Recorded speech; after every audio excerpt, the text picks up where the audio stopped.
Ready.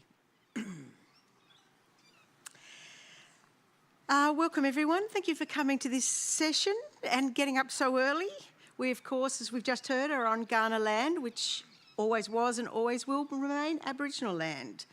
I'm Annabelle Quince and I host Radio National's History Current Affairs program called Radio National. Sorry, Radio Rear Vision.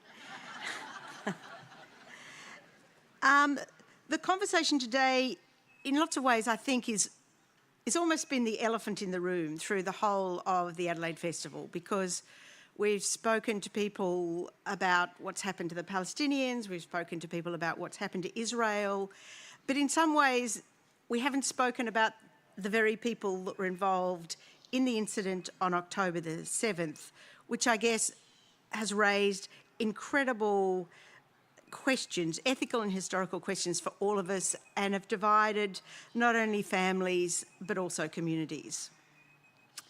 And the violence that occurred on October the 7th against Israeli citizens and non-Israeli citizens was a crime, and potentially a war crime. It's just, that's what it was.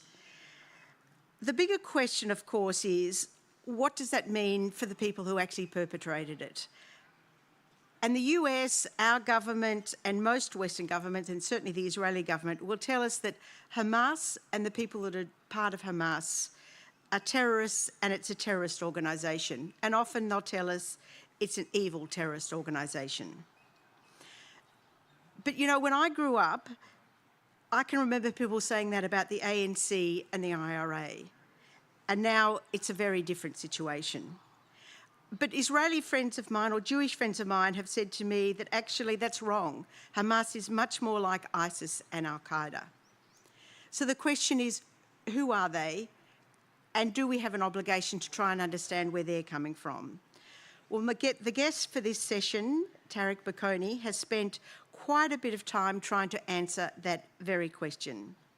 He's an analyst and a historian, and he's the author of Hamas Contained: The Rise and Pacification of Palestinian Resistance.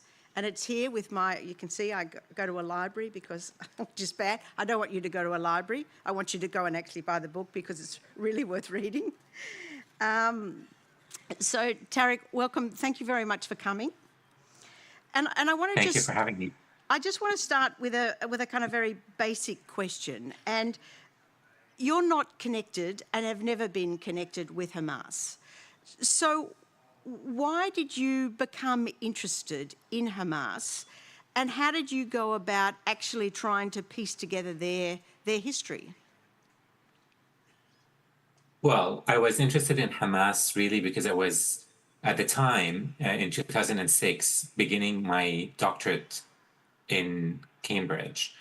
And I was thinking about some of the developments that were happening in Palestine. So some of your audience might know that 2006 was the year that Hamas was democratically elected into government. And I was curious about that. I was curious to understand who the movement was and how they were elected and what political platform they ran on. I was also living in London at the time, and the discourse around Hamas was probably discourse that is very similar to the discourse in Australia around Hamas, some of it which you alluded to in your opening statement around Hamas being a violent organization, an evil organization, similar to, obviously at the time it wasn't ISIS, but to Islamic terrorism. And so I was interested to understand more and to unpack some of these complexities around a movement that was running on a political platform, engaging in a democratic process, but that was being demonized in some ways and that was seen as beyond the pale. And more than that, that the movement actually won and emerged victorious from the democratic election. So that was the entry point for me into trying to begin to unpack some of these what appeared to be conflicts or inconsistencies within the movement. That was the entry point for me. And the research really, so that was at the time I was doing a master's degree at Cambridge, as I said, and then I moved into a doctorate at King's College London, and that doctorate lasted for a few years. I'd say that my research into the movement took about a decade. And that included two primary means of research. One was archival. So I went basically into all of the movement's internal documentation and their publications. So I was able to, I believe this is the first book that systematically goes through all of the movement's internal archives. And the second point of access was through interviews. So I did interviews with Hamas's leadership and members, both in the Gaza Strip, but also abroad. So around historic Palestine, so in Jordan and Qatar and Lebanon, as well as in the West Bank.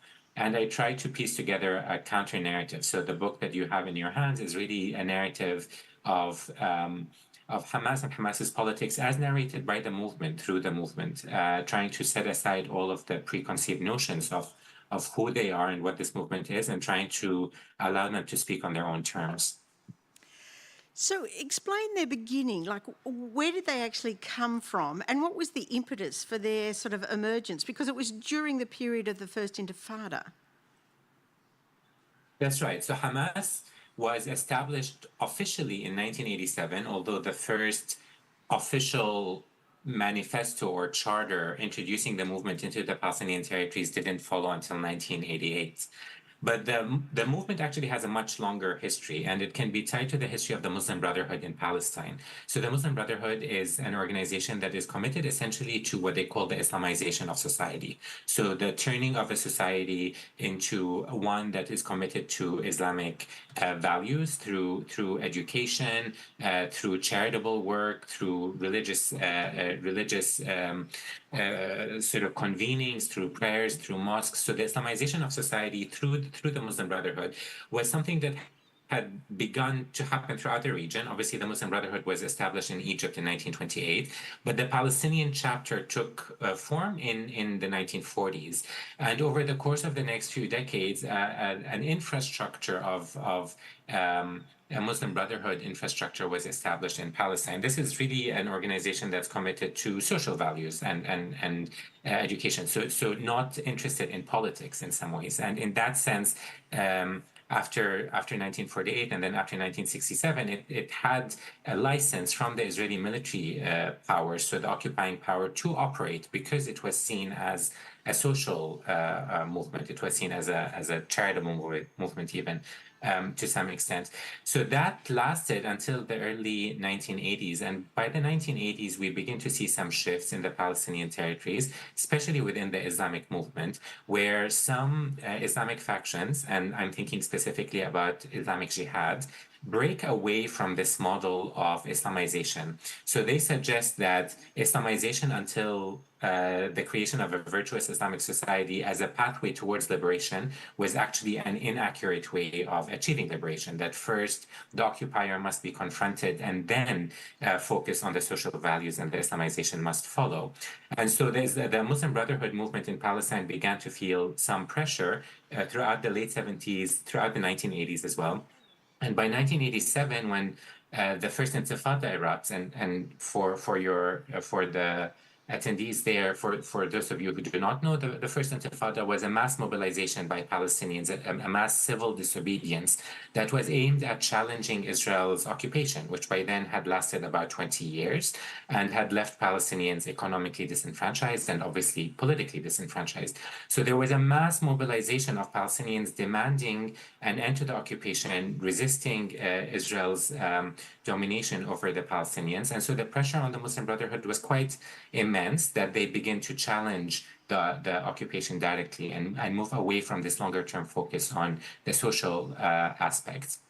And so the Muslim Brotherhood, almost overnight, was transformed into Hamas. It emerged as a movement that's committed to resistance. And in its name, the Islamic Resistance Movement, it's a movement that's grounded in Islamist ideology and committed to resisting the occupation. I suppose for a lot of people, the first time, or what was clear when it did emerge, it opposed the Oslo process. And part of that opposing the Oslo process was actually being involved in violent acts. And the one, I guess, that most people find most shocking is suicide bombings.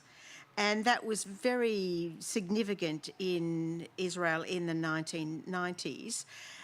And I'm just wondering, how did they explain that? And especially, I guess, the use of, young suicide bombers or, suicide bombers being on buses in Israel. Like, what was the sort of the mental thinking that took them there? Well, I mean, suicide bombing was just one of the tactics that Yeah. Hamas used. There were a whole range of tactics that the movement utilized. Some of them unarmed, so non-military tactics, and others that are armed or militarized tactics, including suicide bombing, which was actually a tactic that Hamas learned from Hezbollah in Lebanon. So this was a period when the Palestinians engaged in Hamas were exiled out of Palestine and into Lebanon by the Israeli authorities, and in that period of exile, they learned from Hezbollah the tactic of suicide bombing. And suicide bombing, I have to say, was hugely controversial, not just among Palestinians, but also within the movement itself. For all the reasons that you might think, obviously the ethical and moral implications of suicide bombings, but also the strategic implications. So, as a tactic, the aim of it was, or the way that Hamas articulated the aims of suicide bombings and all of its resistance really was to try to pressure Israel and Israeli society into understanding that they cannot maintain their occupation of Palestinians indefinitely without a cost being incurred by Israeli citizens. That the idea that Israeli citizens can live peacefully and calmly while there's a violent occupation ongoing was unsustainable. So really the way that this tactic was used was to try to provoke Israel and Israeli citizens into fighting for a change within Israeli society to try to move forward with a process that might result in ending the occupation of Palestinian territories.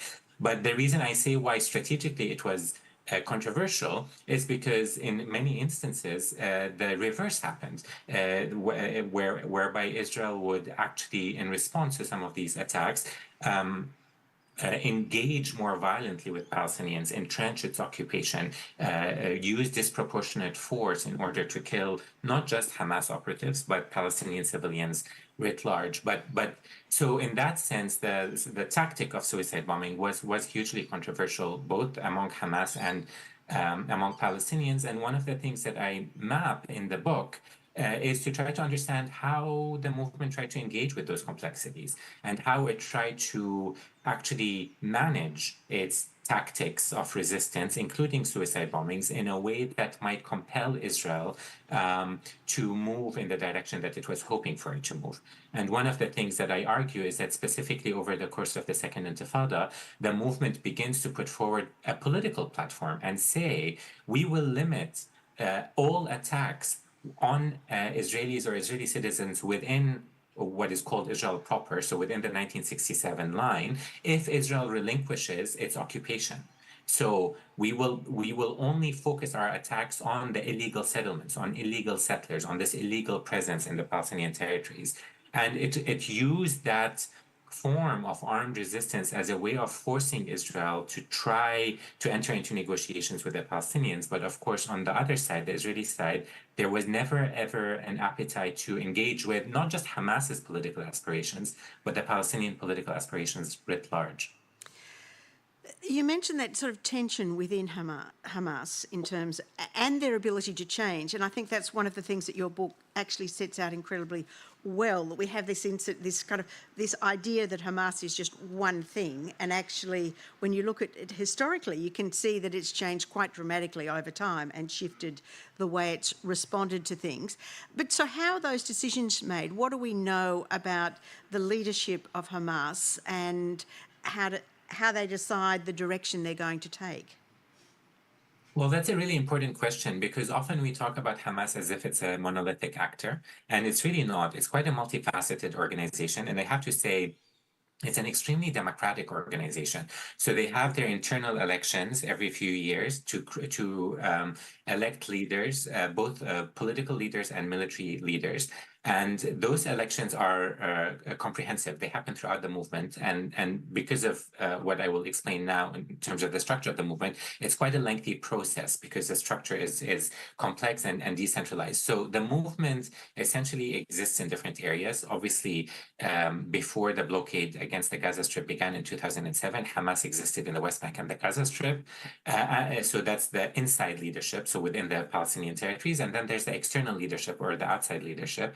And they've had several different bases, but over the course of the movement's history, they've been based in Syria, in Lebanon, in Egypt, in Qatar, and in Turkey. And within that constituency, or within that sort of internal, external leadership, there are other constituencies. So there's the constituency within Israeli prisons. So those are all the Hamas fighters that are imprisoned by Israel. And then there's the division between the political and the military wing. And so it's quite a complex organization, and in terms of how it's structured. But the way that decisions are made is through shura. So basically, this is a consultative approach where all the different constituencies have to be engaged in decision making, and the decision making happens through consultation at the highest levels within the organization in a representative body that then sets whatever decision or sets the strategy for the movement. But one of the things that's key about Hamas is, and you referenced that as well, is that the movement evolves and learns quite directly. And we see at some point, especially during the late 90s, early 2000s, the movement making a decision to separate its military wing from its political wing in order to protect the military wing and allow it the ability to carry out clandestine operations of resistance. And so the way that the movement is structured at the moment is that this consultative approach allows the leaders to decide on the general direction, when to escalate, when to de-escalate, are they going into a ceasefire, are they not? But the tactical decisions, the actual decisions of operations are left with the military wing. So those are then more secretive, and the political wing is sort of protected from it. But if we think about the current moment that we're in, what this means is that there's often tugs of war within the movement. So we'll have, let's say, the Palestinian the leadership within the Gaza Strip, the military leadership wanting a certain direction, the political leadership on the outside wanting another. Often people and analysts would say, look, there are divisions within the movement, there are disagreements, but the reality is those disagreements have always existed, but it hasn't prevented the movement from choosing or adopting usually policies that hold everyone in the movement accountable. I wonder if you could explain that shift that went on in Hamas from the 1990s into the 2000s, because as you said, they had a fairly, that the emphasis on resistance as opposed to being involved in the sort of the politics of what was happening, especially in the Gaza Strip. That was a significant shift. How did that come about, and what did that mean for the movement? Well, throughout the 1990s, as you the so-called peace process was unfolding. This was post the Oslo Accords. There was the idea that there would now be negotiations for the creation of a Palestinian state and the two-state solution. And Hamas, and not only Hamas, but in this case, Hamas was opposed to the idea of the peace process. And by the early 2000s, the movement was vindicated in the sense that there was among Palestinians a general sense that the peace process was always a sham, that it was never actually meant to create a Palestinian state, but rather to sustain the status quo and to give Israel cover to maintain its illegal occupation of the Palestinian territories under the illusion that one day there will be a Palestinian state. By the eruption of the Second Intifada, Hamas and other factions believed that the Oslo Accords had ended, that, the Oslo Accords started in 94, they were meant to last for 5 years, so the Second Intifada erupts after 2000, and we see a general belief that the two-state solution is not going to happen and that the peace process had obviously exceeded its limits. And during this time, the number of Israeli settlers in occupied territories had increased exponentially. And so the movement believed that the very foundations of the Oslo Accords, the very foundations of the peace process, no longer held. and that the the Palestinians needed to revitalize their liberation project. So rather than remaining committed to negotiations, they needed to actually re-engage on the highest level of politics, and that for Palestinians is the PLO, the Palestine Liberation Organization. So rather than focus on, you know, what is a Palestinian Authority, the PA, what kind of state will it build in the West Bank and the Gaza Strip through negotiations, Hamas argued that we should focus more on liberationist politics. We should go back to the PLO. And just so that the attendees there know, for the PLO, it's sort of the equivalent of thinking about the ANC in South Africa. It's sort of the head of the Palestinian Liberation Organization, the representative party of Palestinian politics. So when Hamas began to engage in the political project, it was from this prism that the peace process had failed, that Palestinians needed to renew their liberation project, and they needed to relaunch a new representative struggle. And it's through that they then engaged in elections. Now, we can talk about whether that was the right approach for them or not. And also, this was a very controversial decision within the movement itself. But regardless, its engagement in the democratic process meant that, and then especially their surprise for them, also surprise election victory, meant that they were then a governing body. And so the transition took them from an armed resistance movement outside of any kind of political establishment, fighting against the political establishment's commitment to the peace process, into a body that is shackled with the governance responsibility and within the very institutions that they were fighting against. And I'm wondering too, with the tensions between that you certainly saw during that elections and in the just after the elections, when it looked as though the PLO and Hamas could possibly work together in some form of coalition. But was it also, in a sense, that for the Israeli government, having at that stage, two major organisations was something they liked, that in a sense, having a divided Palestinian community was also a good thing? Absolutely. I think the successive Israeli governments, back from the 40s onwards, played divide and rule tactics among Palestinians. And that became very prominent after Hamas won the elections, because when the movement won elections, one of the first things that it decided to do was to try to achieve a form of unity with the other Palestinian factions. So the movement was actually quite amenable in 2006 and 2007 to engaging politically with the other factions and to try to create a unity government. It might be shocking for people now to hear, but the movement was very actively pushing for a Palestinian state on 67. So they were pushing for a Palestinian statehood, for just ending the occupation and accepting the partition of historic Palestine and forming a unity government with other Palestinians.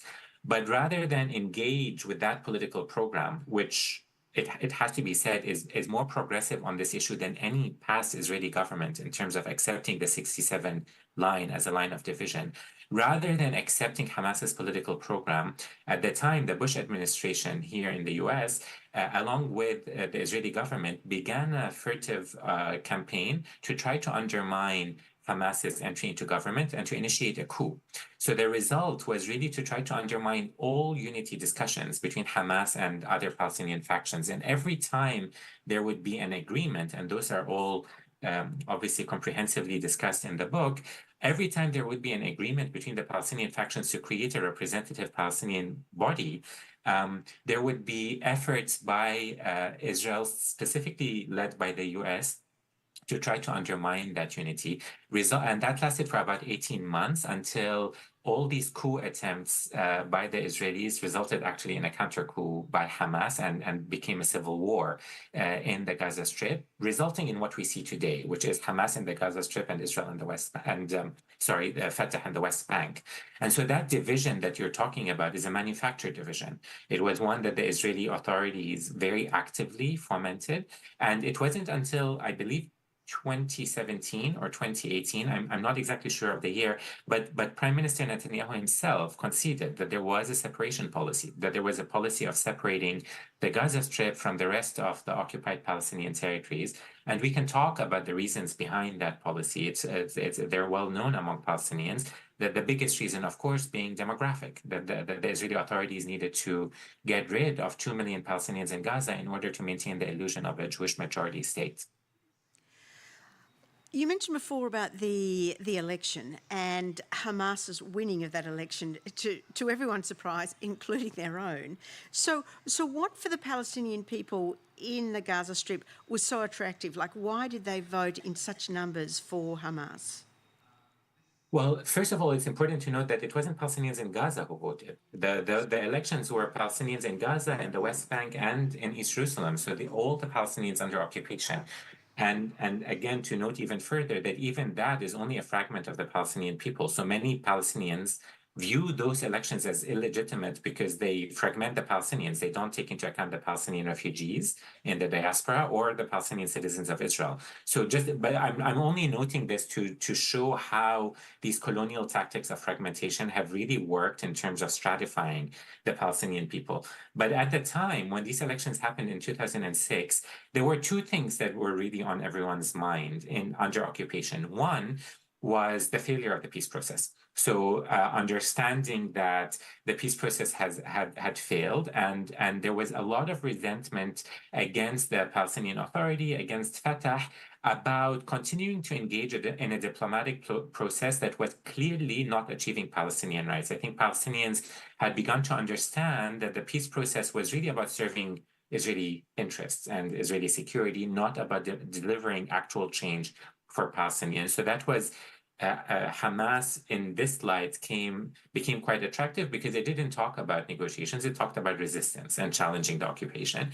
And the second aspect was corruption. So the Palestinian Authority at that point, and still obviously ruled by Fatah, was a corrupt party and continues to be exceedingly corrupt. And here there was this movement that's committed to Islamic values, that is seen in some ways as an underdog, that is much closer to the people, that's emerged from the camps, that the leaders are not driving in VIP vehicles, but they're clearly more down to earth and clearly more connected to the people they were seeking to represent.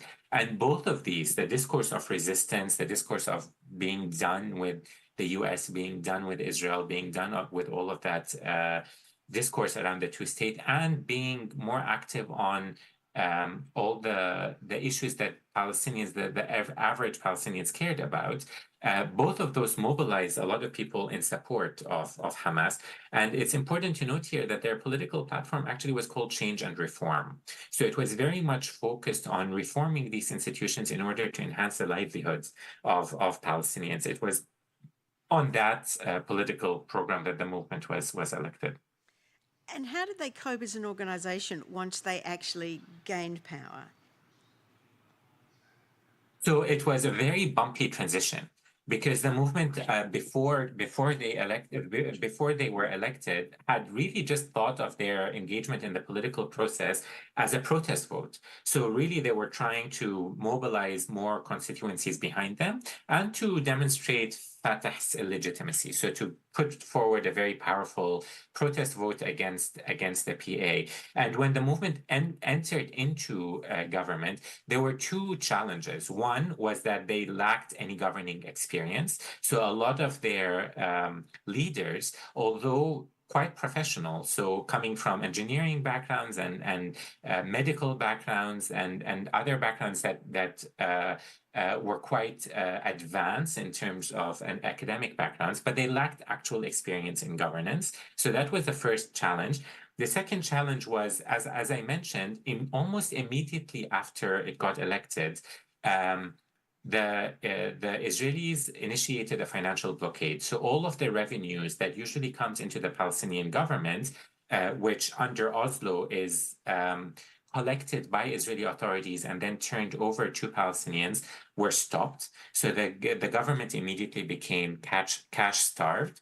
And at the same time, efforts to initiate a coup started. What that looked like was that all of the the ministerial bodies, so all of the governmental bodies, stopped operating and a shadow government was almost initiated, whereby Fatah would still legislate and would do its own work all its own affairs of government, while the actual government, Hamas's government, had no enforcement mechanisms. It had no way of actually governing, of legislating. And so it became very clear, I'd say within the first month or 6 weeks of Hamas's election victory, it became very clear that it had walked into a trap, that there was no way for it to govern, that on every institutional level, it was being undermined. And every effort that it then took in order to try to overcome those obstacles and enter into a unity government with Fatah were actively obstructed.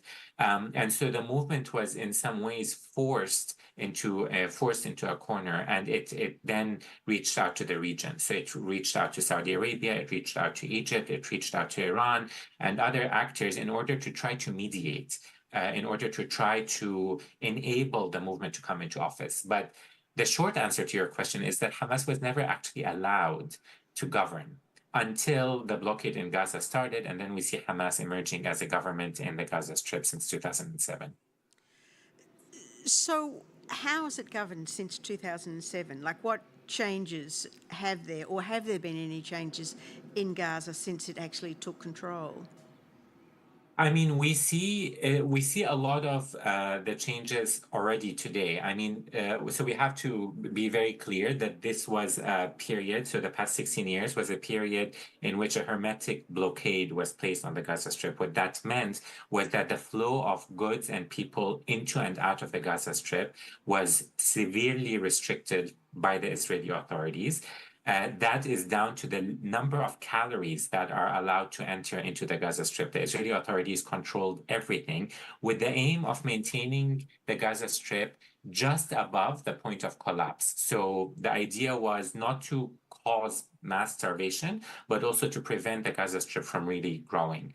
What that meant, again, is that Hamas was, as a governing body, had to deal with insurmountable challenges in terms of the entry of its the trade of entry of goods and the movement of people. And the movement had to deal with a whole host of pretty ingenious and innovative tactics. One of them was building tunnels into the Sinai Peninsula. So whereas all forms of movement and goods into Gaza from Egypt, which, although a border between Egypt and Palestine is very actively managed by the Egyptians and the Israelis together, Hamas built tunnels into the Sinai Peninsula, and that became an entry point for goods and people to try to overcome the blockade.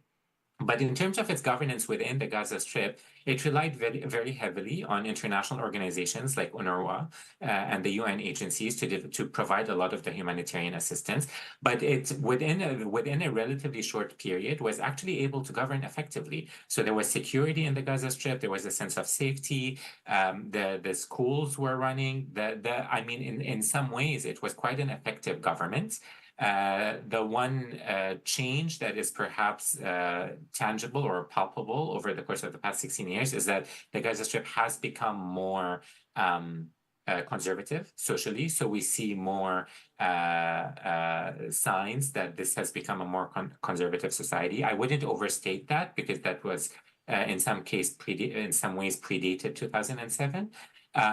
But it also, as a governing authority, it was also in some ways authoritarian, similarly to how the PA is authoritarian. You know, it engaged in managing. There wasn't full free speech. There wasn't full political plurality. A lot of the issues that Palestinians face living under the PA, they also face living under Hamas in Gaza. I mean, one of the classic things that people will often say is that they'd certainly had money coming in from the outside that was the sort of the building up of the sort of the military wing of Hamas, the best way of delivering or using that money that could have actually gone into other services and infrastructure within the Gaza Strip. Yeah, and I think that's a question that, I mean, I always have the same response to that question, which is that if you were placed in a prison cell, how much money would you spend trying to make your prison cell pretty, and how much money would you spend trying to get out of the prison cell? So Hamas strategically made the argument that it needed to break out of the blockade. We have to remember the blockade is a war crime. It places 2 million Palestinians, the majority of whom are refugees from what is now Israel. So we're talking about one of the biggest and most densely populated refugee camps in the world. And that's then placed under a full blockade and bombed every few years. And so we're talking about a war crime. We're talking about a very violent structure. The idea that we then expect any Palestinian, forget Hamas, any Palestinian, to then accept the blockade and work on this Israeli narrative of turning the Gaza Strip into a Dubai on the sea.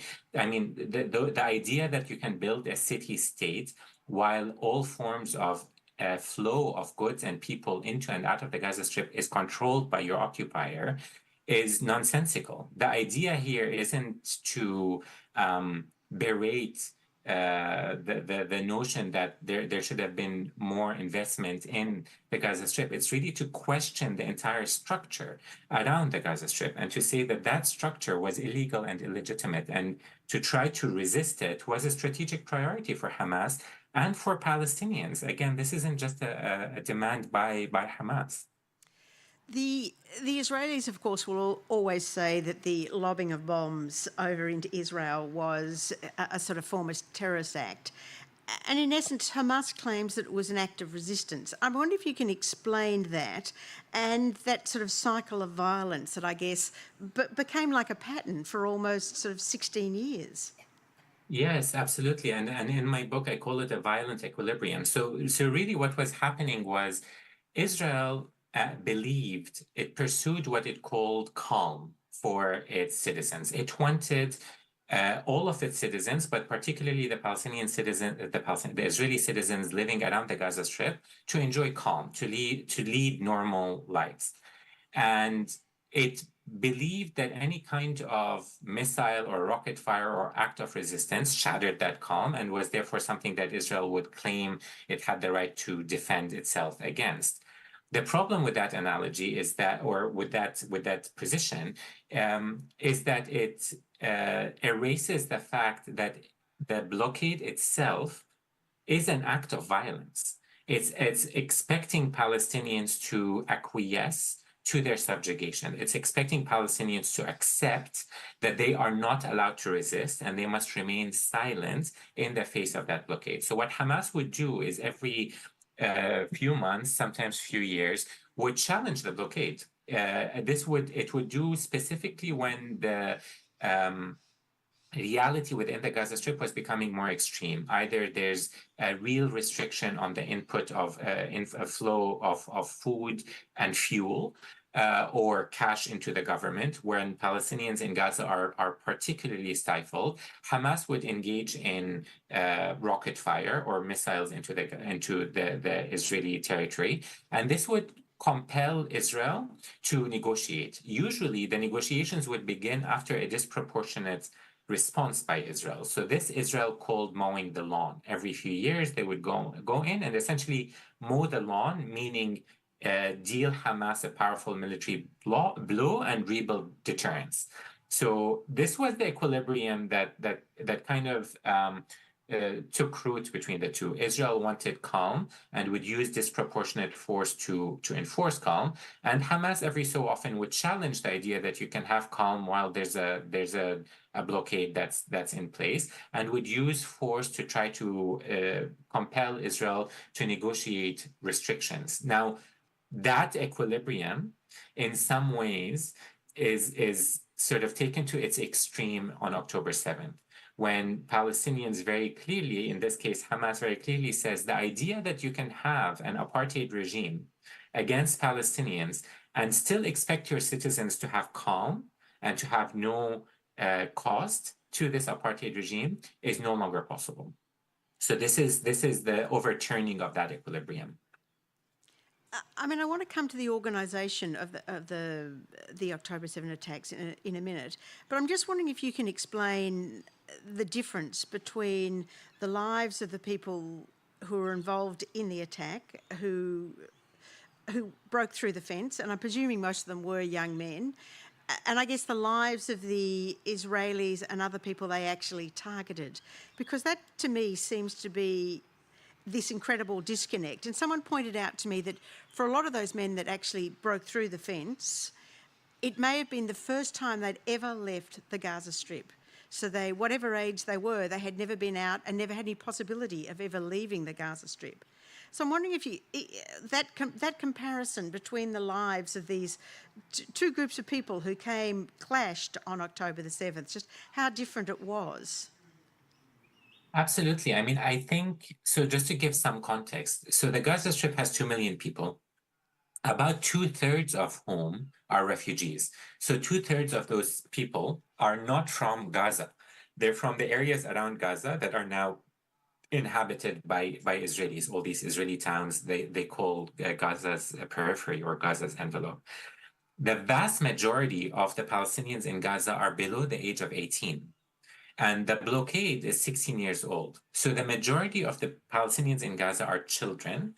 And most of these children are children who have lived through 3 devastating wars before the genocide that is ongoing today. So these are people who have never left the Gaza Strip.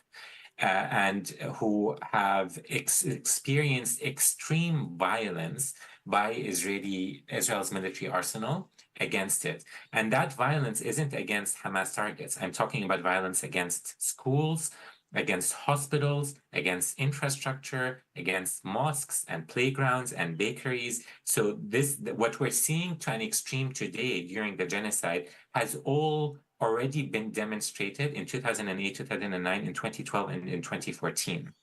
So we're talking about a brutalized refugee camp. Now, within the Gaza Strip, you can look beyond the blockade and you see quaint European-looking towns that are white, that are beautiful and green, and that are well-run. And these are the towns built on the wreckage of the villages from which these refugees have fled. And this is within eyesight. It's not that they can imagine it. You can stand in certain areas in the Gaza Strip and see. So you have to imagine this structure as a structure of confinement that's violent in its very nature, and that's demographic. If you're Palestinian, you're within this prison. If you're Jewish, you're on the outside. The fact that on October 7th there was a rave just outside of the Gaza Strip shows how much Gaza has become absent in the Israeli national consciousness, that there's no sense of questioning the ethics of having any kind of normal life, let alone a rave, outside the confines of what this area has become. And so when I talk about the Gaza Strip, I always say that Gaza is Israel's creation. This is a colonial construct. The Palestinians in Gaza have come from all over that land, and they've been confined into this ghetto on the strip on the edge of Palestine. Now, we have to also understand that this isn't just Gaza. Palestinians are confined to different urban centers throughout. So if you're in the West Bank, you're in Ramallah, or you're in Bethlehem, you're surrounded by Israeli settlements. This idea of putting Palestinians into smaller urban centers and surrounding them by Jewish settlements is exactly what Israeli colonization has done. And I think you probably would have seen, everyone there probably would have seen that map of Palestine where it looks like islands in a floating sea. This is exactly what Israeli colonization has done, and the Gaza Strip is just an extreme manifestation of that. Do you think the leadership, and certainly the military leadership of Hamas, comprehended the response that would occur after the raids in October 7? So this is a really difficult question to answer, but it's a very important one. So I don't have insight into the planning of this operation, and I haven't connected in any way with members of the movement in terms of trying to understand what had happened.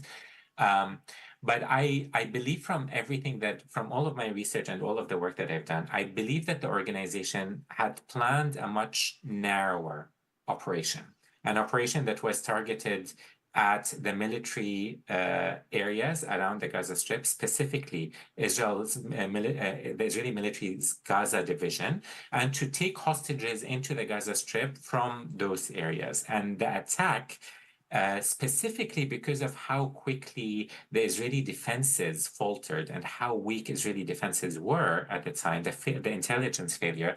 The attack ended up being much more. Much bloodier, much longer, and much more devastating for Israel.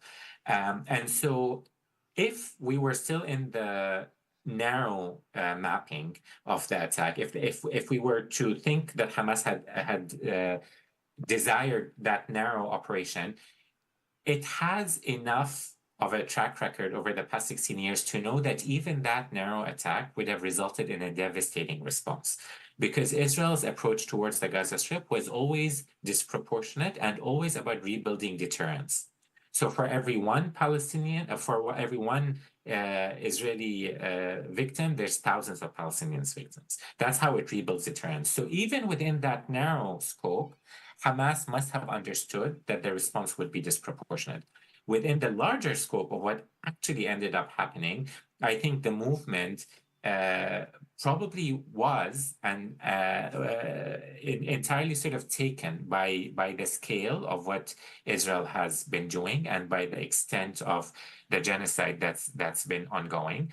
And I think that's been something that's been very sobering for the movement. Having said that, since October 7th, just in terms of the battlefield, in the very narrow way of understanding Hamas and Israel and the battlefield, Hamas has shown itself to be very resilient. Israel hasn't managed to achieve any of its goals through force. The only hostages that it was able to get out were through negotiations, apart from the two last week. And Hamas continues to be relatively solid as an organization, both in defensive and offensive ways. So, as an organization, it's proven to be quite resilient and quite able to weather Israel's assault. It's actually, if we're looking at it only from the battlefield, it's very clear that Israel is the losing party here, and it's very difficult to hear that and to understand that when the death toll among Palestinian civilians is so extreme. And how much support do you think still exists for Hamas today? Because certainly for the people of the Palestinians within Gaza, it's been devastating. But even for sort of people outside Gaza looking in, do you get that sense that that support for Hamas is still there?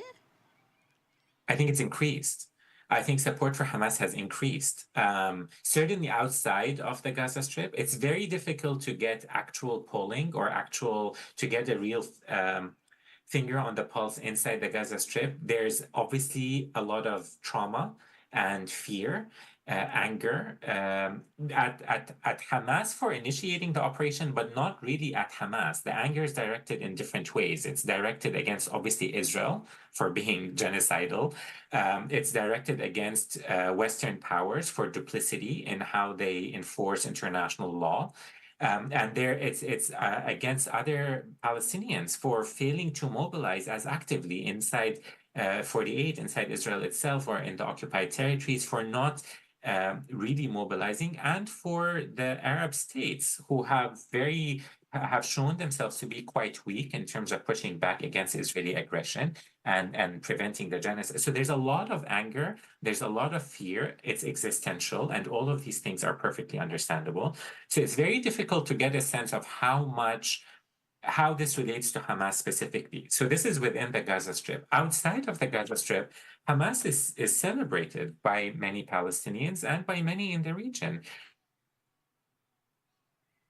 able to defend Palestinians against Israeli aggression, and who is standing for Palestinian rights. So rather than sort of a collaborationist, illegitimate authority in the West Bank, which is the authority that members of the Western community sort of hold up as Palestinian leaders, Hamas is actually fighting for Palestinian rights. That's how it's perceived by many Palestinians and by many in the region as well. I have to say, historically, let's say in 2014, when Hamas carried out when the 2014 war happened and Hamas was sort of fighting against Israel, putting out its rockets and all of that, support for Hamas went from about 30 to 40% to about 95% over the course of the operation, even though thousands of Palestinians were killed and massacred in the Gaza Strip by Israeli forces. So Palestinians understand this as resistance. This is not to glorify it. This is not to say that there isn't anger and heartbreak and fear and trauma by the Palestinians generally, but specifically, obviously, in Gaza. But it is understood to be this is what anti-colonial resistance is. This is the violence against apartheid. Look, I will go to a couple of questions in a minute, but just first, almost going back to that very question that I asked in the beginning, how should we understand what kind of an organisation Hamas is, and us labelling it as a terrorist organisation? And there's a little bit from your book in the preface that, if you're happy to read it, I'll ask you to read it, about what we lose, in a sense, by seeing Hamas in a certain way. Yes, I mean, I think just in terms of how to understand Hamas, I think the one thing that we need to always remind ourselves is that Hamas is part of the Palestinian national movement. It's not outside of the Palestinian national movement. It's a constitutive element of the Palestinian national movement. And I always tell people, if Hamas disappeared tomorrow, if we all went to sleep and we woke up tomorrow and Hamas wasn't there, Israel would still not accept the Palestinian political demands, because the issue isn't Hamas. The issue is that the Palestinians in Gaza want to go back to their homes. It's that Palestinians want freedom and justice. So we can have disagreements with Hamas on its ideology, on its tactics. We can have disagreements with Hamas about a whole host of things. But we cannot demonize Hamas as if it's the reason why there's no peace in Palestine. The reason that there isn't peace is because there's a colonial body that's actively undermining Palestinian rights to self-determination. So I'll just, in that context, I'll just read the paragraph you had asked me to read. This is in the preface to my book. Classifying Hamas as a terrorist organization has justified sweeping military action against Palestinians, depoliticizing and dehumanizing their struggle. It has also prevented the possibility of viewing Palestinian armed resistance as a form of self-defense within the context of war. The notions of war and peace are subjective for Israel and the Palestinians. For the former, war begins when rockets fall on its territory or when suicide bombers invade its streets. For the latter, war is constant, manifest through a brutal military occupation that has persisted for more than half a century. The transition between war and peace for Palestinians is an imaginary one, where rocket attacks and suicide bombs trigger claims of self-defense and ostensibly justify Israeli military operations. No similar mechanisms are in place for Palestinians reacting against the act of war inherent in an occupation that is both terror-inducing and intentional. While international law has made exceptions for viewing Israeli military operations in Gaza through the lens of a security paradigm, security for Palestinians against consistent Israeli aggression appears to be absent.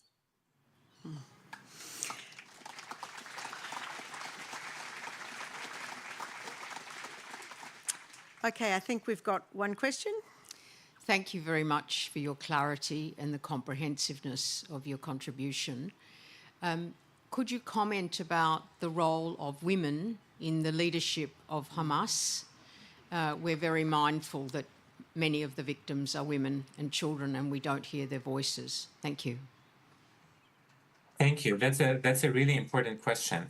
So Hamas does have some female members who are leaders in the movement and in the cadre of the organization, but it is by and large an organization of men. I think the majority of the people within Hamas are men, and I think when I was referring to just before the questions about wanting to think about understanding Hamas as part of the Palestinian movement, but maybe picking out issues with the movement ideologically or tactically.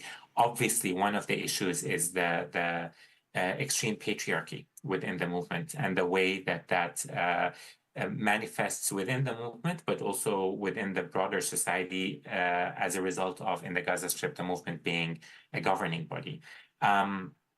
And that's something that is also, sadly, not only restricted to Hamas. It's also in other political factions within the Palestinian territories and certainly within the broader region. So there's a very active feminist movement in the Gaza Strip and in the Palestinian territories that openly call for challenging the patriarchy of these political elites and for calling for the liberation of women as a way of moving towards the liberation of Palestine. So arguing against the separation of the two. So that's very much a grassroots movement and one that's building a lot of political and social awareness. But I within organizationally within Hamas, there's obviously a disproportionate number of men ruling the organization. Second question. Thank you very much for your research, your reporting, and your sharing the information with us, and I hope you continue for many more years to come. My question is about the perception that some of my Palestinian friends and families have about what really happened on the 7th of October. Many assert to me that Hamas is a religious organization, and as a religious organization, you know, they wouldn't kill innocent people. They certainly would not rape women because women are upheld within their religion. How can I communicate to them what is now becoming known worldwide about the incredible offensive behavior to women and innocent civilians that happened on the 7th? Thank you. That's a very important question. I'd say two things in response to that. First of all, there is still very much a fog of war about October 7th, what happened, how it happened, and by whom it happened. So I say this not to deny that there was clearly civilians that were killed and clearly rape and sexual violence and harassment that had happened on October 7th. So that's a fact. It's just that we do not yet know the full extent of exactly what happened and by whom. And part of the issue here is that there hasn't been any kind of formal investigation taking place before a lot of misinformation and propaganda was put forward and utilized. And obviously the most extreme one of those, and probably the most damaging, was the myth of the 40 beheaded babies, which was then reiterated by the Biden administration uncritically. A lot of the language that has come out of this is steeped in Islamophobic and Orientalist discourse, and that's prevented any real sense of information about exactly what happened and any pursuit of accountability, whether of Hamas or of the Israelis, in terms of how civilians were killed and how women were raped. So I think that's the first thing to say. There's still a very dangerous fog of war that's being exploited. The second thing to say is that in the instance of all the atrocities that happened over the course of those long hours, October 7th going into October 8th, it wasn't just Hamas. So there were other factions in the area that broke out of the Gaza Strip. There were people who were not affiliated with any political faction. And there were obviously Israelis responding with extreme force around the Rave area and around the kibbutzim. We now know for a fact that many of those Israeli citizens that were killed by Israeli fire. And so we need to sort of try to unpack a bit of that. So your point about Hamas being a religious actor or having certain values, Hamas does espouse ethical values, but they have also targeted civilians in the past. Their suicide bombings were clearly aimed at targeting Israeli civilians in spaces within Israel. They justify that and talk about that as a form of warfare, as a form of legitimate resistance against what is an illegal occupation, and as the fact that these are all tactics that were used by Israel against Palestinian civilians, and the Israelis get away with it. So the movement, even though it does sort of hold on to those values, it navigates some of these complexities. The last point, specifically on the issue of rape, I think it would be very difficult for anyone to suggest that no rape or sexual violence happened in every conflict all over the world. Unfortunately, women bear the brunt of that through sexual violence. One of the things that I feel very or relatively confident about pushing back against is the idea that rape was used systematically as a weapon of war. This has been the narrative that's been put out by Western media platforms specifically and Israeli media platforms specifically, but there's been a very little justification or evidence to support those claims, to support that it was used by Hamas systematically as a weapon of war. And I think until we are able to prove that, to see evidence that that is the case, I think it's very dangerous to take on that narrative as if it's a fact. I think we're going to run out of time. I'm very sorry. There are some more questions, but Tarek, thank you very much. Your book is a difficult read, but it's well worth reading, and it's something that I think we all need to understand. So thank you very much. Thank you for having me. Thank you.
Hello. Hello, Writers' Week. Welcome to another fabulous day here at the Adelaide Writers' Week. More fabulous weather, more fabulous authors. Before I go any further, I'd like to acknowledge that we gather here today on the traditional lands of the Kaurna people and that sovereignty was never ceded. We pay respects to their elders, past, present and emerging, and to their ongoing spiritual and cultural relationship with their country. I'm Tori Shepherd, I'm a journalist at Guardian Australia, and I'm sure you all know who I'm talking to today. I'm talking to Sarah Watling, author and journalist. She won the Lothian Prize, the Tony Lothian Prize, which I looked up and sounds very prestigious. It's prize for her first book, Noble Savages, and she's here today to talk about Tomorrow, Perhaps the Future, following riders and rebels in the Spanish Civil War. It's an epic book with this marvellous cast of characters. It is just packed full of colour and insight, and I'm really looking forward to hearing some more about it today. Sarah, could you start us off? I'm sure there is no one like this here, but just in case nobody really knows anything about the Spanish Civil War, could you give us a little précis? Of course, yeah. It's okay to not know anything about the Spanish Civil War. I didn't know very much about it before I wrote this book. The best way to understand the Spanish Civil War is probably as a failed military coup. It erupted in the summer of 1936 when a group of military generals, who included Francisco Franco, who eventually emerged as their leader, attempted to overthrow the recently elected democratic government of Spain. And I mean, the regular army was sort of split roughly 50-50. So although the nationalists, as they were called, were able to make big gains across the country, they weren't able to topple the government in the way that they hoped to, partly because there was this kind of upsurge of popular resistance. But equally, the government wasn't able to stamp out this rebellion because it was sort of strong enough that they weren't able to sort of outright defeat them. And then the nationalists very quickly gained a lot of material support from Hitler and Mussolini in Germany and Italy. So at that point, it had sort of accelerated into an all-out civil war. I was saying to Sarah before that once upon a time we had this sort of blokey prime minister called Tony Abbott, who, when talking about wars, said, it's not always baddies versus baddies, which is weirdly simplistic, but also somewhat true. But the Spanish Civil War is a little more baddies versus goodies.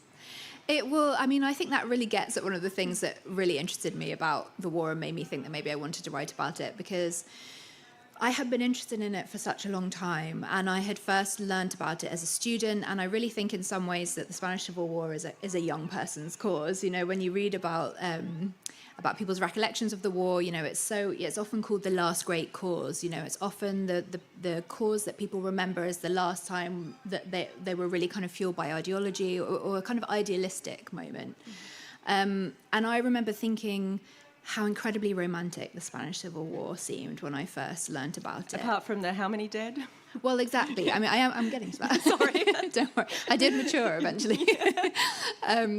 But it seemed, because to me, obviously, it was sort of unutterably tragic. And, as a teenager, I was very drawn to tragic things. And also it seemed very simple and clear cut to me. It was, as you say, there were goodies and there were baddies. There were the nationalists and there were the people who were fighting for a Spanish democracy. And then when I came back to the subject as, someone with a bit more experience in history and a bit older, and I was kind of skeptical about this idea that war could ever be that simple. And I was also very suspicious about the idea of romanticizing such a terrible event in history. And I really wanted to kind of dig into that. And as I began to do that, I realized that the war had been simple for a lot of people, or that people had managed to make it simple. And I was very intrigued by this idea that in some way we need things that are incredibly complex and difficult and challenging to be simple in order to easily sort of know where we stand. And so I wanted to kind of look at that idea of, what happens when we try and make things simple? Are there benefits to that? Are there dangers? What were these people doing there? What did they need from the war? I'm going to get you to do a little intro to some of the characters, and then I think I'll get you to do a short reading from your book, if that's okay? Sure. Great. So you write in the book, what's unusual about the Spanish Civil War is how much it mattered to people who had nothing to do with Spain. So as with all great non-fiction, what Sarah's done is taken history and used it as a hook for universal human themes, to explore various facets of bravery and solidarity, and gender to one extent. She writes about writers, photographers, journalists who headed over to Spain, many of them very well-known names. Sarah, so who was your favourite? Is that a bit like the favourite child question? It's not. Yeah. I mean, I'm sure if I had children, I'd be able to pick a favourite very easily. But when it's people you've written about, it's completely different. I mean, one of my kind of secret favourites is Josephine Herbst, because she was so rude. She was so good at being appallingly rude to and about people, and I just admire that as a quality. But I also think that she was somebody who was always kind of a little bit suspicious, and she was always up for a fight. You know, she was a real scrapper. Like, she was someone who'd always struggled, and so that made her quite difficult to co-opt into a movement. So she was somebody who was really, and she is also somebody who had been very well known and is now almost entirely forgotten. So I really enjoyed following her, but I obviously love them all equally. All right. Do you want to do us a little reading, and then we'll meet some more people from your book? Sure. So I'll just read a very short section from an early part of the book, which is when Sylvia Townsend Warner and her partner Valentine Ackland, who are two communist writers, arrive in Barcelona in 1936. And this is the kind of moment in the Spanish Civil War that was made famous by Orwell. This is the moment where, Barcelona was somewhere where the workers had kind of spontaneously risen up to defy the nationalist attempt at overtaking the government, and they had managed to defeat them. So this was a real kind of hotspot of workers' power, and it sort of unleashed a social revolution in Barcelona in the early part of the war. And so people like Sylvia Townsend Warner, who was already a communist, were arriving in this moment, and they really felt like this, was a real moment of possibility, that out of the carnage of this war, there may even be a chance to kind of build an entirely new type of society. And what I was very fortunate in with her work was that I also had access to her papers, which are held in an archive in the UK. And I had assumed that I would just be working from her published work, because she wrote a lot of what she described as propaganda for the American press about the war. But I also discovered letters that she and Valentine had written to each other from Spain, and also love poems that she'd written for Valentine while she was in Barcelona. And it really made me realize, it's not that she wasn't conscious of how awful the things that were happening in Spain were, or how important they were. And writing, and writing love poems was not her way of trivializing that. But it was, to me, it made it very clear to me how politics never only happens on a public level, right? It's operating in people's personal lives as well. And Sylvia and Valentine lived, in one of the poems she writes about arriving in Spain, and she says, "No longer was our own freedom an exile." And they were, as a queer couple, they were used to being in some ways in exile in their own home. And for some reason in Barcelona, because of this moment of change and possibility, they felt kind of accepted. They felt like they belonged in a new way. So that to me was kind of beautiful. So that's a very long context for this. Can I also just say how exciting to find unpublished work like that as a journalist and a historian and an author. It's extraordinary. And it's in this it was obviously a gift. So it's in this gorgeous little kind of booklet that she had bound for her lover. I mean, it's really lovely. And there's something about people's handwriting as well that really brings them alive. But so I'll just read a tiny bit about these poems. For love poems about war, those in the booklet are largely, some might say inappropriately, unmarked by loss. Everything is expansion, revelation. Sylvia and Valentine love the people they meet. They love the cause. They are so bound to it that they share its pulse and hold so close to one another that its beating comforts Sylvia through her lover's body when she imagines fascist bombers speeding on their way. And then I quote, "Embraced with all my power of love, not only you I clasp, not only you I greet." In a puckish account of their palatial accommodation in the fourth poem of the booklet 6, Sylvia revels in the idea that their presence has been directly enabled by the driving out of the old world, taking transgressive pleasure in imagining the pious enemies whose marital bed they have usurped. But in that bed with lean bodies and laughing minds we lay. This, perhaps, was their reward, or a promise of greater rewards to come with victory. For living as they did was already their gift for the future, their legacy to others who might yet live their freedom. I love you with the arrogance of first love, that knows no one in the world loved just so, or so completely, ever before, Valentine told Sylvia when she thought she might have to go to Spain alone. But I hope very many people will after us, sweetheart, and we've done our best to make it possible.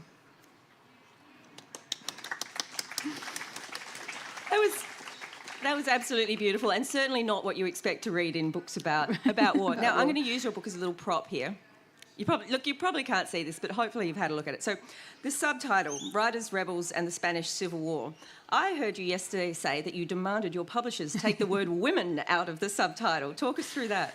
Yes, I was very assertive in that moment. It's my big upsurge of courage with my publishers.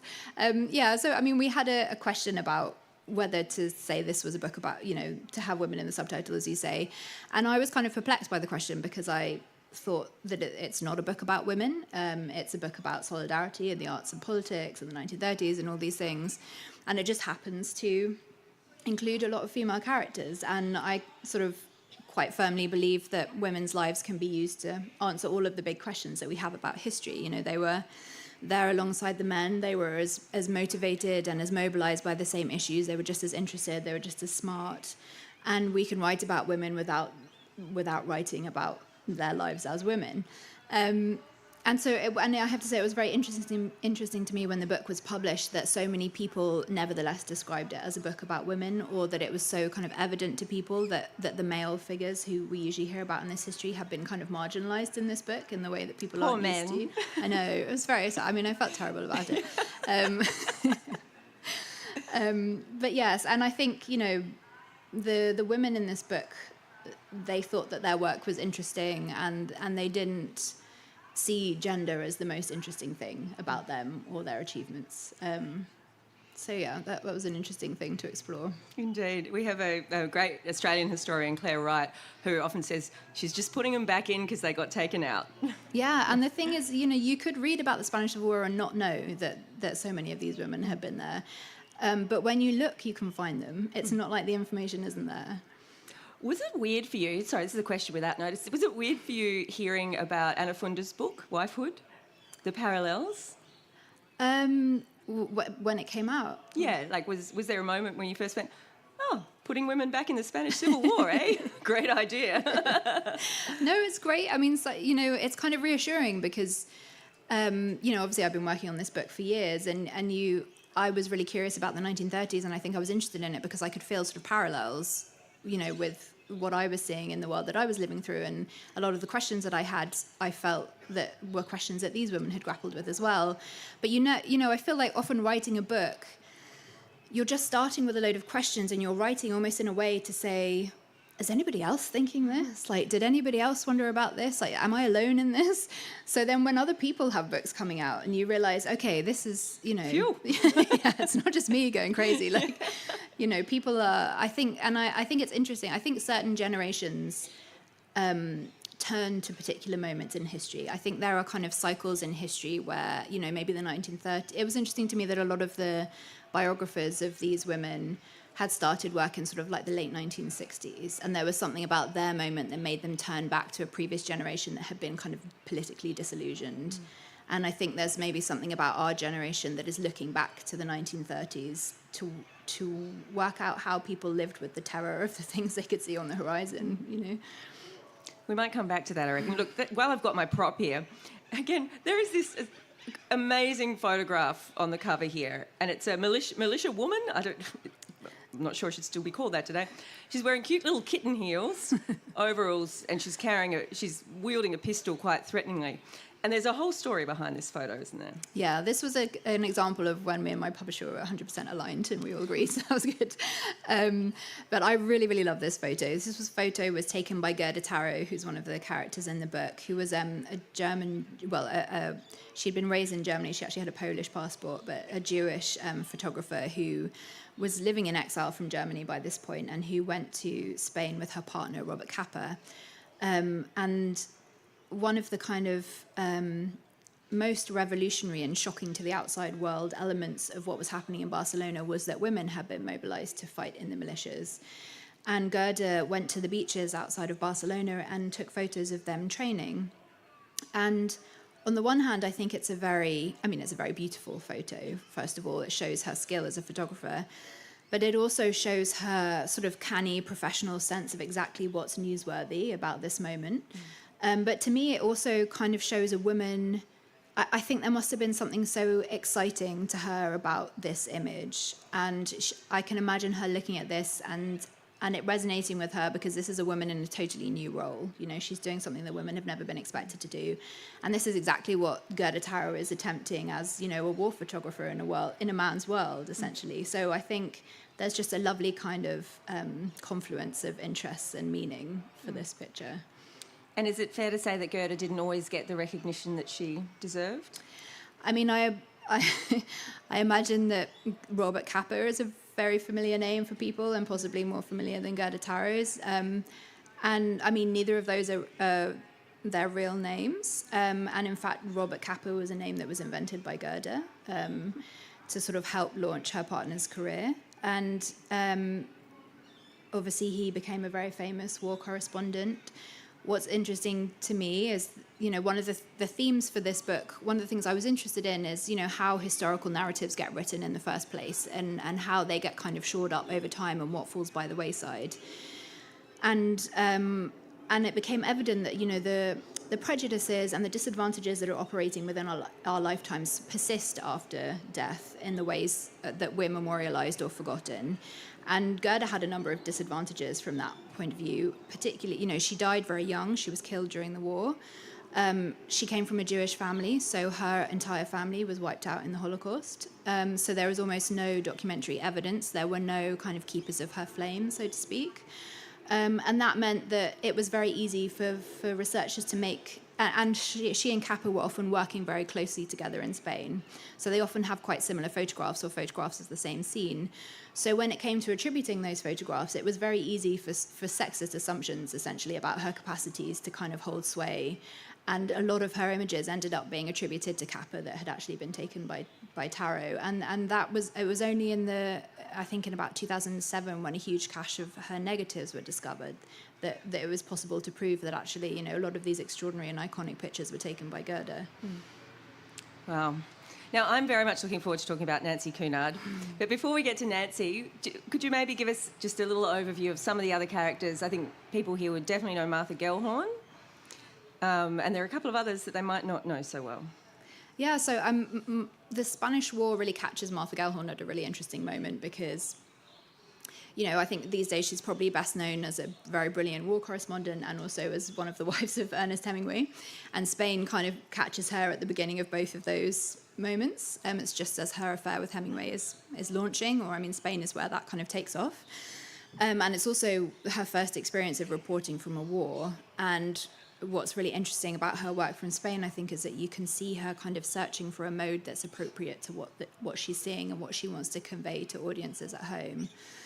And then, as I mentioned, there's Josephine Herbst, who was kind of steeped in the American radical movement, who came to Spain with really high hopes of kind of finding a sort of validation for this kind of slightly nebulous idea of the possibility of international solidarity and workers' rights and, you know, radical change, and really hoping to find that confirmed in Spain. And then there's Sylvia Townsend Warner, who I mentioned, who's really a novelist, but who comes to Spain hoping to explicitly to write propaganda. And it's very interesting to see how well she tailors what she writes about to different audiences. There's Langston Hughes. You can go as long as you like. I think it's the most fascinating group of people. Yeah, I mean, there's lots of them. And I kind of, you know, there's so much serendipity in how people sort of emerge in your research and announce that they want to be in your book. But I think each of them kind of enabled me to follow a different question. So Langston Hughes, for example, is somebody who was very used to his work. You know, he, in some ways, was seen to represent a certain community, you know, as an African American.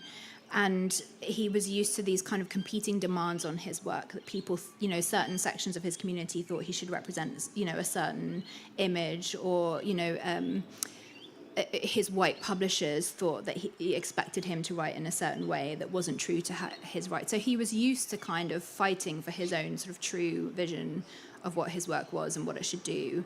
And so it was very interesting for me to follow him into a scenario where it was understood, it was just sort of accepted that art should be political and that it should be kind of harnessed to the cause, and to see him try and sort of negotiate that tension. On to Nancy then. So Nancy Cunard, I knew nothing about, I've got to say, before reading your book. Can you paint us just a colour picture of what sort of person she was? I can try. I mean, she's an extraordinary person and not an uncomplicated person. I mean, I think she is somebody who really taught me that, maybe an essential part of being a good ally is humility, and that was something that she was kind of really lacking in. But it also was something that kind of enabled her to take bold stands in her life. Hers, in a sad way, it's almost a kind of reverse Cinderella story. She was born into great wealth and privilege. Her mother was one of the kind of great London hostesses, so she grew up kind of surrounded by the greatest writers and artists and politicians of her day. And she was a kind of British it girl at a moment when the gossip columnists were really kind of starting to grow their audience. And she kind of rebelled against all of that. She moved to Paris after the First World War, which was a very kind of traumatizing experience for her and her whole generation. She became very involved in, all of the kind of avant-garde movements of Paris. She was the partner of Louis Aragon for a long time. And she's kind of remembered as a muse, and a kind of a fashion icon. But she was also a poet. She published collections of poetry with Virginia Woolf's Hogarth Press. She was also a publisher herself, and she was arguably the person who discovered Samuel Beckett. And she then kind of got into journalism and used that to campaign for anti-racism and anti-imperialism and all these things. So she was somebody who was used to being in the public eye, who was really trying to harness that attention for her own ends. But she really alienated the people that she came from with a lot of these campaigns. And most famously, she had a long affair with a black jazz musician, and she wrote publicly about the treatment that they experienced when they went to London, and specifically about her mother's racism and her mother's opposition to this relationship in a way that her peers thought was really unforgivable. Like if it was, maybe it was fine if your mother was a racist, frankly, but also, you shouldn't criticize your mother in public, especially when she's kind of famous and important. So she had burned a lot of bridges, but she was, incredibly passionate, and she wasn't the kind of person who ever kind of hesitated or overthought things. So when she heard about the Spanish War breaking out, she was very suspicious about the kind of stories that she was reading in the French press, which she knew was pretty conservative, about the and some of it was true. There was a lot of violence in the Republican zone at the beginning of the war. But she felt that this was a very one-sided view, and she knew already that her sympathies lay with the Republic. So she just crossed the border and went to Spain and decided to start reporting. And she then made a number of long trips to Spain, and she just kind of roamed the country. She learned Catalan. She already spoke Spanish, and she just, she was somebody who, despite her background, was really good at building up a rapport with people from all different kinds of backgrounds. So she just spoke to people and got all the information she could. And as I think we'll probably come to, she was a big campaigner, and she was very good at kind of drawing awareness to things like this. I heard you say at one point she wanted to be asked about her campaigning and her activism and all these issues that she was very passionate about, but she was more often asked about the hat she was wearing. Yeah, exactly. All right, so this is from Nancy. It's a rallying cry. It's clear to many of us throughout the whole world that now, as certainly never before, we are determined or compelled to take sides. The equivocal attitude, the ivory tower, the paradoxical, the ironic detachment will no longer do. There's strong words. Strong words. What happened with these words and the petition that Cunard put out? So that's taken from a questionnaire that she sent out in 1937, so this was about a year into the war. And she sent it to about 200 writers whose addresses that she could find in Britain and Ireland. And as you said, asking them to just state very simply. She asked them to write 6 lines, but because they were writers, they all wrote much more than that. Asking them just to say whether they were on the Republican side or the nationalist side in the war. And she said to them, I'm asking you to do this, for it is impossible any longer to take no side. So she obviously felt that with this moment, neutrality was no longer an option. And when she says, the ivory tower, the ironic detachment will no longer do, she's really tapping into a live debate at that moment in the 1930s about what the arts were for and what the responsibility of an artist was. And you can see that in the responses that these writers are sending back, they are also debating this amongst themselves. They're trying to work out what their place in the world is. And it's so interesting to see how they sort of interpret the question differently. But one of the kind of central things in this idea of the ivory tower is this idea that a writer has, either an ability or a kind of special right to sort of withdraw from the world, that they, as a writer and as somebody who works in their intellect or their imagination, they have some kind of respite, that they can retreat from the kind of crises and debates that kind of animate. Don't be afraid. I may duck at any moment. That's a kind of refuge that they can take. And then when you see how some of the writers are responding to Nancy, like Ian Forster, for example, or T.S. Eliot, who says something like, I think it's important for, what is it he says? That it basically says that, some men of letters, as he calls them, should remain uninvolved, that they actually think that it's not necessarily a right of a writer to retreat, but a responsibility, because somebody needs to kind of remain above the fray.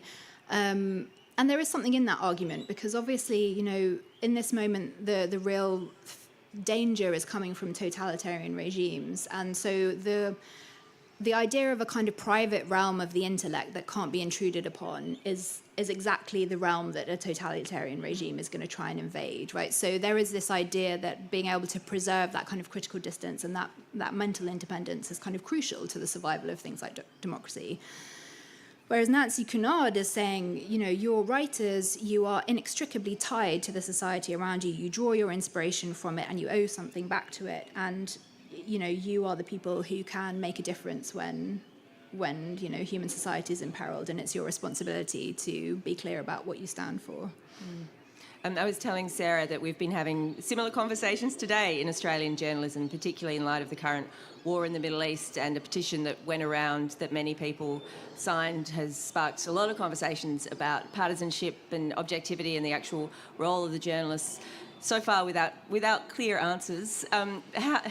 How did it turn out for Nancy? Spoiler alert, it didn't all go swimmingly.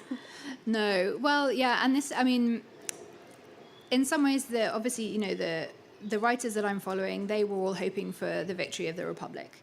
And they were all hoping that their reporting would make a difference and help to ensure the victory of the Republic. So when it was defeated, and as we know, that resulted in a 30-year dictatorship in Spain, it was extraordinarily disillusioning for them, and they had to rethink all the things they had believed about their work.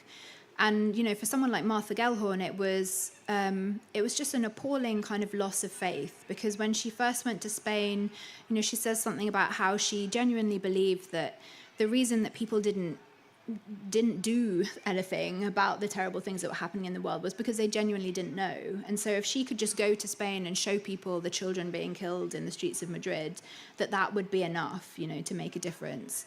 And I think she also felt guilty, because for so many of these people, their experience in Spain was the most vivid and meaningful experience of their lives, and it never left them. And Martha Gellhorn wrote about this kind of sort of perfect symmetry of being in Spain, because it was the one time in her life where she felt that she was writing for a purpose, because, writing was basically what made life bearable and meaningful for her. And if she felt that she could do that and be doing good with it, that was, the best anyone could hope for from life.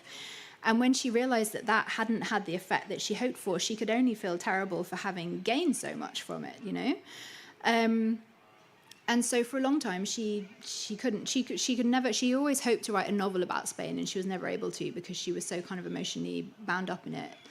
And one letter I read that really moved me, that Josephine Herbst wrote, actually, was in the 1960s, so like sort of 30 years after she'd been in Spain, and she went to the cinema to watch a documentary about Spain.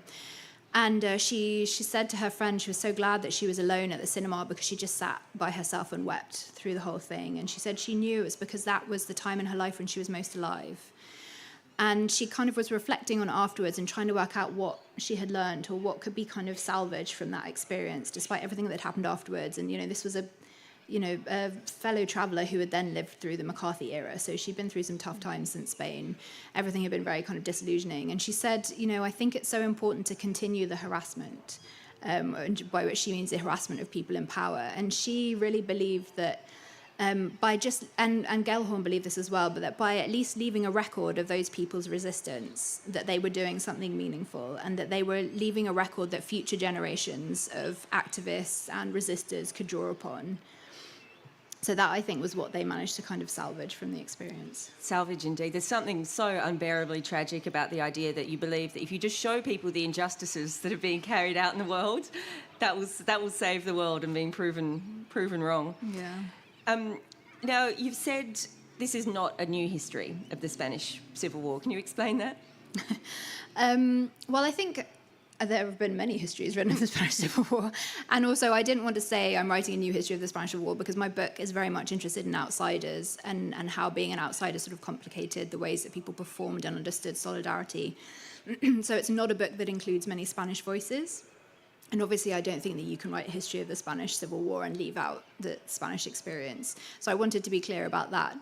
But I also felt that this was not so much a retelling as a kind of a recentering, because there are certain voices like Orwell and Hemingway and a number of kind of British poets who happen to go to Cambridge University, who have become who have kind of formed our cultural memory of the Spanish War.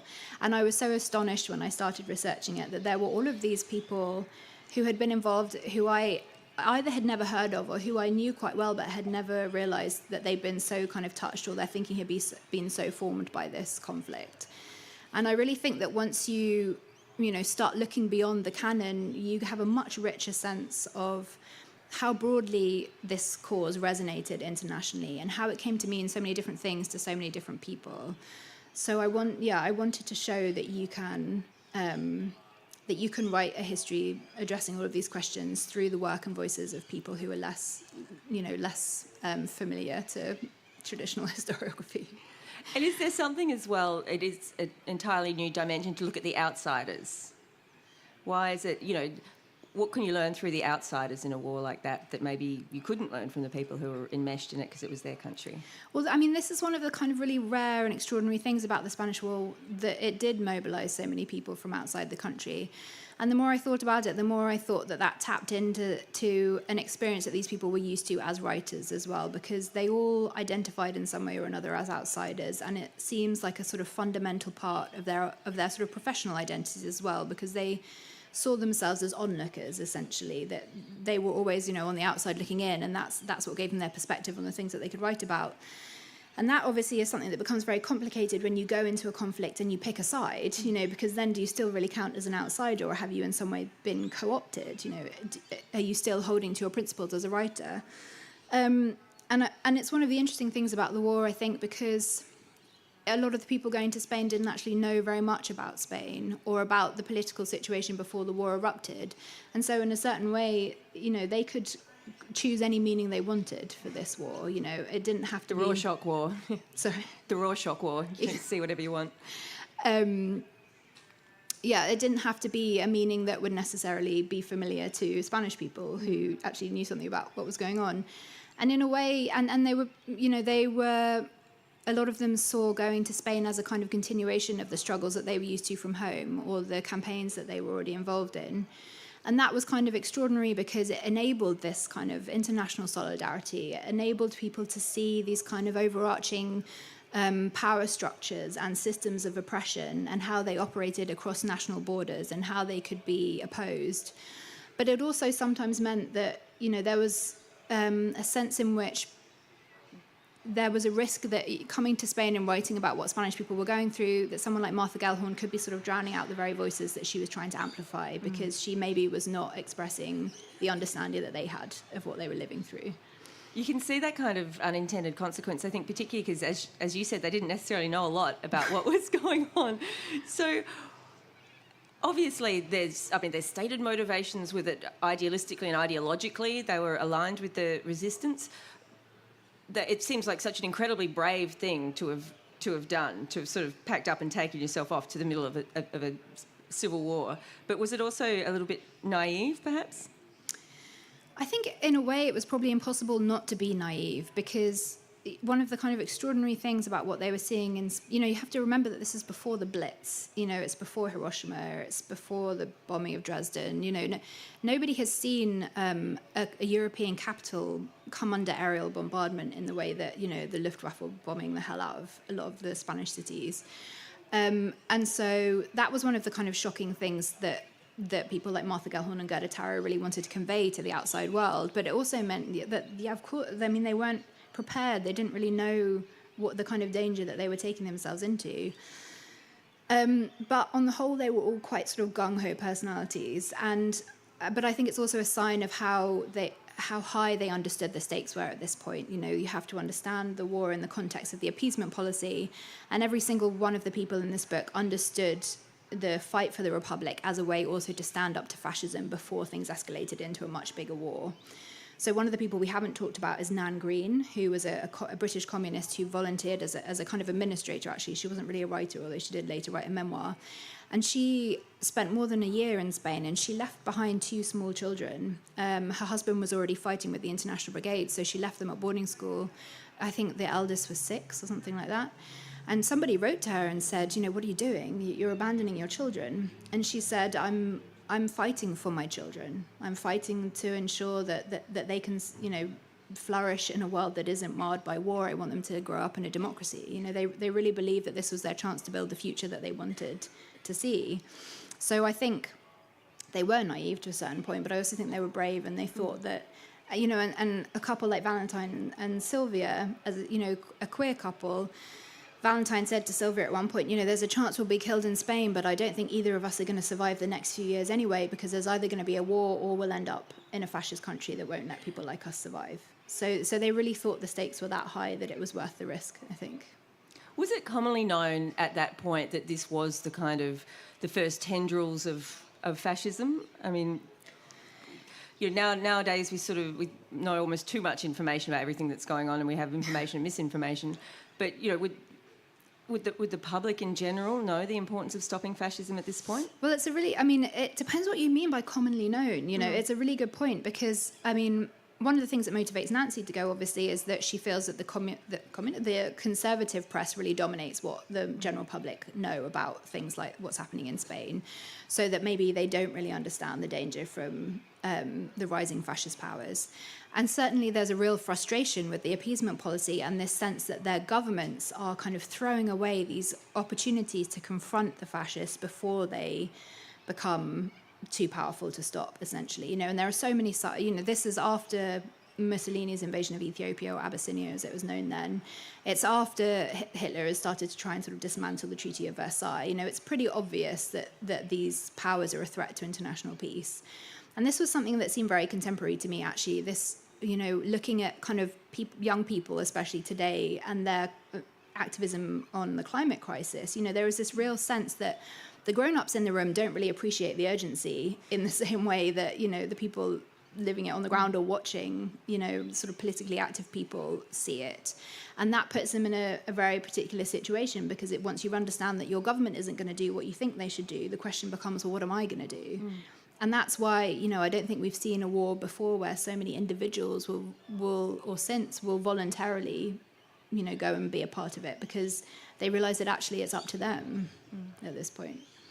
You wrote about the queasy nature of the appeasement at that time, which I keep in my head kind of portmanteauing into acquiescement. So just to expand on that, I'm kind of sensing that, I imagine how furious people would have felt seeing their governments not doing their part to stop this. Yeah, and it's a difficult one for us. We look back at it now and it seems obvious because we know that the Second World War happened. But we're also a generation that didn't live through the First World War, so it's hard to appreciate how much and how understandably people hope to avoid another global conflict. But it's also undeniable that in the British government, for example, was full of people who thought that they could happily do business with the fascists, you know, and there are a lot of British business interests in Spain. And so what they wanted really was stability in Spain, and dictatorships are nothing if not stable. So, you know, that I think people just didn't really trust their governments. And obviously there is this kind of looming shadow of Soviet Russia. And I mean, the British government are petrified of a revolution happening in the UK, you know, especially after the First World War. You know, communism was the real kind of bugbear, and I think a lot of people were willing to accept anything that wasn't communism. And post the Second World War, Franco was very canny about kind of positioning himself as a kind of bulwark against communism, and he managed to sort of pretend that his war in Spain had all been about, you know, keeping communism out of Spain, which was nonsense because the Communist Party had always been tiny in Spain. You know, the anarchists were the big political power on the left. So yeah, I mean, there's a lot of threads you can unpick from. There are. I was just thinking, policy. communists have certainly been used in fear-mongering politics here in Australia as well. I was speaking to a historian when I was listening to you, not during, but for, listening to you talk to Anna Funda yesterday, and I was saying, it's just so surprising to me, the idea of women kind of just packing up and heading into a war like that. And this historian, sorry, I didn't catch your name, said, why is that surprising? That was the time. That was when they were doing activism properly. You know, these women were fantastic. And I'd meant it more as a journalist. I just can't imagine, you know, the only real way that you would do it as a Western journalist in general would be with the backing of an organisation. You'd go over there and have a fixer, perhaps security, you'd have training, you'd have this kind of infrastructure around it, which these women didn't have, but they did, to a certain extent, have privilege, which allowed them to do it. Is that fair enough? Yeah, it's interesting to see how much, what do I want to say? I mean, all of these people, I think, had consciously built themselves lives that offered them a certain element of freedom, which meant that if they wanted to, they could charge over to Spain. Even someone like Nan Green, who on the surface, you know, with 2 young children, not very much money, seems like she's not very free. She had this strong political commitment as a communist that enabled her to justify those decisions, so that she had that kind of freedom. And obviously someone like Martha Gellhorn has the freedom of her privilege because she has a kind of safety net, and she can just go into Spain and you know, if she doesn't make any money, or she can't feed herself, or she has to suddenly leave, you know, things are probably going to be okay. And it's noticeable that someone like Langston Hughes, for example, doesn't go to Spain until he has a commission from a newspaper and he has the funds to cover him to be there.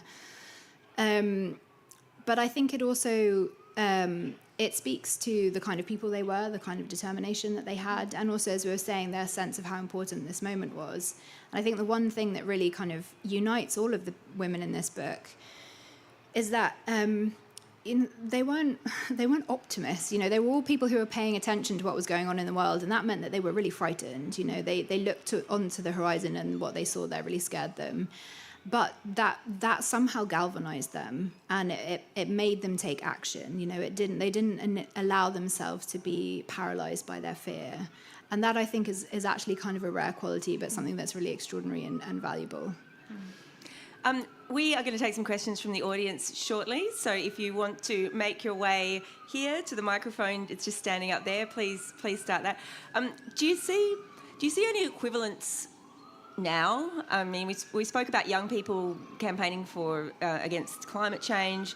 I was thinking, you know, most journalists now, particularly foreign correspondents here, are mostly ABC, our equivalent of the BBC, with a very strict kind of adherence to objectivity.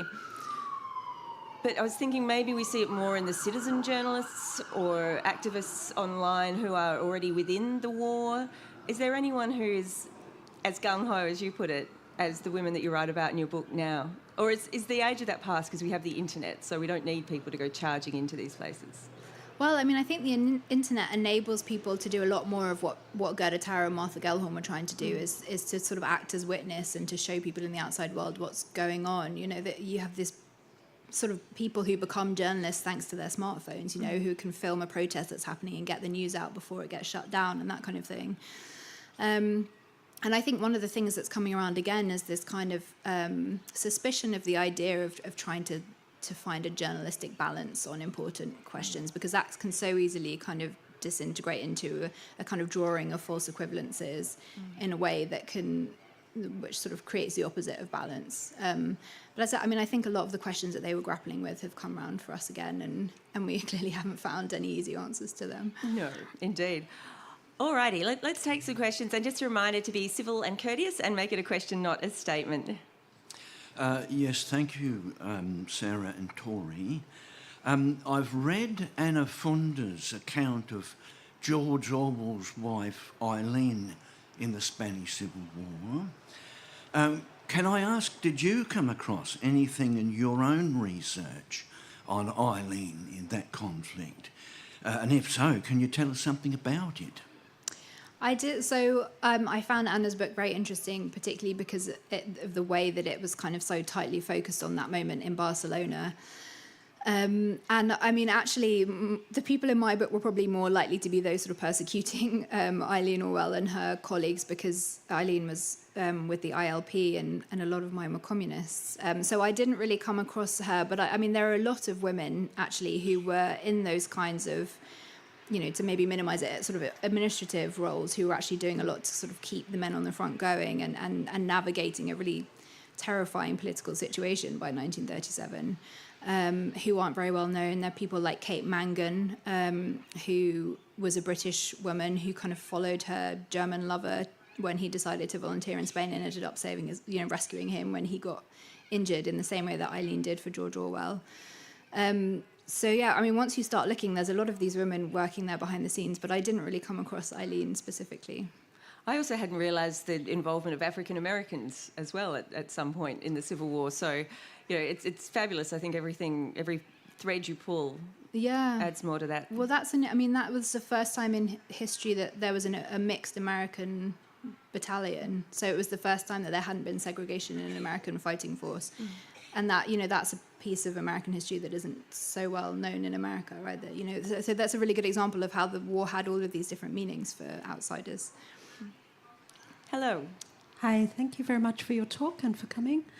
I'm wondering if in your research, did you find any personal records of particular challenges that women would have faced in these situations? You know, things like birth control or, you know, sanitary pads, this sort of thing.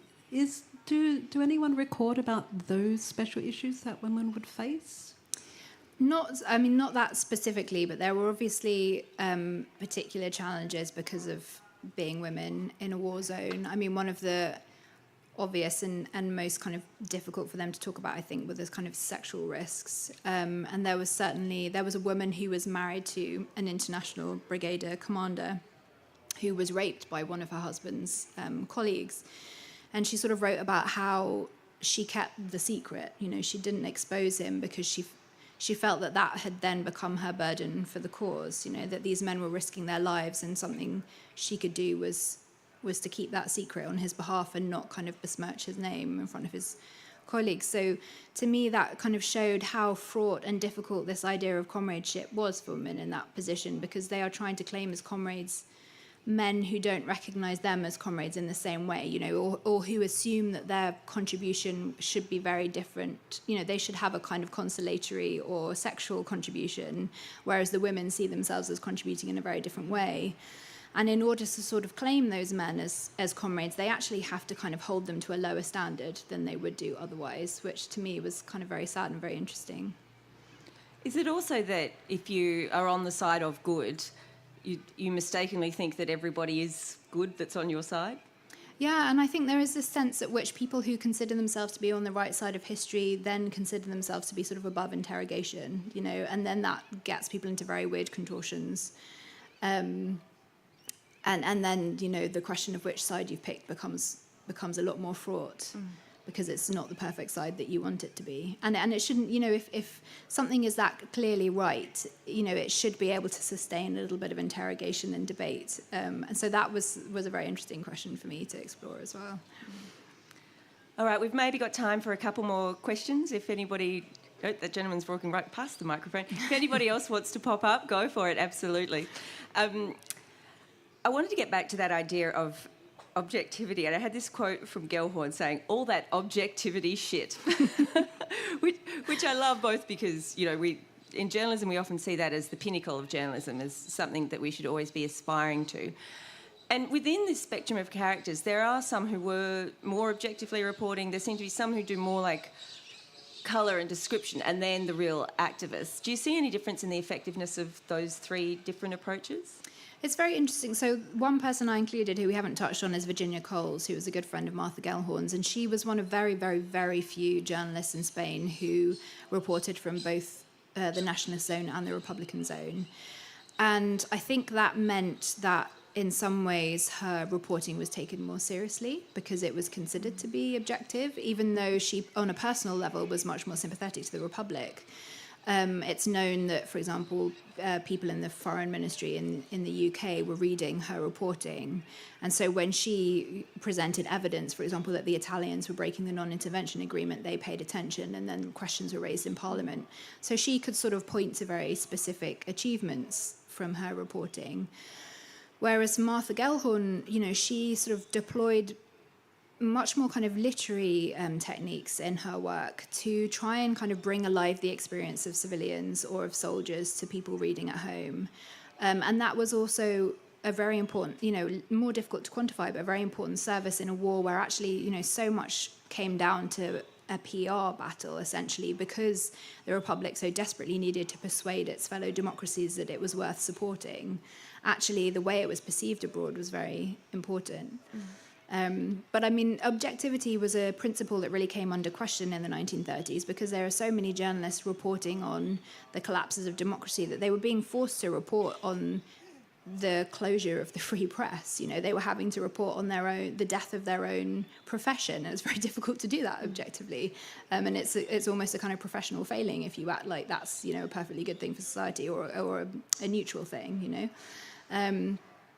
So yeah, and I think that Martha Gellhorn felt that it was not right to ask her to report objectively on the kinds of things that she was seeing because it would be dishonest of her to put aside the human reactions that she had to seeing children killed in the streets. Do you see parallels with reporting today where there's that eternal struggle between objectivity and the truth, meaning often a very emotional appeal? I think it's probably a question that's never going to be sort of entirely put to bed.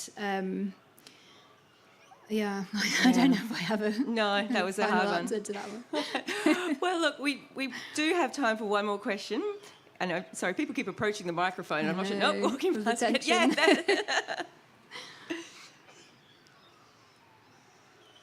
Okay. I do have a question more about a stylistic choice. So if we read non-fiction about males, they're usually referred to using their surname, but you choose to use first names a lot. And I wonder what the purpose of you doing that was. Interesting. Yeah, I've been asked this before, and it sort of made me think about a decision that I'd made that maybe wasn't fully conscious, but I think it's partly a kind of immediacy thing. I mean, I don't know. I find when, I mean, it does irritate me if I see in a book that a male writer is referred to by his surname and the woman gets the full name because people can't be expected to know off the bat who she is because she's not as important or whatever. But for me, there's a kind of immediacy thing, and because I was spending so much time with these people, and because I really wanted to bring them to life as individuals and their own backgrounds and their own emotional responses to what they were seeing in Spain was such a kind of intrinsic part of the story I was trying to tell that it felt right to use their first names. But it certainly wasn't a kind of, I didn't feel that they were, warranted as much professional respect as, I'm pretty sure I refer to Ernest Hemingway as Ernest in the book as well. So. Thank you so much. I feel like by the end of your book, I was on first name basis with most of those characters. So thank you so much. Sarah will be signing. Sorry, Ms. Wadling. we'll be signing copies of her book as well. I'm sure you all know where the book signing is, and also buy books. They're all in there. There's absolute surfeit of amazing books in the book tent. So please do head over afterwards. And thank you all for coming, and thank you so much, Sarah, for introducing us to your marvellous cast of characters. Thank you very much. Thank you.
Ladies and gentlemen, good morning.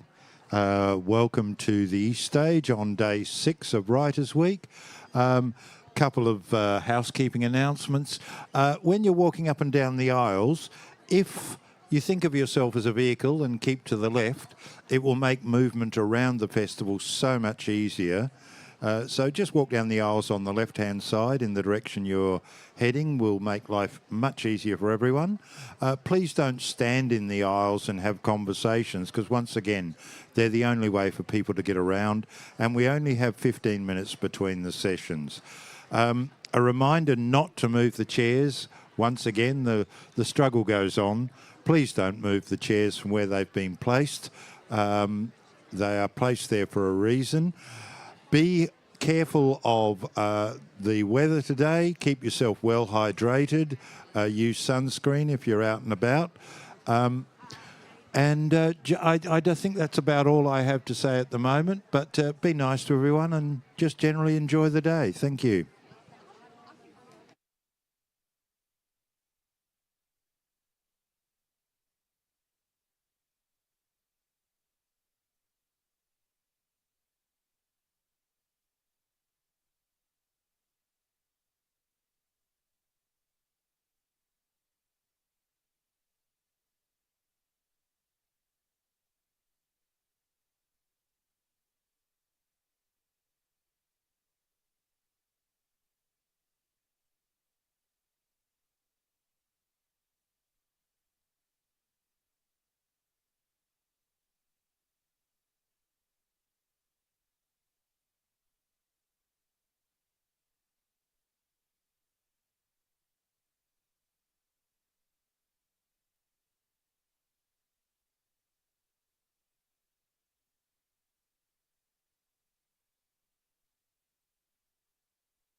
Well, good morning, everyone.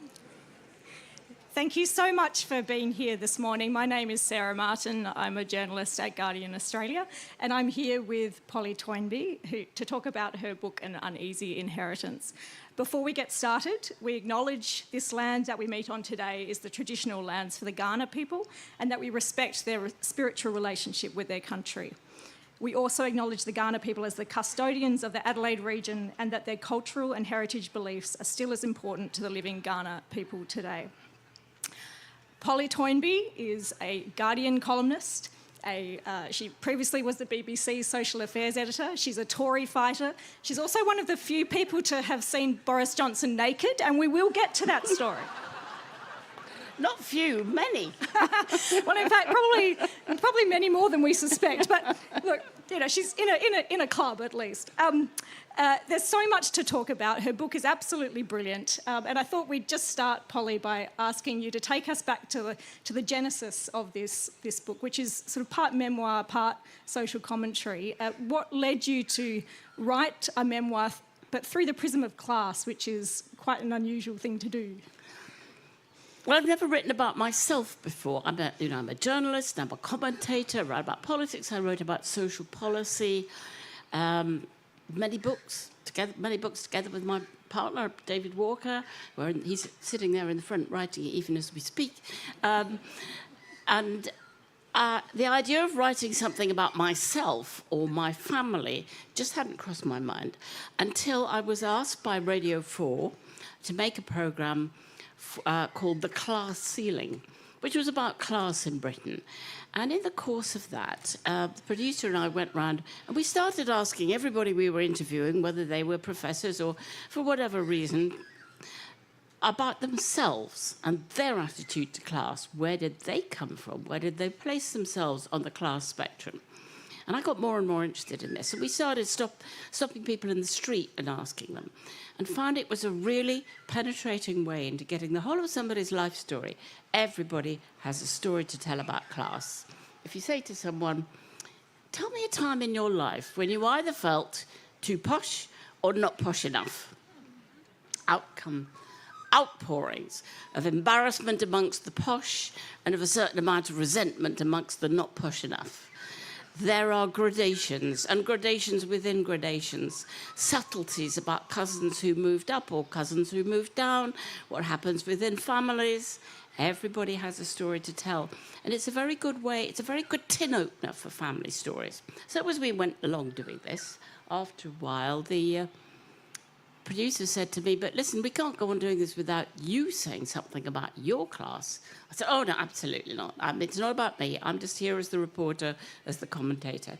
No, I think you should say something. And I thought, anybody listening to Radio 4 will kind of guess from my voice, the way you do in Great Britain, what kind of class I might come from. Also the fact that I was a professional.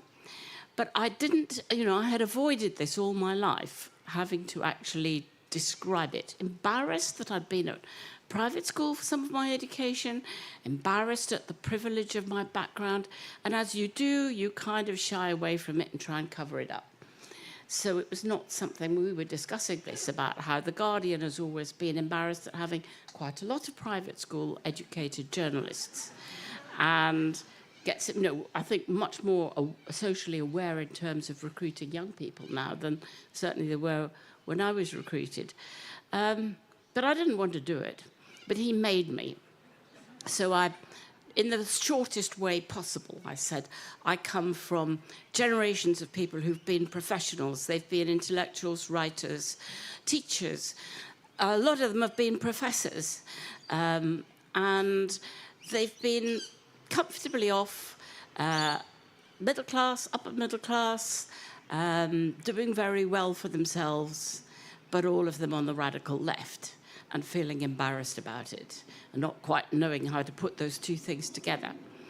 So that was about as much as I said. But I went away and thought about it after I'd made the programme and thought, I need to look into this more. Lots of people write fantastic memoirs about how they've come up from nowhere, pull themselves up by their bootstraps and to make it, and always fascinating stories. But wonderful, I don't know if he's been here ever, wonderful the memoir by Lem Cisse, the poet, about coming from a really hard childhood in care and utter neglect to being this wonderful poet.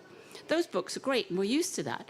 But I thought, well, nobody's actually written about being middle class, the awkwardnesses of being middle class, and the fact that you can never say, I got there on my merit. So obviously, when I looked into my background, I spent an awful lot of time looking for any kind of working class roots I could find. A root, a twig, a branch. Give me some credibility somewhere. Nothing. Absolutely nothing. I have Australian origins. My great-grandfather, Gilbert Murray, who was Regius Professor of Greek, came from Australia. And his mother was a governess. And I thought, oh, well, maybe a governess, maybe she's got a working class. Not a bit. She came from educated middle-class people who'd fallen down in the world, so she'd become a governess. So seeking justification for your position is quite an important part. Just before the book came out, a piece of research came out from the London School of Economics, and they interviewed a whole lot of people who were higher managerial or professional and asked them about what was their class. And nearly 50% of them said, oh, I'm working class. What? How could you be working class? And some of them would say, well, my parents didn't go to university. I come from... Fine. Some of them said, oh, my grandparents. Some of them even said, my great-grandfather was a miner. I mean, anything they could find that justified their position in the world, that they must have got it on merit. I know, at least I know I don't know, in any sense, to what extent I owe everything I have to my background. Mm. So take us back to that moment where you were asked that question. You had that sort of internalized embarrassment. Why were you embarrassed? What was the sort of dirty little secret you felt you were hiding? Well, I think all middle-class people on the left, and an awful lot of these days middle-class people are on the left, are aware of the ambiguities and embarrassments. And partly because you get attacked all the time by the Tories and by people on the right saying, well, if you're so left-wing, then why haven't you given everything away? What are you doing having a nice house and a decent salary? And even if you give some of your money away, never going to be enough. You're never going to be Mahatma Gandhi. And so I thought analysing that would be useful, partly because there's not much point in going about feeling guilty.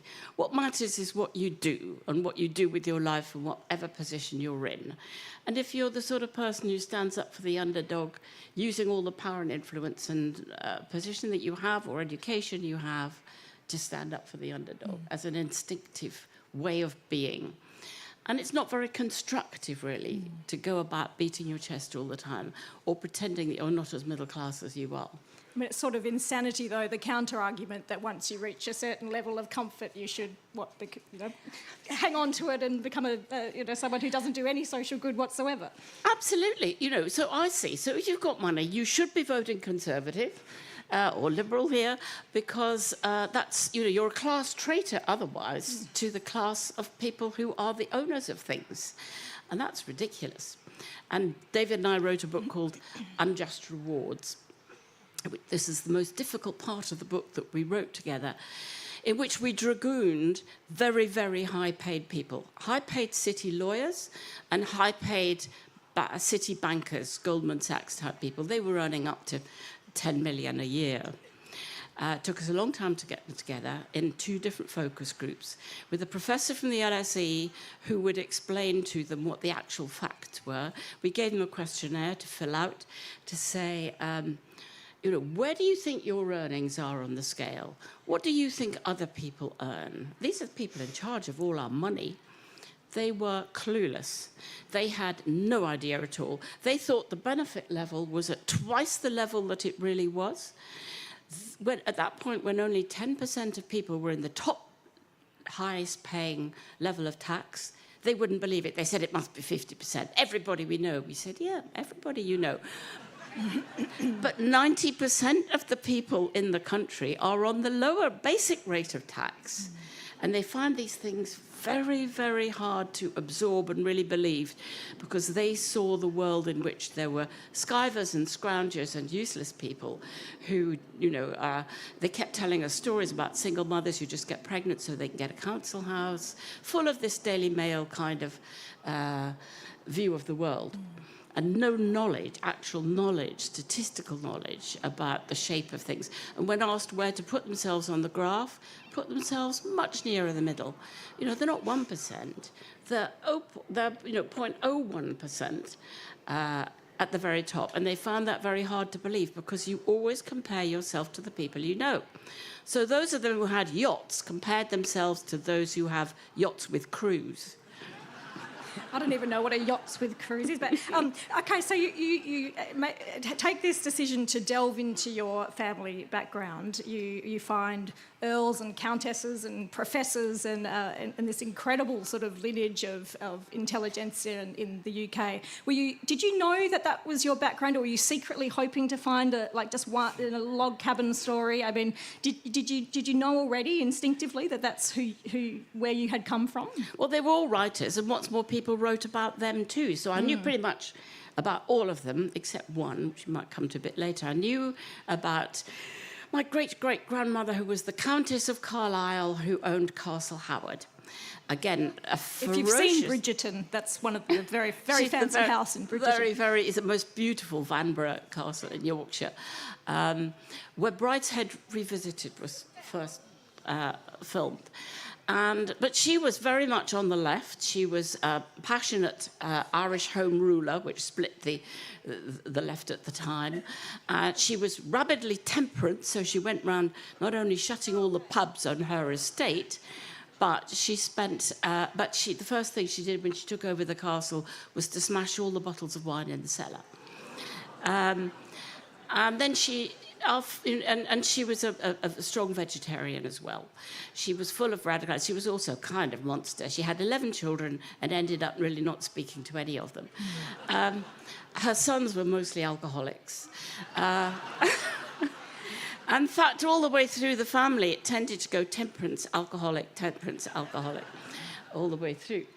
And her daughter was my great-grandmother, who married Gilbert Murray, who was the Australian and the Regis Professor of Greek. And they lived a very, very abstemious life, again, vegetarian, temperance, great friends of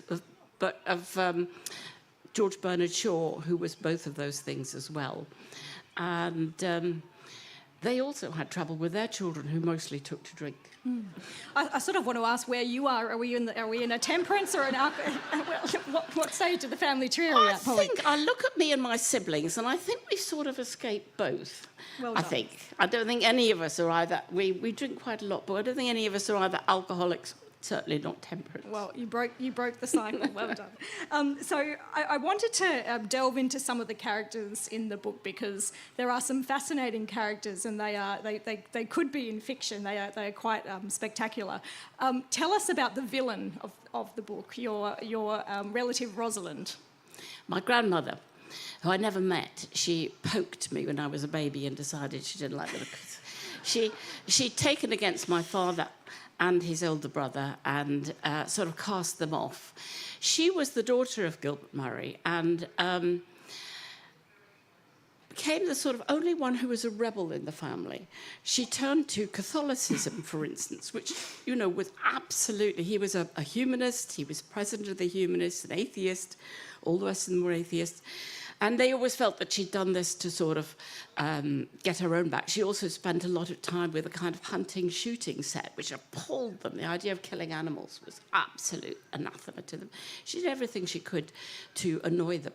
But she was also a monstrous mother. She was married to Arnold Toynbee, the historian, who wrote 12 volumes of the study of history that in its time was rather like sort of Fukuyama, was a great popular historian. He was on the front page of Time magazine, on the front cover of Time magazine, the year that I was born. And she treated him terribly, and he absolutely adored and worshipped her. She was very snobbish. She always thought, I've come from the aristocracy and I've married beneath me. But really, it was the real hypocrisy was this thing about Catholicism. When she became a Catholic, she managed to get an annulment from the Pope, from Arnold Toynbee, and they had 3 children. So what the Pope wouldn't give to Henry VIII, he would give to my grandmother Rosalind. She got her annulment. And then she went off to live with a Trappist monk. And she always described to the family how this was the most pure, meditative relationship. And they spent their time in prayer and silent contemplation. And she totally despised anybody in the family who did anything wrong. I had a cousin who had a child out of wedlock, and she never spoke to her again. I mean, it took tremendously high moral standards. After she died, she left behind these diaries about the wild sex life she had with this Trappist monk. And by that time, my father and his brother, who were utterly shocked because they'd been so harshly treated by her for their own immoralities. So she was the great hypocrite and the great monster. I mean, I think every book needs a villain, and it's her. All the rest of them are rather virtuous, if comical in their attempts at virtue. Well, yeah, let's go to some of that, because there was obviously this awareness of class and privilege ran very deep in your family, and there was sort of attempts to, I guess, counteract that with deeds. There was a commune. Can you tell us about the commune? That's my father, who all his life was looking for ways to be good and ways to be better. He was one of the founders of CND, Campaign for Nuclear Disarmament, and was passionate about that. He was a bit of a millenarian. He always thought the world was going to come to an end in one form or another. And when we were kids growing up, learning about the nuclear bomb and what was going to happen to us, we'd all read Neville Shute on the beach. We all knew about strontium-90 and what it was going to do to us. So when we went on holiday to Wales one year, we had to turn around and come back again halfway there because he'd forgotten the big jar of suicide pills for us all for when the bomb dropped. I assume you were very well behaved on these holidays. We used to eye the jar with a certain amount of anxiety, it's true. So I went back, got the jar, and off we went to Absoc. And they were genuinely suicide pills. Well, I mean, that's quite extraordinary. I don't know what he got his hands on. It was probably a huge amount of aspirins, more than we could possibly have swallowed. But he just felt it was very important to know that we would not have to suffer the horrors of post-nuclear Holocaust. Yeah, and they did take themselves very seriously, didn't they, your forebears?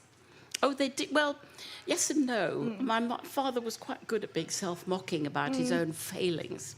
I mean, in the end of his life, you were talking, he decided the answer to this conundrum about what to do. He was a book reviewer for the Observer newspaper and a journalist. And the conundrum for him, again, was how to live the good life and yet live a privileged life. He had not a lot of money, but he had a quite nice house of the country, and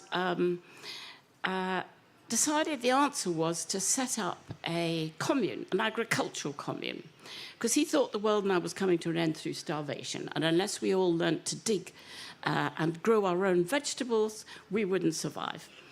And used to say to me, because by then I was, thank God, grown up and living in London, you Londoners, you'll come creeping to our door begging for a cabbage. So he set up this commune with the best of intentions, that he would give everything away to everybody in the commune after 5 years. And it would also have a certain kind of spiritual dimension, a kind of seeking for truths. And in fact, it got swamped with a whole lot. He put advertisements in the alternative press saying, come and join our agricultural commune. A whole lot of people turned up who were really not interested in digging. They really, I mean, he was a great one for digging, but they weren't. So they would go off and sit in the woods and chant Om and do some primal screaming and things of that kind. And would say, no, I'm afraid we're too busy with our spiritual work today, Philip, to do any digging. And so they all went very hungry, I imagine. It all fell apart in complete chaos at the end and left him very despairing, I think, feeling this had been his great attempt to give things away and make things work. And it didn't work, as communes often don't. And my poor youngest half-sister was still living at home there, and my poor stepmother, and they had a pretty hard time of it. How long did it last for? Lasted about 4 years. Okay. Something like that. And a few failed crops by the sound of it. Okay, there's so much in this book, and I'm acutely aware of our time limitations. So there's, just this incredible cast of characters, and you have to buy and read the book to learn all about them, because we really have just touched the surface.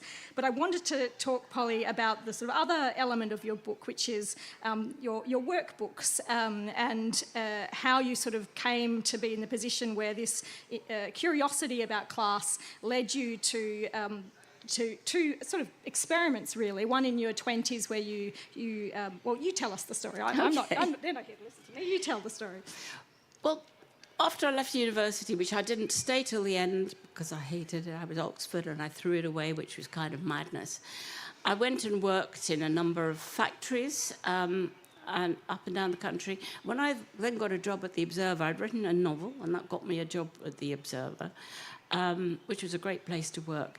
And there I was on the news desk, and I suddenly realised that I knew really nothing about the country I was reporting on.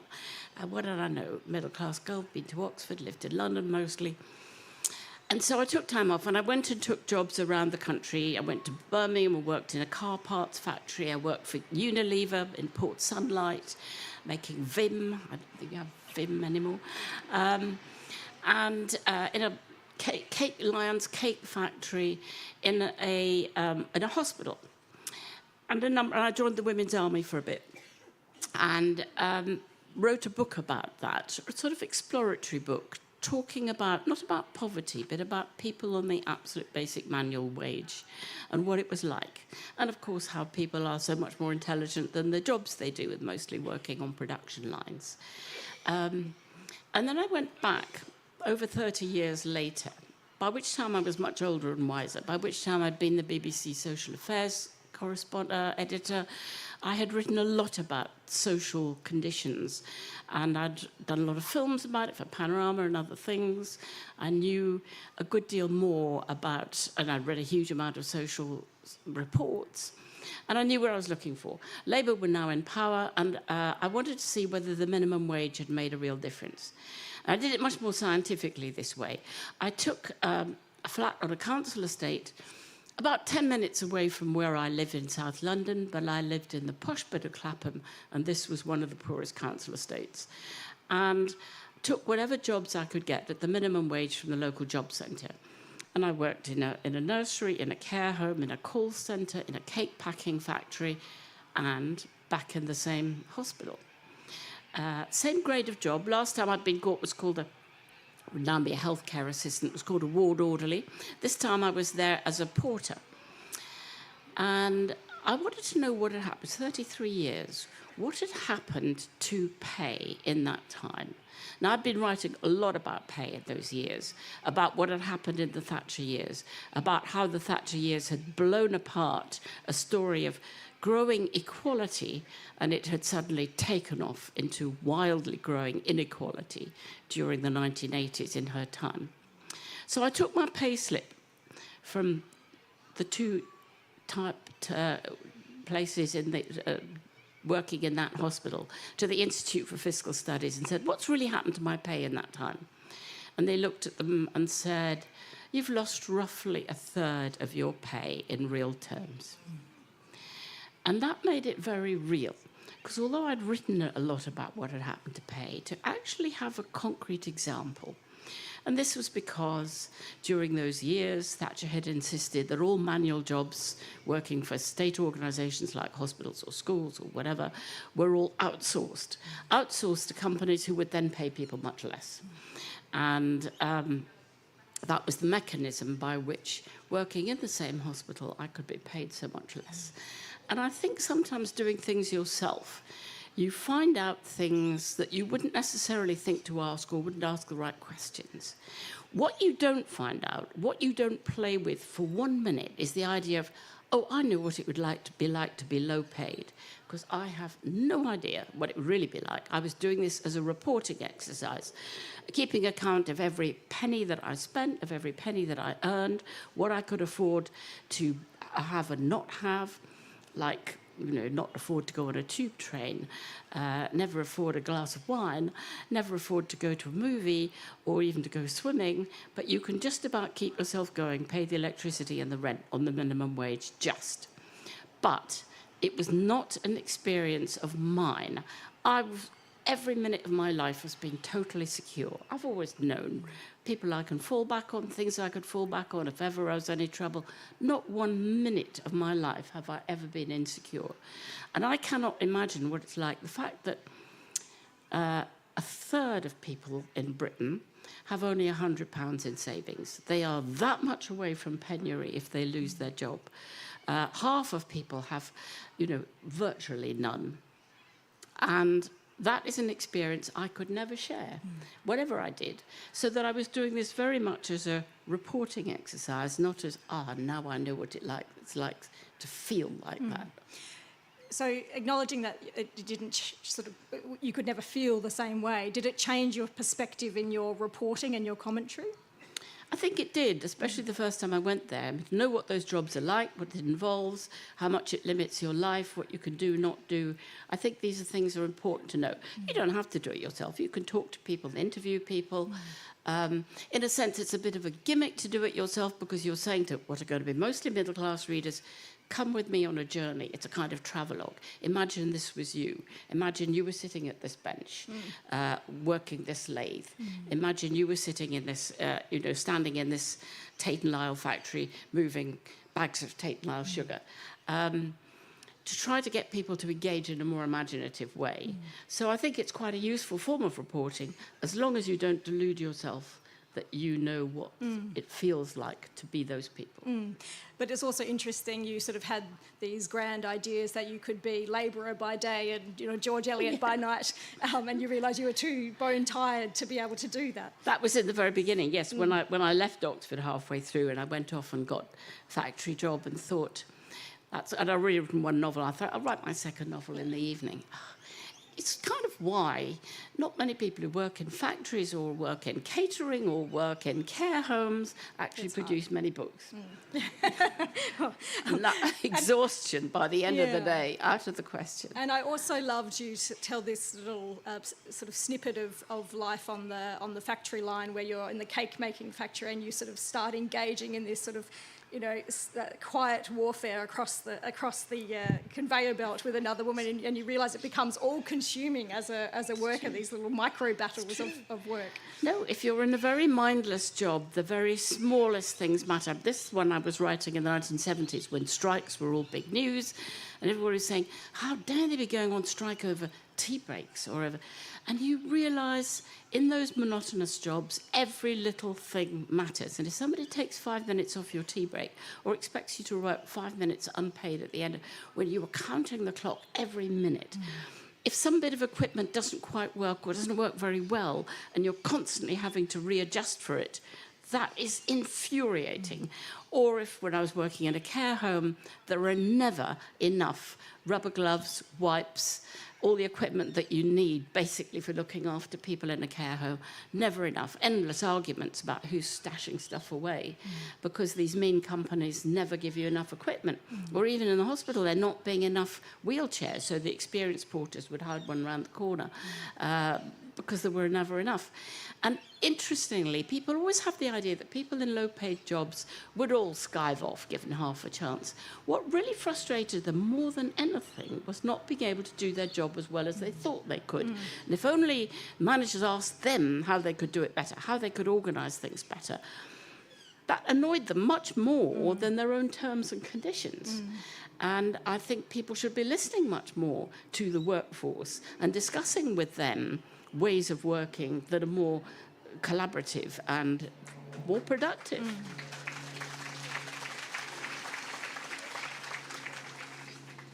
Sorry, I've just lost my train of thought for a minute. But I guess you talk about that sort of lack of social mobility and the consequence of those changes that happened under the Thatcher years. Why has that been so difficult to unwind? And as you say, we're not seeing things get better.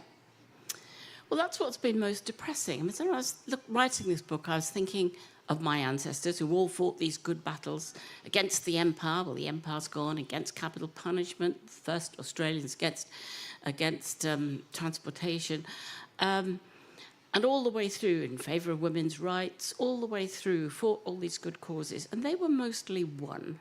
But I think what shocked them most now is to find that from, say, 1900 all the way down to the end of the 1970s, there was greater and greater equality in terms of both wealth and income. And after that, it took off in the opposite direction. Partly this process of outsourcing all jobs so that you could hold down the pay of the bottom half of people, and partly taking the lid off at the top, where suddenly astronomical sums being earned by CEOs in a way that really wouldn't have been acceptable when the unions were strong. But breaking the unions made a big difference in the 1980s and changed the culture in an important way. So I think to find that social mobility, which all politicians say, oh, we're all for social mobility, aspiration, moving up ladders. They never talk about anybody having to move down to make room for anybody else to move up. No, not my children. The social mobility has actually gone backwards. That birth is destiny more certainly now than when I was born, which was end of 1946. Well, that's pretty shocking. And yet politicians go on in this glib way, well, you know, we're going to have more equal opportunities. But they never realise that equal opportunities are completely impossible in a country as unequal as ours and yours. That equality has to come first. Equality of opportunity comes out of it. If you look at the countries where there is most social mobility, the ladder is shorter and the trajectory and the angle softer in those, say, Nordic countries. So that if you have a much greater level of equality to begin with, then you have much more chance of people moving both up and down the ladder. Penalty for falling down the ladder, not nearly so great. Whereas the steeper the ladder, the more the ones at the top will cling to it for themselves and their children. So why is it so difficult? I mean, obviously you've been dominated by Tory governments in the UK in recent times, but why is it so difficult to unwind? And are you optimistic at all about a change of government in the UK and how that might try and improve the situation? Well, you always have to be optimistic. And, you know, we've had 14 years of deep pessimism, of terrible things happening, and huge cuts to public services, huge increases in inequality, huge cuts to benefits for people in work. They always say hard-working people, but the top-up benefits for them have been cut as well.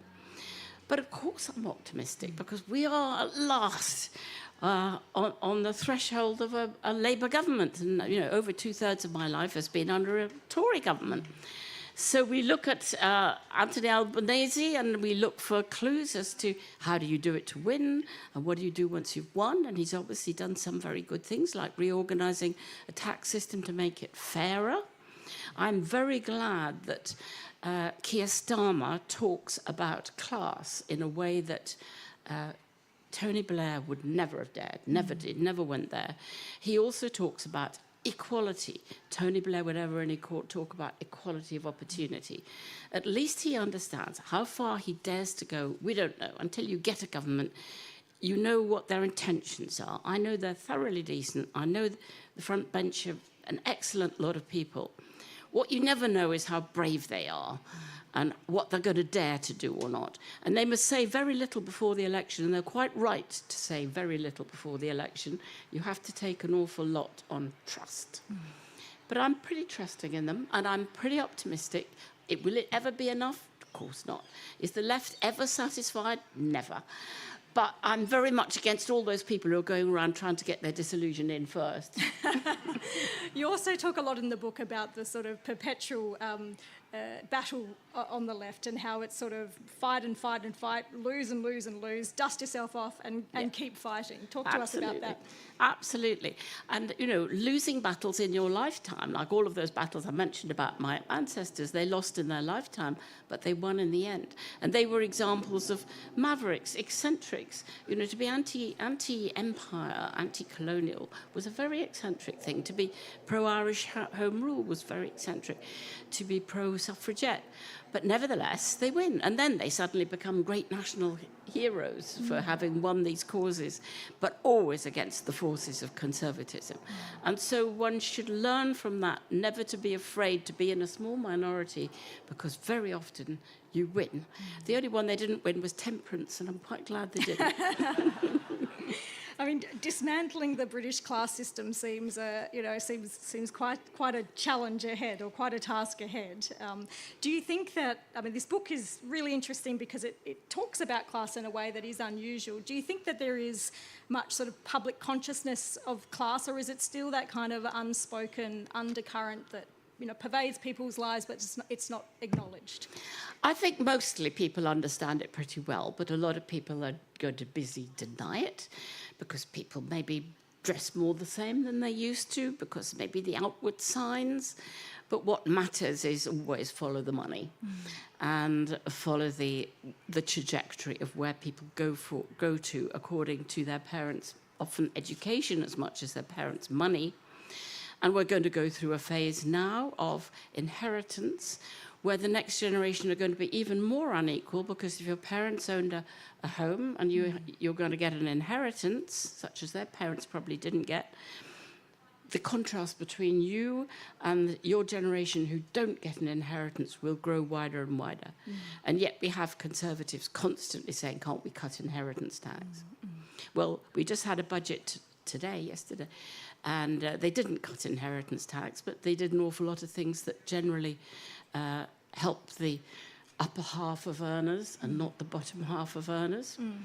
And that is the trajectory. It's what every Conservative budget always does. And we will now see, I hope, at least a decade of Labour budgets that will try and put it right. And I hope as fast as possible. But it is incredibly difficult. And the thing, I mean, I call myself a social democrat, not a socialist. You know, the point about being a social democrat is that you just constantly want to make things better and fight hard for those battles. But you don't have an end goal that says there will be a golden day when everybody is exactly the same. You avoid that conversation because it's pointless and meaningless, and we're so far from it. There is no point in even thinking about what is the end goal. Let's just think of the next step, and then the next step. And not only are you a social democrat, at one point you put your hand up to be a politician, to be a social democrat politician. Tell us about that.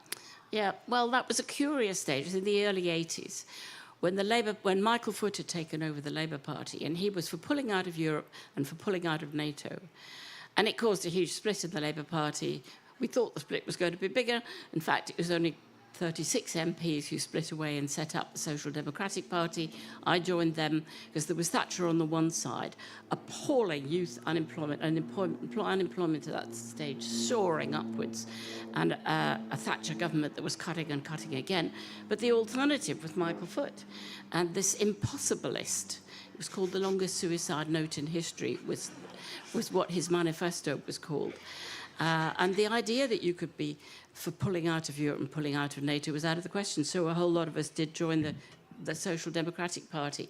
And we had kind of one chance to shoot through. But as you know, in a first-past-the-post system, it's practically impossible for any new party to get going. And all sorts of people said they would vote for it if they thought we could win. And it's, you know...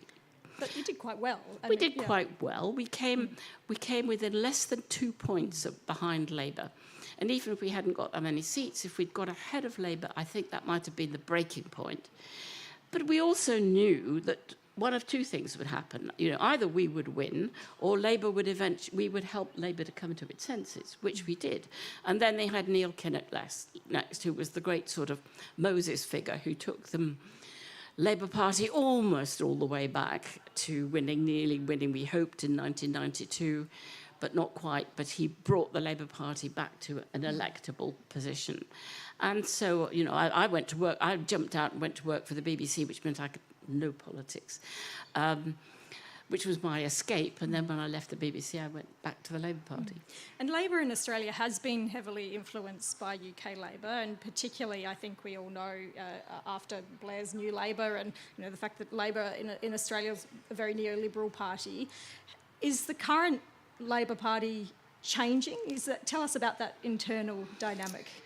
It's difficult to know because they are being cautious about what policies they put forward, and I think they're right to do so. And every time, I mean, one of their policies was to stop non-doms being able to get this big tax break if you earned your money for the very super rich, if you could claim you had some spurious connection with abroad.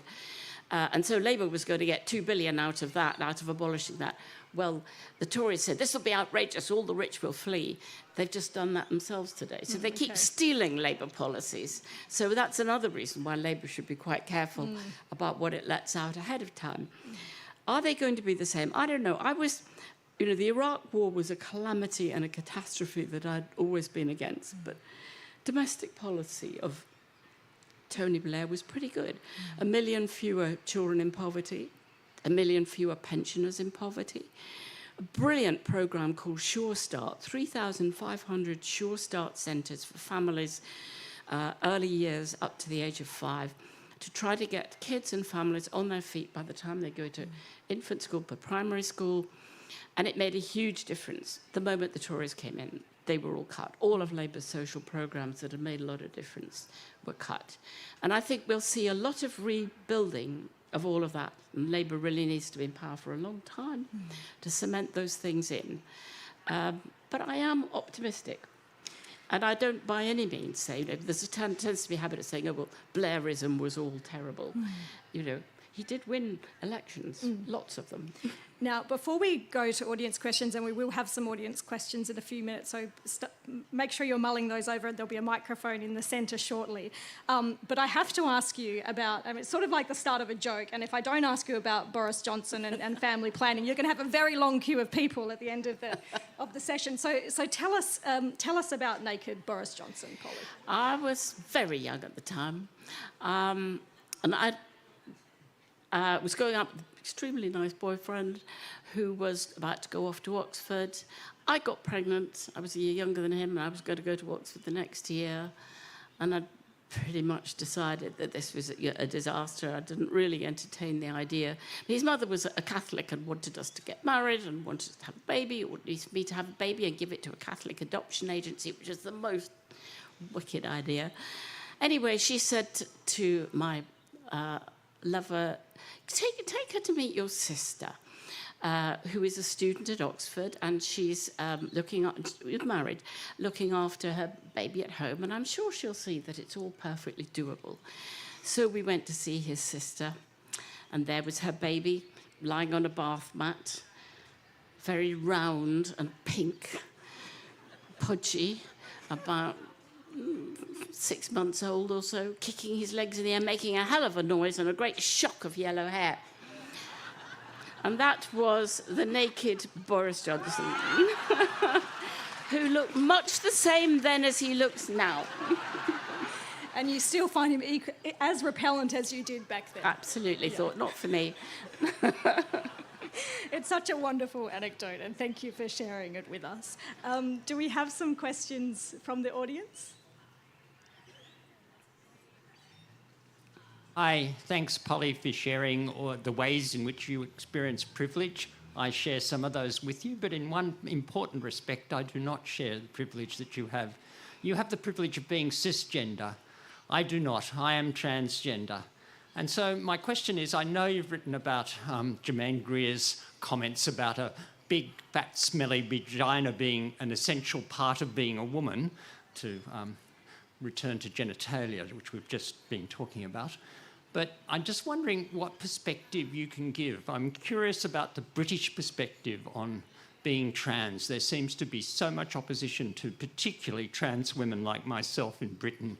And I'm wondering what perspective thoughts you have on that. I don't think there is great opposition. I mean, there's a certain amount of argument within feminist ranks, but basically, from the point of view of the state and from the point of view of most people, they think that trans rights are important, of course, as do I. And, marginal arguments about whether certain changing rooms or whether certain toilets should be used by certain people or not seem to me to be pretty insignificant in the big scheme of things. And I am not eager to get into that debate. I'm very eager to defend trans rights, but I'm also a very strong feminist too. And I think the argument has often been trivial compared to, the big things that we've been talking about today. Okay. Thank you. Hi, Viz, we can't miss you. Thank you. Great chat. Enjoyable. Look, to Australians, to this Australian anyway, the House of Lords is absurd. Can you defend it to me? You're picking the wrong person there. No would be the short answer. It is absurd. It's very difficult to do away with, because what's happened, right since 1911, since Lloyd George first tried, huge numbers of people have said it's absurd, it's embarrassing, it's ludicrous. It's the only theocratic element of any supposedly democratic country. We have 26 bishops. We have 91 hereditaries. Of course, it's completely crazy. We have people who buy their place in, increasingly with big donations to the Conservative Party. It's crazy. The problem is always, the moment you get into what do you replace it with, you're into all the arguments. Be careful about the American system, which has become a complete blockage. You do not want to have a second chamber that can block the first chamber. And then you get into the nitty-gritty of how do you replace it. I think probably what Keir Starmer will do, he said he will reform it. He said they won't come till the second term. The first term, I think he'll quite quickly do away with the worst atrocities. You can do away with the bishops. You can do away with the hereditaries. You can have much stricter rules about people who pay donations, don't buy themselves peerages. You can clean it up a lot within its existing structure. But the next stage of it, each time there's been a coalition between traditionalists who don't want to change it at all and people arguing over which sort of change. So I don't know if we'll get there or not. I hope we do. And I change my mind from time to time as to exactly what kind of structure it should be. I think probably the good idea is not to have elections for it, but to have them being mayors, heads of local governments, people already elected from around the regions collecting together to make a second chamber, rather than having a second directly elected chamber. Thank you. Makes our wacky Senate not look quite so bad. No. Polly, thank you for the inspiration you've been over many decades. I'd like to ask about Toynbee Hall, a community development project of much greater longevity than the commune you talked about. Can you say something about the relationship you have and contemporary Toynbees have with what they do at Toynbee Hall? Yep. Toynbee Hall is an extraordinary building. It's a sort of pastiche Oxford College, dumped down in what was then one of the poorest parts of the East End, is now not quite so poor. And it was named after my grandfather, Arnold Toynbee. It was named after his uncle, who was confusingly also called Uncle Arnold, who was his uncle, who worked as a social worker in the East End, but was also an academic. He was the one who actually invented the phrase industrial revolution, and he was a quite radical thinker about social history, trade union history, a great promoter of trade unions and cooperatives. But he died very young. His friends said of a disease caught in the slums of the East End, but I have no idea if that's true or not. And they then set up Toynbee Hall in his name as a great community centre that was part of what was called the settlement movement, where lots of universities set up offshoots in poor areas and sent their students out to work there, to teach, to support, to help people in poor areas. And Toynbee Hall, was very much, it was people passing through the East End of London who were Russians and then Druze and then nowadays very much Bangladeshis, and they do a lot of teaching English to Bangladeshi women. They do a lot of support and help for families there, and it's a great institution. And I go there from time to time and really impressed by their work. I've just realised I was supposed to read a statement before the question, so just in case, you've all been very well behaved so far, but just in case this next one's a troublemaker, Adelaide Writers' Week has a zero tolerance to racism and disrespectful language. If you're asking a question at the microphone, we ask you to keep it civil, and remember, it's a question. Next question. Thank you, Polly. I am a troublemaker. I have been called one over many years, but not the kind that they're talking about here. And it was wonderful to hear you talking about Toynbee Hall, because when I was working in Britain, I was working on the Toynbee Hall project, so it's a one dear to my heart. I was in Britain for many years, and I came back in here in 2019 as what I call a Brexit refugee, so angry about what was happening in Britain that I could hardly contain myself. What I want to ask you is, do you see any hope in Britain renegotiating supportive, mutual partnership with the EU in the foreseeable future? Because I know that Keir Starmer is keeping that very close to his chest as well, understandably. Yeah. It is really important that Labour does not reignite the Brexit issue before the election, because the one thing the Tories want is to refight a Brexit election. They don't want it to be about the cost of living and the state of the health service and the state of public services, the things that they're in real trouble about. So Labour has been very cautious, saying we work very closely with our European neighbours, and to say nothing more than that. But 2025, as part of the treaty, there is a limited renegotiation coming up, which is a chance to open some things. I don't think that Europe will be in a great hurry to have us back into the single market or the customs union, partly because they won't trust that the Tories won't come in again next time and start the whole Brexit thing over again. I don't think they'd have us back for quite a few years until it was quite plain that the Brexit disease had died out and was no longer this kind of mad fever in the blood of the right wing.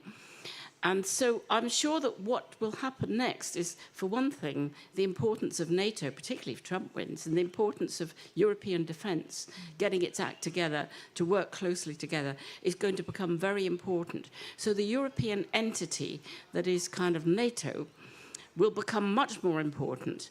And, you know, if we can make the best trade deals we can, if we can unpick as far as possible things, the madness like musicians not being able to take their instruments across Europe, those sorts of things, I think that Labour will be will find it quite easy to renegotiate. Rejoining Horizon programme, maybe rejoin Erasmus.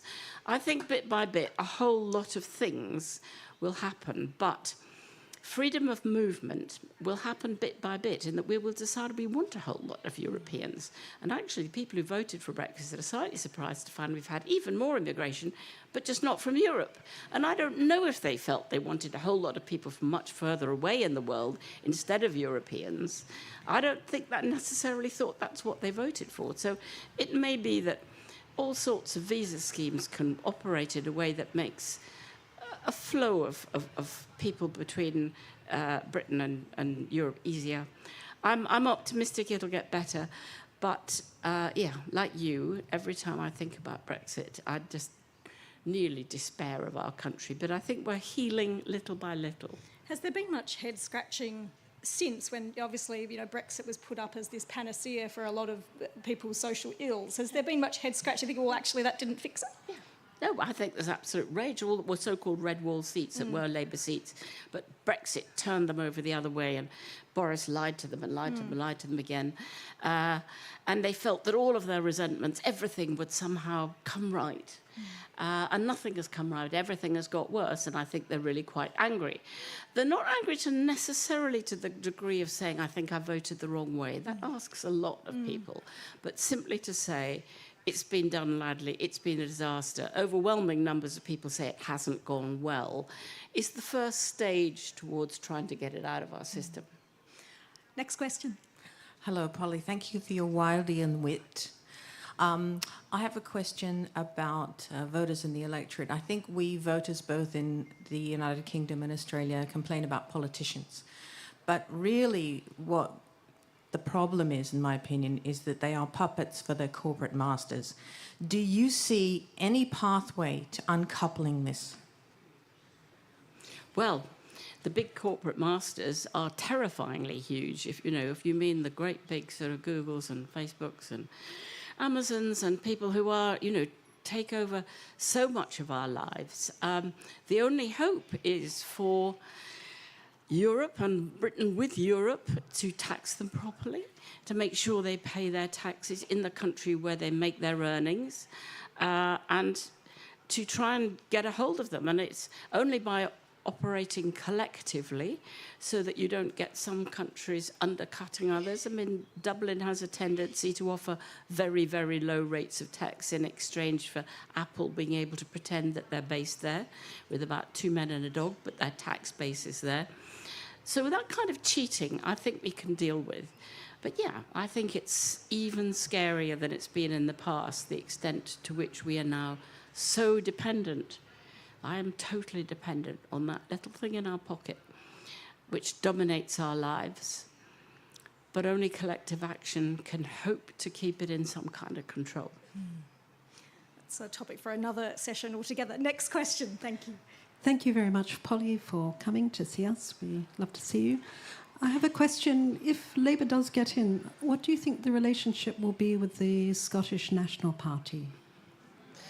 Well, all depends on what the majority is. It all depends. I mean, to get Labour to get in, it needs to win quite a lot of SNP seats. And at the moment, looks as if it will win quite a lot of those Scottish seats. It used once upon a time to be Labour seats, but Labour was very complacent about them and really deserved to lose them and get a shock in it because it was quite a corrupt party in Scotland. So what will their relationship be? Well, it depends. Will they need SNP votes to get things through or not? Will the SNP demand a referendum in exchange? I don't think Labour could give them that, and I don't think they would. But, I mean, certainly on a lot of broad social policies, they will surely agree. But it may be that the SNP will constantly have to find reasons why it disagrees over some small reason why it won't vote for things that are progressive that Labour's putting forward. We can only wait and see. At the moment, it looks as if Labour's going to get a stonking great majority. But we don't know. I mean, I don't want the Scots to go. I really, really don't want the Scots to go. If I was Scottish, it might be different. Next question, thank you. Again, thank you for coming, Polly. My question's about education, privilege and left-wingers. Is there any pressure in the UK to begin, if any way, or increase public funding of private schools, as there is in Australia, of course? Is that so? And do you have swathes of left-wingers who send their kids to private schools or who subsidise their grandchildren going to private schools? Much less than before, in that you couldn't... I don't think any Labour front page or any Labour MP these days would ever send their child to private school. It would be out of the question. Whereas in the old days, Sir Harold Wilson's front bench, a lot of them would have sent their children to private schools. So that's been quite a shift. And one of the most controversial things that Labour is committed to doing is to charge VAT on private school fees. That's an extra 20% that will go on to private school fees. And, of course, this has been called, attacked by the Telegraph and the Mail and the Murdoch press as politics of envy and all of that. And all those poor parents will have to take their children away from private schools now, which is complete rubbish because private school fees have been soaring up anyway. People have quite happily gone on paying it. So, I mean, it's a small step. And then there's an argument about whether they will also remove their charitable status, which they might at some point. But certainly 20% as from day one. And it brings in quite a lot of money that is all committed to be spending on state schools, which are deeply underfunded, have been cut. They are, at the moment, 9% less funded than they were in 2010. And, you know, desperate shortage of teachers, teaching assistant, of equipment. 40% fewer children now doing any arts subjects at GCSE. So art, music, drama, dance, orchestras, all of these things have been cut right away because the Tories decided that it was only, the hard subjects that mattered. And once a school wasn't judged on its arts, and once a school was stripped of money, it lost its arts teaching, and it's been absolutely tragic for a generation. I mean, a generation of people who would contribute to the arts and who would be audiences for the arts. And Labour has said they are going to bring back school enrichment, and I hope they use a lot of that private school money for that. We have time for just one more quick question, so Over to you. Thank you, Polly. Have you been surprised by anything after writing this book about how you feel? About how I feel? Well, I think it's been very good for me, really, because I've had to confront with absolute honesty what it is to be privileged. And to write that book, you had to strip away everything. You had to really, really fess up in a way that would be very uncomfortable. But then I find once I'd done that, it was fine. And what's more, a whole lot of other people reading the book say, yeah, being honest about privilege is a very good thing, not to shy away, not to pretend, not to try and find some reason why you're not so privileged. Being honest about it feels quite a relief, I think, not being shy and embarrassed, being able to say, yep, I'm really privileged. I was born with a silver spoon in my mouth. I have no idea whether I deserve this lucky position I'm in. Pontificating to all you here today, I had no idea. My family have done that for generations, and now here I am doing it too. Well, we are very, very lucky. We all count ourselves as extremely privileged to listen to you speak today. We ask everyone to please support our authors, and you will not regret buying Polly's fantastic book. It is an absolutely rollicking read. Polly Toynbee, thank you so much. Dare I say, you've been a class act for us all today. Thank you very much too.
Okay.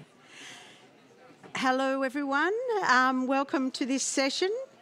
Just to start off with, I just wanted to say again that we, of course, are on the land of the Kaurna people, and I would like to pay my respects to their leaders, past, present, and emerging. My name is Annabelle Quince, and I host a current affairs program on Radio National called Revision. Thanks. After the October 7th attacks last year, I made a program with several historians and journalists, and we looked at the history of the Gaza Strip. The program provoked quite a large response, but we expected that. But what I hadn't expected was how many listeners objected to one of my guests, Professor Ilan Pappé. Professor Pappé was not particularly controversial and had written extensively about the history of Gaza. And then it struck me that why he elicited such a strong response is because he challenges some of the founding myths on which the State of Israel is created. And we here in Australia know a little bit about founding myths because we non-Indigenous Australians were very slow at denying our founding myth, which was terra nullius. And it really wasn't until the Mabo court case in 1992, 204 years after the arrival of the First Fleet, that lie finally came to an end. And it's only now that we're starting to see the stories of the frontier massacres and violence emerging into the mainstream, as we heard yesterday with David Marr. Professor Pappé has spent a good part of his academic career examining the period of the British Mandate in Palestine. He has challenged the idea that the over 700,000 Palestinians displaced when Israel was created went willingly. And he continues to challenge the logic behind Israel's idea of national security. Ilan has been and remains a dissident voice in Israel. And in this session, I'd like to talk to him about where that voice actually comes from. Ilan is Professor of History and Director of the European Centre for Palestine Studies at Exeter University, and his books are too numerous to mention, but they do include The Biggest Prison on Earth, A History of the Occupied Territories, The Forgotten Palestinians, A History of Palestinians in Israel, and his biography, Out of the Frame, The Struggle for Academic Freedom in Israel. So, Ilan, I want to start, I suppose, with your story, because your parents were German Jews and were part of that first wave of European Jews that actually went to the British mandated part of Palestine. And I'm just wondering what motivated them in the 1930s to go there, and just how typical they were of the Jews that arrived in the British Mandate of Palestine in that period. Hi. Good afternoon to all of you, and I'm sorry I cannot be with you in person. And it's a great honor to be on the East stage once again. Thank you.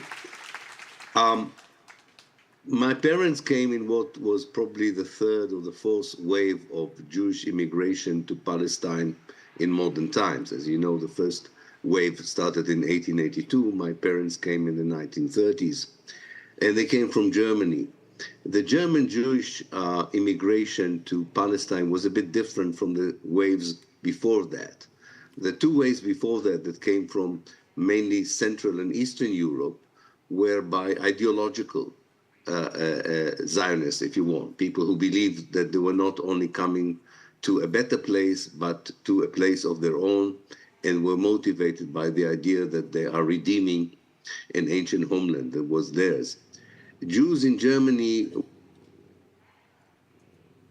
where they could. Unfortunately, at the time that my parents had decided that Germany was an unsafe place for Jews, really in the last moment, they left after Hitler came to power. At that time, Britain, the United States, quite a few countries already closed their doors for Jews who wanted to find refuge in these countries. My father's brother was very lucky that his wife was appointed or was hired by a very important New Zealander family, and they were able to go to Christchurch. But my father wasn't that lucky.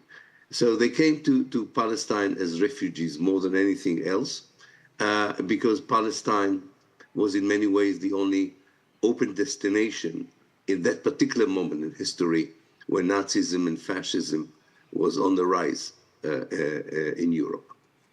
So in essence, it's really important to understand this. It was an incredibly important place of refuge, wasn't it? It was indeed, and the British allowed a relatively large number of Jews to enter Palestine, and for some of them, this was definitely something that saved their lives, given the fact that they came from Germany or other areas which were occupied by the Nazis. But of course, we always have to ask ourselves when we come as life seekers to another place, that we come as guests, and we have to be thankful that there is a place that can become a safe haven. Unfortunately, even my parents very soon were integrated into the Zionist community, which means they didn't see themselves very soon after they arrived only as refugees who were lucky to find a safe place, but as part of a nation that justifiably took over a homeland that belonged to it because they used to live there 2,000 years before. So you become, if you want, and I think maybe there's something in Australian history for some people as well there. You come from a refugee, you become from a refugee, from a refugee you turn into a colonizer. And that's a kind of a different role you play in history or in the history of the native indigenous people of the place to which you've immigrated to. You've argued in your work, you make an important distinction between Judaism, the religion, and Zionism, the ideology. And I think that's a kind of really important distinction to be made, and one that sort of frames a lot of what happens, I guess, as time goes on in Israel. And I'm wondering if you could explain that distinction for us.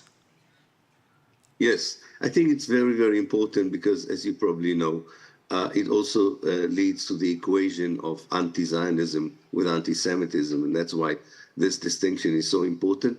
And it is important to mention always that you cannot explain the difference always in a soundbite. You need some sort of space to make sure that the distinction is clear, and too often people who are embroiled in this debate whether anti-Zionism is anti-Semitism do not leave any space for a proper discussion on this.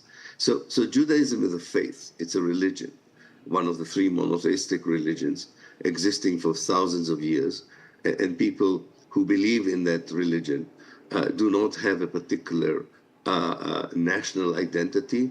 In fact, they can be of any other nationality, and this is mainly a tract between the faithful and God, or between the faithful and themselves.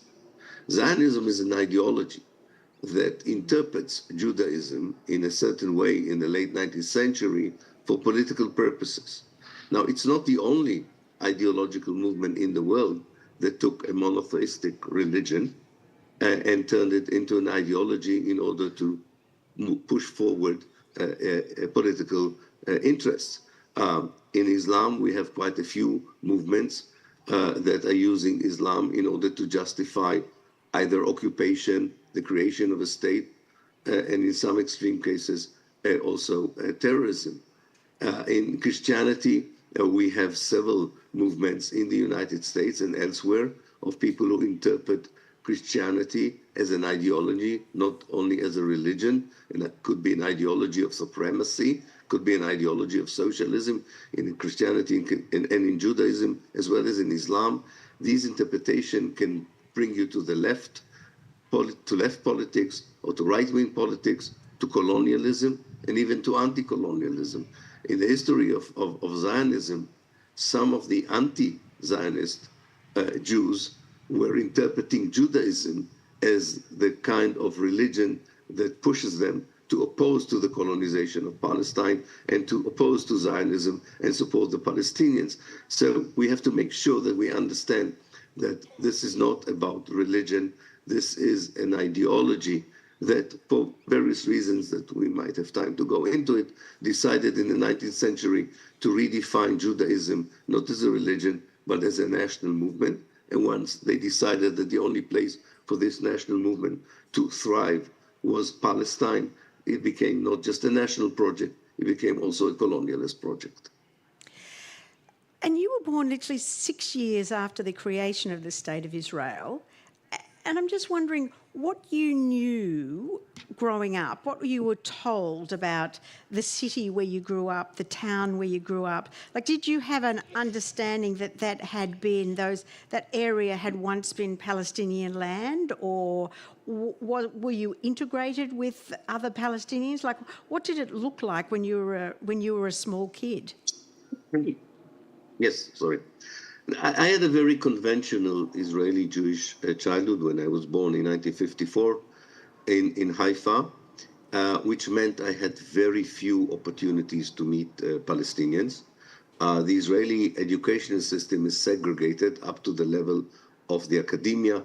You do begin to meet more Palestinians if you go to the university, but until you finish the high school system and then, like most Israeli, you join the army, your chances of meeting Palestinians are very, very few, very rare. Haifa in particular was a segregated city.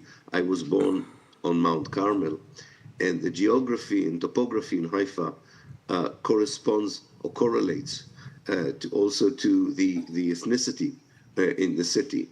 The Jews, like my family, lived on the top of the mountain, and the Palestinians lived in downtown Haifa.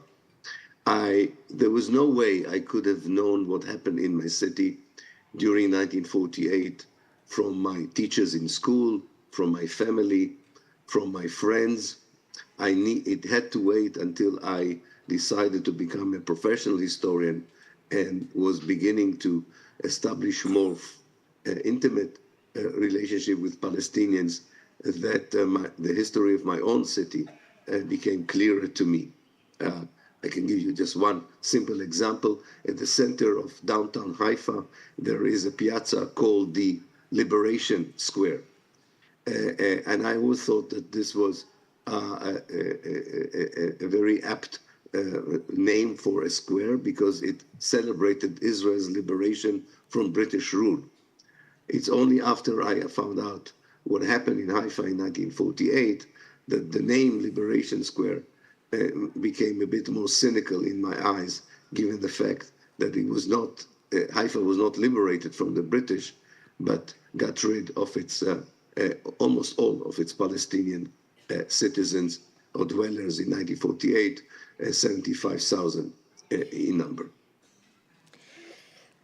When you were about 13, the other major change that happened, of course, with the Six-Day War in 1967, and then Israel, in a sense, becomes the occupying power over the West Bank and the Gaza Strip.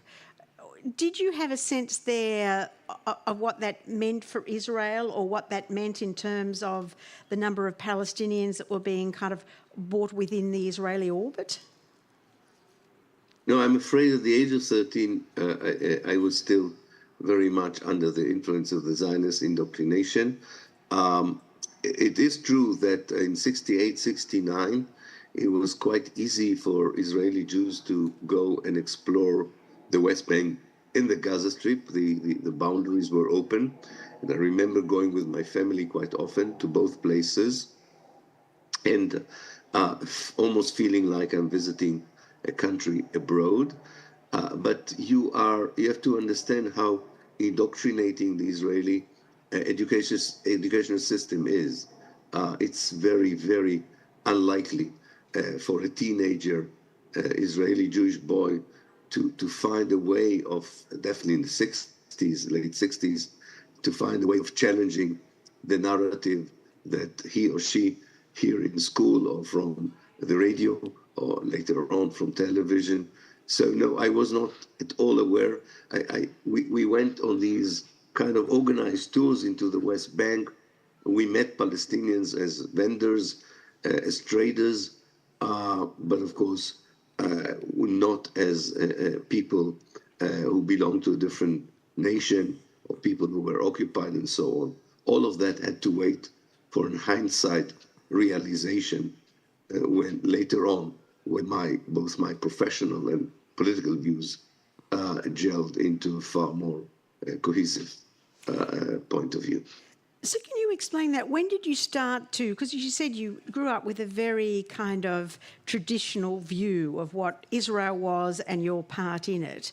So when did that start to change? When did you start to question some of those beliefs that you were actually brought up with? Yeah. Well, it was not a moment of epiphany. It was a trajectory. It was a journey. But I think it started in the early 1980s.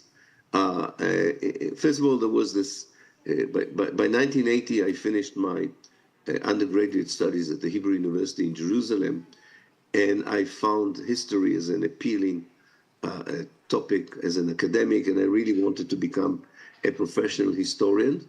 And I thought of continuing to postgraduate studies, namely to do a doctorate.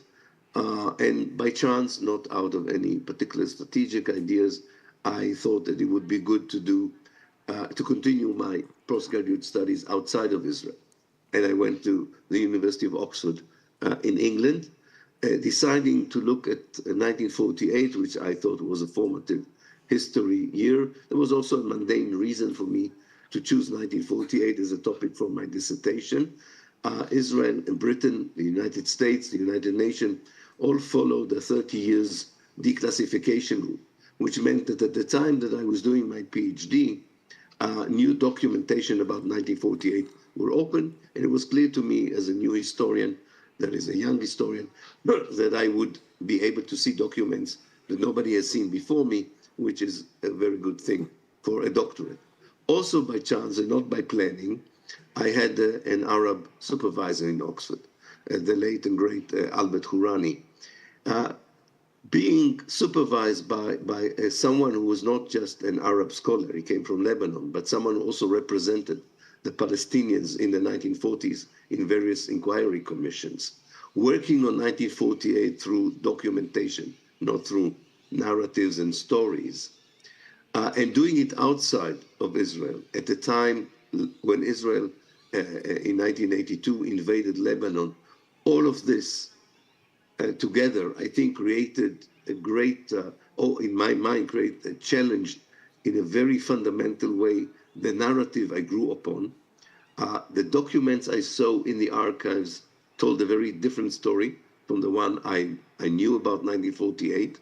The Israeli behavior in 1982 in Lebanon sounded relevant to what I began to see in the documents that happened in 1948, and being able to be in a more reasonable relationship with Palestinians on equal footing in Oxford enabled me to understand much better the other side's perspective of what happened in 1948. The PhD was quite a mundane, I think, tame thesis in my eyes, in which I was writing what I found in the documents. It only when I came back to Israel, I understood that for the Israelis, this dissertation was a huge challenge to what they claimed happened in 1948. So these 4 years of starting a professional career, doing it outside of Israel, becoming more aware of the Palestinian side, all together began a journey outside of the Zionist tribe, if you want, or ideology. And at a certain moment, but that would come a bit later, there was a moment of no return, where you are at peace of yourself, with yourself, and you think that what you know is validated and substantiated by your research, and what you believe should happen is based on your own moral perceptions of what is right and what is wrong. Well, you came back to Israel in 1984 to the University of Haifa, and a lot of things happened. 2 years later was the first Lebanese war. 3 years later was the first Intifada. So it was a time of great tension. And I'm wondering, what did that mean for your relationship or your understanding of the relationship between the Israeli state and Palestinians? Because clearly a lot of your attitudes had shifted while you were away doing your PhD. So what did that mean when you actually came back in terms of how you perceive those events that kind of exploded really in the end of the 1980s? Yeah. Well, one thing that happened after I came back was I was drawn also into politics and even started to thinking of maybe being involved not just in academia but also in politics. At first within some left Zionist parties, but very soon I found that ideologically I feel more comfortable among the Arab parties in Israel or the Palestinian parties in Israel, and especially in one party that was basically the Communist Party of Israel, but also had a front to which I belong, for people who were not necessarily communist, but believed in this idea of an Arab-Jewish equality within the state of Israel, and also recognize the rights of the Palestinians for self-determination and independence. So the involvement in politics through the eyes of the Palestinian minority in Israel enabled me even to understand better what happened to the Palestinian citizens of Israel, to understand much better the nature of the Israeli rule in the West Bank and the Gaza Strip, and the life experience of the Palestinian refugees outside of Israel in the refugee camps. I began intensive research, but also intensive network of connections. And also my Arabic became much better throughout that. And without Arabic, you cannot really understand the Palestinian side if you want to be part of an attempt to change the relationship between Arabs and Jews in historical Palestine.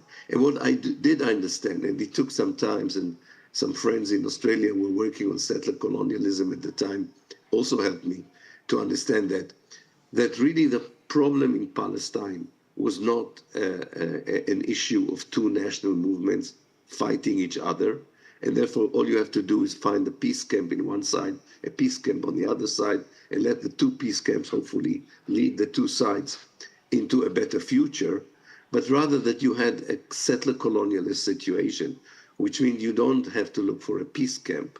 What you have to look for is decolonization, the end of colonization.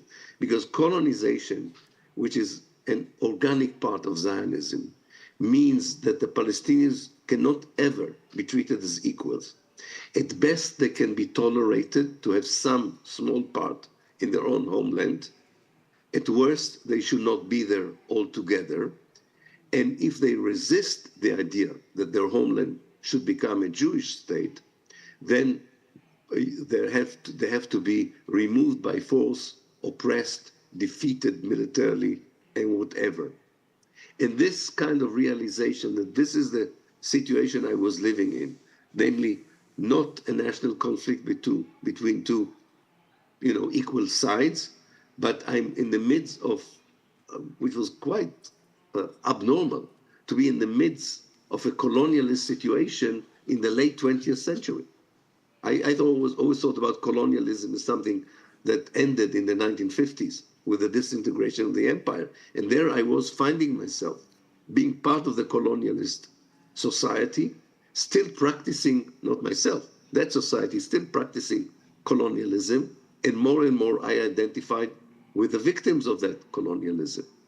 And that, of course, leads you to a direct clash with your own society, your own family, and not surprisingly, it doesn't take too long in a place like Israel that from becoming a legitimate voice who doesn't agree with everyone, you become very quickly a traitor. And what did that mean in terms of what you felt about or how you saw the Oslo process? Because in essence, that was taking almost, two nationalist ideas and trying to put them together into two different states. So did you feel that was a process that ever had a possibility of working? Well, I had a very intimate relationship with the Oslo Accord, so to speak. At first, I was recruited, despite of my beginning of being more anti-Zionist in the way I wrote and talked. Nonetheless, I was asked to join in the very beginning the ideas of Oslo, and very soon, so I was privy to some of the internal Israeli discussion that ignited the Oslo process. And I was aware from the very beginning, and that's why I left the whole team, that this is not an genuine Israeli attempt to reach peace. It is an Israeli search for replacing one form of occupation and substitute it with a cheaper one and a more, if you want, legitimate kind of occupation. And at that time, I already knew some leaders also in the PLO, including Yasser Arafat, and like my good friend and mentor, the late Professor Edward Said, we were feeling, and some of us talked to Arafat directly, that this is a bit of a trap rather than a genuine reconciliation between Israel and the Palestinians. And it was not easy to see it like this, because there was something very dramatic and appealing by the fact that eventually you will see the chairman of the PLO, shaking the hand of the Israeli prime minister. There was certainly a histrionics that you could not ignore, almost saying to yourself, don't you hear, the wings of history happening? But once you went into the details and onto the mechanism of the whole process, you understood that this was just another version of all the previous American attempts to achieve peace between Israel and the Palestinians. And whether these were genuine or cynical attempts, it doesn't matter. They were totally based on a distorted set of assumptions. And the main assumption was that in order to have peace in historical Palestine between Israel and the Palestinians, wherever they were, you had to find out what is the best Israel is willing to offer to the Palestinians and force the Palestinians to accept it, which means nobody was, and that was true about the Oslo Accord as well, nobody was willing to hear what the Palestinians wanted. All they wanted to hear, whether they were Americans or Norwegians or mediated in Oslo, they wanted to hear whether the Palestinians are willing to accept the best that Israel can offer. And the best that Israel could offer as a colonialist project was something that even the most feeble Palestinian leaders, even the most forthcoming Palestinians who just wanted to end the misery of living under occupation could not accept. Because the best Israel could offer in 1993 is not different from the best that Israel could offer in 2000. And of course, Israel now doesn't offer anything. But in those days, the best Israel could offer in the last decade of the 20th century, which was the last genuine attempt probably to reach an agreement, was to have a small Palestinian state over 1/5 of the West Bank, 2/3 of the Gaza Strip, with no sovereignty, with no capital in Jerusalem, with no solution for the Palestinian refugee problem, under Israeli economy, under the rule of the Israeli army and secret service. And in return, the Palestinians were asked to give a declaration that they have no more demands as Palestinians on the land of Palestine. Nobody on the Palestinian side could ever accept this. And the Palestinians were hoping that maybe some agreement would later be a bit better. But while the negotiations continued, and I could see it for myself, more Jewish settlements were built in the West Bank. More oppression of the Palestinians occurred on a daily basis in the Israeli checkpoints. More people were arrested without trial. More houses were demolished. And more Palestinians became victims to daily harassment and abuse, both by Jewish settlers and the Israeli army. And not surprisingly, Oslo ended with another uprising in 2000. Almost at the same time as the Oslo process, I suppose, was starting to fall apart, something else emerged or sort of hit the headlines, which was the thesis by Teddy Gantz that looked at the idea that Israeli soldiers had murdered civilians in Palestinian villages in 1948, which is that very similar, or there are parallels, I suppose, to what happened here in our frontier wars. And I'm just wondering why that was so significant and the impact that had on you, I suppose, and your relationship with the Israeli state and with many of your academic colleagues.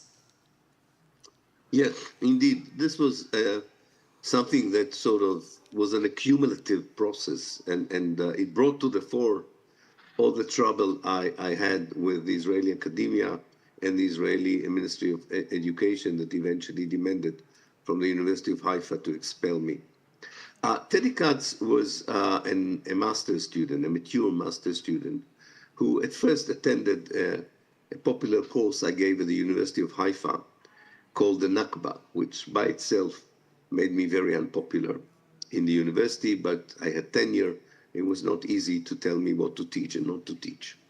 And the Nakba being the great catastrophe, the moment in which... Nakba in Arabic, the catastrophe, the Palestinian term for the events of 1948, right? I should have said that. And one of the assignments I gave to students is to go back to wherever they lived and find out what was there in 1948. And that put Katz on a trajectory. He came from a kibbutz, comes still, may he live long. He lives in a kibbutz called Magal, which was built on the ruins of a Palestinian village, Zeta. And he found, and his first work were actually on that particular village. Very naively, he found the survivors of the people who were expelled from that village in the West Bank and asked his kibbutz to have a meeting with them so that there could be kind of reconciliation between those who dispossessed the people and the dispossessed Palestinians. I don't have to tell you that the kibbutz thought it was insane already then by suggesting such a meeting. And then he decided to go even deeper into 48 and look at the history of what happened in 48 in 5 different villages. At that point, I suggested to him that I would not be his supervisor because I was already the bête noire of the Israeli academia, and I thought it won't do him any favors to be associated with me. So he took quite mainstream supervisors, and he looked at the history of 5 villages south of Haifa and what happened to them in 1948. In one of the villages called Tantura, he heard recurring testimonies by both the Israeli soldiers and the Palestinians of a massacre that the Israeli army committed that ended with the death of 230 Palestinians, one of the biggest massacres of 1948, that escaped Palestinian history, escaped Israeli history. Really nobody, for some reason, that particular massacre was only mentioned in some Palestinian fiction writer's work, but hardly in the work of historian. And then he also found documents in the Israeli archives that substantiated his assertion that a massacre took there, very, very cruel and nasty one. Now, he got a very high remark for his thesis, because it was a very good thesis. And by chance, there was a journalist who looked at dissertations in Haifa University and published the outcome of his thesis, and then all hell broke out. Now, why did the Israeli army, the Israeli University of Haifa, the Ministry of Education attack this particular dissertation where already, myself, Benny Morris, other historians were, exposing as other massacres. In fact, we wrote about 33 massacres that happened in 1948. Some of them are even worse than the massacre that happened in the village of Tantura, south of Haifa. I think the reason that they attacked, there were 2 reasons why they decided to use all their force that eventually led to the disqualification of the dissertation. The poor guy had a heart attack because of that, and today he sits on a wheelchair because of the way the University of Haifa attacked him. And even if they now they admitted that they were wrong, they have never issued any apology to him. But in any case, they attacked him for 2 reasons. And then one, when he wrote his thesis, that a Jewish postgraduate students can write a dissertation in Israel accusing the Israeli army of a massacre in the way that the Israeli political system evolved in the 21st century, this was a tantamount or equivalent to treason. I mean, if he would have written the dissertation in 1992, 1993, I think not much would have happened. But in 2000, Israel went to the right. The whole Israeli political system became extreme, fundamentalist, fanatic, racist, and feeling that it was again at war with the Palestinians, and therefore they could not have allowed a dissertation that accused Israel of war crimes in 1948 to get such high grades. I think that's one reason. The other one is that he made a big mistake. He gave me a very, very warm acknowledgement in his dissertation. And Haifa University thought that this was another good reason to try and get rid of me, which eventually they succeeded. And I think, unfortunately, he was attacked also by his association with me, because at that time I already was, in many ways, public enemy, and the Minister of Education, in a famous speech in Israel's Days of Independence, called upon the University of Haifa to fire me. So I think, unfortunately for him, he was the wrong person in the wrong place in many ways, but really it ended with 2 strokes, if I remember now correctly, and a very good man on a wheelchair, just because he wrote empathetically what he found. And by the way, unlike me, Katz to this very day defines himself as a Zionist. And he doesn't believe that the massacre undermines his belief in Zionism. I think it should, but it didn't. But that didn't help. So it was an important lesson to anybody who thought that Israel is the only democracy in the Middle East, or that the Israeli academia is a place where you can practice freedom of speech or freedom of expression. You cannot challenge Zionism. You cannot challenge the Israelis' war crimes. You cannot challenge morally Zionism on Israel in the Israeli academia, and therefore one should consider seriously the complicity of this academia with the crimes of Israel against the Palestinian people. Well, you made the point that if he'd possibly published in 1992, he may not have been attacked, that there was a shift through the 90s into the 2000s. Absolutely. Where you had the political move to the right in Israel. So explain to me, how did that happen? Because, I mean, the left had been very strong in Israel really for a long, long time. So I'm just wondering how that extreme right was able to kind of capture the political process in Israel. I think it was an inevitable political development. The whole idea of left Zionism, which is very noble, is unattainable. You can, if you think about it, when you talk about, by the way, it doesn't matter when you talk about the left in Israel, if you're a liberal or socialist. In Israel, the left means not so much your ideas about the economic system as much as your attitude towards the Palestinians or the Arab-Israeli conflict. So if you subscribe to universal values, be it their socialism or liberalism, but at the same time are unwilling to desert the ideas of Zionism, you create an impossible moral position. The best way to describe it, and I think that's why the Israeli left has totally disappeared. It doesn't exist anymore. The best way of describing it is that you come and claim to yourself, and maybe to others, that you are a liberal occupier, that you are a progressive ethnic cleanser. Recently, I could say that you're a socialist genocider. These oxymorons cannot exist. You cannot really be part of a project of displacement of the Palestinians and their replacement by the Jewish people and claim that this is being done in the names of universal values, of democracy, socialism, liberalism, it doesn't matter. And I think the Israeli electorate felt that this is really not only cheating the world, it's also cheating yourself. And what happened in 2000, it was very clear. The Israeli Jewish electorate was on a kind of a juncture in the history of Israel.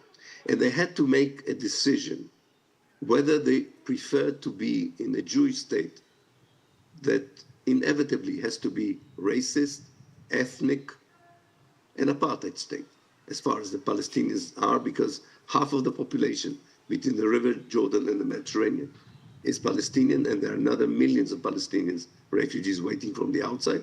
So if you insist on being a Jewish state, you'll have to be a racist state, an apartheid state, or you could be a democratic state, but then you won't be a Jewish state. I mean, what the Israeli electorate understood that you cannot you cannot square the circle. You cannot reconcile ethnicity and racism in a state with universal values of equality. And the Israeli electorate decided it prefers a Jewish state to a democratic state. Yes, the left was still playing in 2000, saying, no, there's still a possibility for a Jewish democracy. There's no possibility for Islamic democracy. There's no possibility for Buddhist democracy. There's no possibility for Christian democracy. There's only one possibility for democracy, and that is democracy. And that's the only way people should live in Israel and Palestine as equal people. And I think that, unfortunately, maybe because of indoctrination, maybe because of the Jewish experience, maybe because of the Holocaust, maybe because of the manipulation of fear among the Israelis, it really doesn't matter. What matters is that the final outcome of all of this is an Israeli Jewish society that is not willing to sacrifice its supremacy, its privileges, its apartheid state for the sake of democracy. We should not be surprised that 92% of the Israeli Jews today support the Israeli genocide of Gaza. We should not be surprised. And this is not going to change, unfortunately, in the near future. Well, I was going to say, from the 2000s on, with that move to the right, did that also mean there was, in a sense, a less dissent? Because you started to see a whole series of things happen. You see Gaza given, the Israelis pulling out of Gaza, but then a whole, I guess, cycle of violence happening with the blockade, with Hamas then lobbing bombs, with Israel responding. You've got this back and forth. And I'm wondering whether or not any discussion of peace or a different way, was that possible in Israel at all? Or was there anyone talking about different ways of structuring Israel and its relationships with Palestinians? Well, there was always and still is among the Israeli civil society groups that are trying to think differently. And many of them are even now understanding that in order to genuinely offer an alternative to the kind of Israel that we have today, you have to think outside of the Zionist mindset and frame. But these are still very small groups and minorities, and the rest, you're right, embraced the warm consensus of the Israeli Zionist interpretation of reality in the 21st century. If you want to understand how such a consensus is being understood in Israel, you have to go to the Israeli nationality law of the summer of 2018. The Israeli Knesset, in a huge majority, passed a foundational law. We don't have a constitution in Israel, but we have constitutional laws, which really have the same status as a constitution. And in 2018, Israel declared in a constitutional law that between the River Jordan and the Mediterranean, there's only one nation, the Jewish nation. This is, of course, not true, but that's by law a decree that if you are claiming to be part of a Palestinian nationalism, you are violating the Israeli law. Secondly, that the aim of Israel is to settle Jews, I would call it colonize, the law doesn't use the word colonize, but to settle Jews everywhere in the land that belongs to the Jewish people. And there are other kind of clauses that actually institutionalize the already existing apartheid in Israel, but one that was de facto, was never legalized. It is now legalized. It's not surprising that after that law, Amnesty International, Human Rights Watch, and even the Israeli human rights organization, B'Tselem, defined Israel as an apartheid state. And this is something that we have to understand, that of course, under such circumstances, being a dissident is even more dangerous in a way than it was in my time when I started. I think it's far more difficult for an Israeli academic today to dare and challenge. And I pay tribute to the few who still do. The only debate we have in Israel, and as you know, we had almost a civil war before the 7th of October, was not about apartheid Israel. It was between two versions of apartheid Israel. The secular Israelis wanted a pluralistic apartheid Jewish Israel, continuing the occupation, continuing the siege of the Palestinians, continuing the discrimination against the Palestinians in Israel. And they were fighting against the more messianic religious Jews who said, no, we want Israel to be a more theocratic state, a more religious state, and even more extreme in its attitude towards the Palestinians. There is no debate in Israel about whether Israel should be a democracy. There's a debate between Israel, should it be a secular apartheid state or a religious apartheid state? And unfortunately for the Israelis, I think the religious ones are going to win in the long run. So what impact then, from your perspective, have the attacks on October 7th actually had? Because, I mean, it was something completely different to what they had seen before. And you also had this situation that the Israeli military, who was seen to be almost, you know, completely able to, you know, so strong, to see it sort of disintegrate so quickly. And I'm just wondering what the impact that's had and whether that's shifted thinking at all in Israel. Well, first of all, of course, we are too close to the event to fully understand its more long-term implications. We can only talk about the short-term implication and hope that some of them at least would not be maintained for too long. In the short term, I think two things happened in the Israeli society after the 7th of October.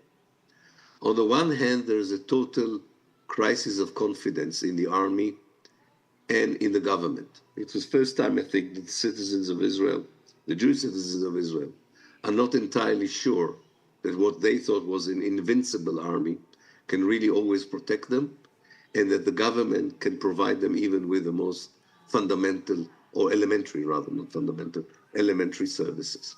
This is a huge crisis that would not go away very soon. And the government of Israel, well, like many, I shouldn't say it's that exceptional, but the level of the politicians of Israel is as low as it comes, even if a committee was looking for the worst kind of people in the society and made them ministers and politicians. We never had in Israel such a bunch of incompetent politicians, and therefore their ability to provide the services after the 7th of October is quite doubtful and will affect very much the future of Israel. So that's one reaction, this rift between the society and its leadership. And I don't want to predict, I don't know how it will unfold, but it doesn't bode very well for the cohesion of the Israeli society. And it may lead to an implosion from within the society. The second reaction is, unfortunately, it intensified the hatred, the racism and animosity towards the Palestinians, the total lack of compassion among Israelis towards what maybe some of them don't even know, but even if they did, I don't think it would matter very much, to what's going on in Gaza, which reflects their lack of compassion to what happened to Palestinians before. You know, in the great session we had the day before yesterday, an Australian journalist said rightly that he thought that the Israelis don't see on their screen anything that's happening in Gaza. I think it's true, but I don't think it would have mattered that much if they had seen. That's the level of the dehumanization that they feel, and of course what happened on the 7th of October only accentuated it. So what you're going to have, if I sum up these two reactions in Israel, you will have still a very racist, Zionist ethnic Jewish society willing to use any means possible against the Palestinians on the one hand, but you will also have a very fragmented and disunited Israeli Jewish society that would try to carry on this. You know, talking to young people in Israel, I asked them, what is the vision you get from your politician for the next 50 years? And they said, well, it's clear that as Israelis, the next 50 years would be years of bloodshed and one war after the other. I think in the long term, these young people may think differently. I don't think that they will follow exactly what I believe in, but I have hope that they would understand that this is not the future, that you cannot live like this for 50 years. And there is an exit. There is a door out of it, but they are too indoctrinated to see it right now. But hopefully one day they will see it. And look, that just leads me to my final question before we maybe get some questions from the audience. And that's, you said at that last session, which was, I think, on Tuesday, that one of your hopes was that gave you hope was the next generation of Palestinians, because you said they weren't as factionally orientated as the previous generations. But I'm just wondering, are there any young Israelis that also give you hope? Because in essence, it's going to take both sides. So I'm just wondering whether or not there are young Israelis who are starting to think differently. Not in the same numbers as the young Palestinians that I really admire, who really have, in recent years, articulated a clear vision based on human values, universal values for a future. It's very difficult for young Israelis to develop such a view. Yes, they exist. Many of them exist outside of Israel, and maybe one day they would like to come back. But to be honest, I have to say that because I do believe that whether I like it or not, that the only thing that would happen in the future, and it will happen, and I hope it will not be as violent as it might be, and hopefully it would be as peaceful as I wish it to be, is a process of decolonization. We won't see a peace agreement. There won't be another historical event on the White House lawn of leaders shaking hands and saying the conflict is over. No, we will see a decolonization, a slow one. It will take 20 years, 25 years for that to happen. Now, in order to make sure that this is less violent, in order to make sure that it brings us to a better future, our hopes have to be pinned not on the colonizers' society, but on the colonized society. They should lead the way. And I think once they would lead the way, and once the world would recognize their legitimate right to lead the way, which the world doesn't today, this will influence very positively the younger Israeli generation. Right now, the younger generation, the young Israeli generation is intoxicated by indoctrination that dehumanizes the Palestinians, dehumanizes the Arabs, see military power as the only way of surviving, claiming that the whole world is anti-Semitic, and nonetheless they live in the best place in the world.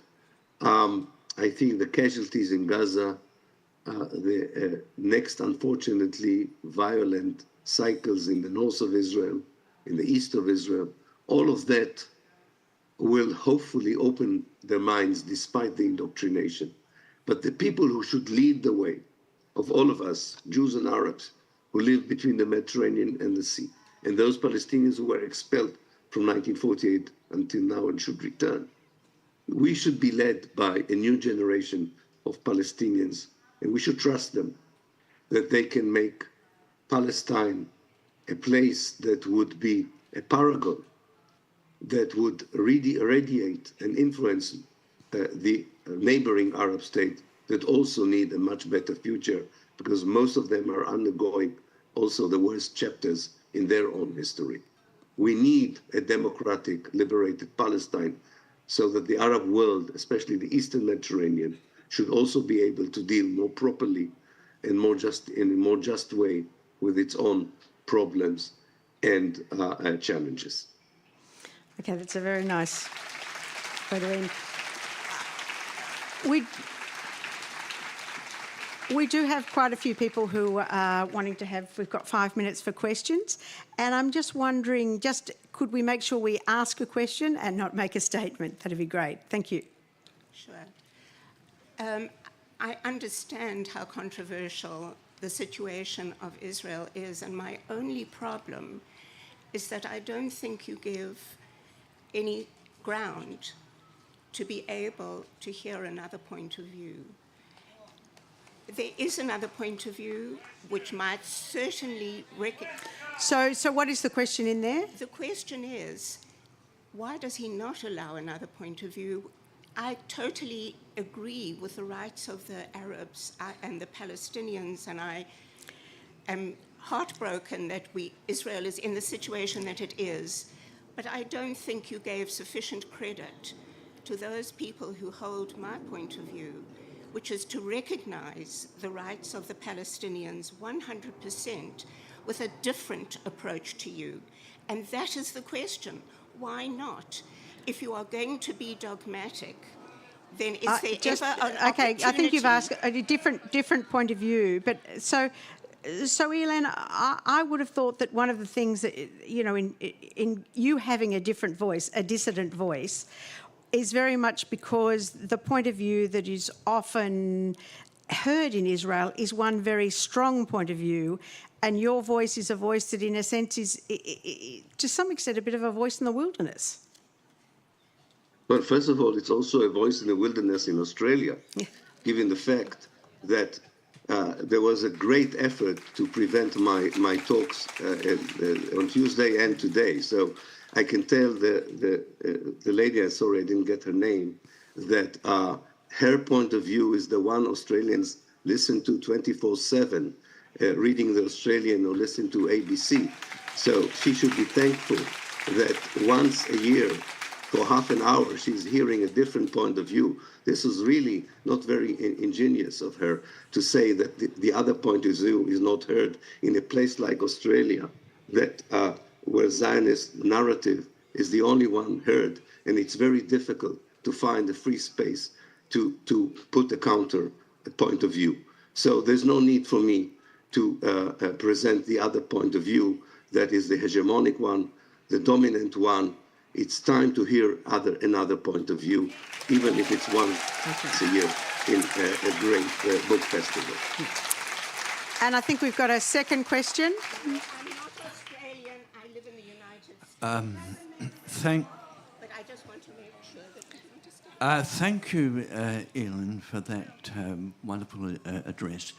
I want to ask about the popular demonstrations in Israel not so long ago, very strong ones. To see it on television, it really did look as if there was a popular uprising, if that's the term, in the direction of the better Israel, better situation. Can I just ask, do you agree with that? Where are we with that at the moment? So you're talking about the uprisings that had to do with the changes to the way the courts were going to be the judges appointed. The constitutional change that threatened the separation of powers in Israel.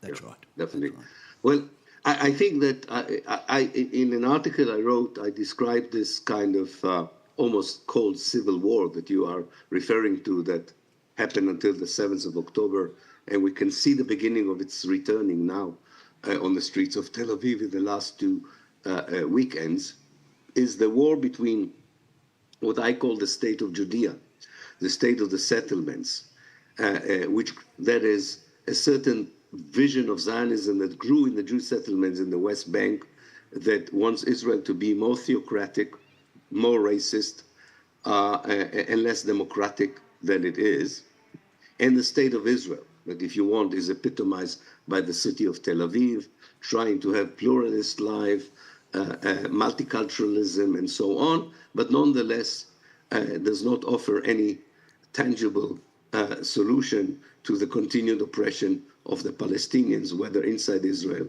or in the occupied territories. So I think that's a genuine clash, but it doesn't concern the Palestinians. It's about the spirit and identity of the Israeli Jewish society. But because it is not relevant to the Palestinians, the only thing that come out of this kind of internal strife is weakening the Israeli social cohesion, which I think is going to continue. And again, this should send a message to the Israelis, and whether you would love to see Israel exist or whether you want Israel not to exist, it doesn't matter. Israel is in a very precarious moment in its history. It can disintegrate even without a successful Palestinian resistance or a regional attempt to change it. It is imploding from within, and I would have taken very seriously this clash, because it shows that there are two Jewish peoples now in Israel, and the only thing they have in common is a common enemy, and the only thing that keeps them together is a war, nothing else. This is not something that could be sustained for a very long time. And look, I'm really sorry, we've completely run out of time, and I just wanted to say that it is 3:30 in the morning in Haifa, and Ilan, I'm amazed that you can be so coherent at that hour of the morning. So can we please thank him so much for taking the time to talk to us? Thank you very much. He is a dissident voice, and we're very lucky that we live somewhere where we can actually hear that dissident voice. So thank you very much. Thank you. Thank you very much. Thank you.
Hello, and welcome to Adelaide Writers' Week. I'm Jo Case. I'm Deputy Books and Ideas Editor of The Conversation, and I'm the monthly books columnist at In Review. I'd like to start by acknowledging that we are meeting on the traditional country of the Kaurna people of the Adelaide Plains, and to pay respect to elders past and present. We recognise and respect their cultural heritage, beliefs, and relationship with the land. And we acknowledge that they are of continuing importance to the Kaurna people living here today. I feel really privileged to be here today to talk to these two writers about the deep influence of place on their work. Jonathan Lethem revisits his childhood territory of Brooklyn in Brooklyn Crime Novel, a beautifully crafted, dryly funny at times and thought-provoking, fragmented meditation on an ever-changing place that asks who belongs, who has the right to claim belonging, and how the characters within the neighbourhood form its ecosystem and change and are changed by it. Jonathan is the best-selling author of 12 novels, including The Arrest, The Feral Detective, The Fortress of Solitude, and Motherless Brooklyn, winner of the National Book Critics Circle Award. Jonathan currently teaches creative writing at Pomona College in California, and yesterday I heard him tell Sarah Lestrange from the ABC that he no longer makes claims that he won't write another novel about Brooklyn, which makes me quite happy as a reader. Please join me in welcoming Jonathan to the stage.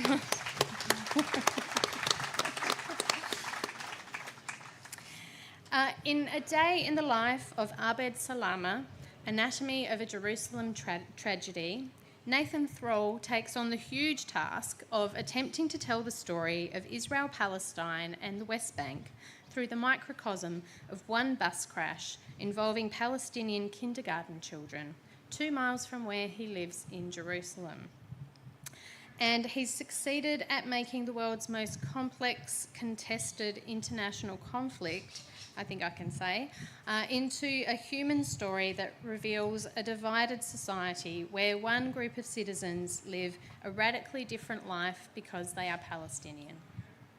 The book was named a Best Book of the Year by The New Yorker, Time, The Economist, The New Republic, and the Financial Times, and it was selected as a New York Times Book Review Editor's Choice.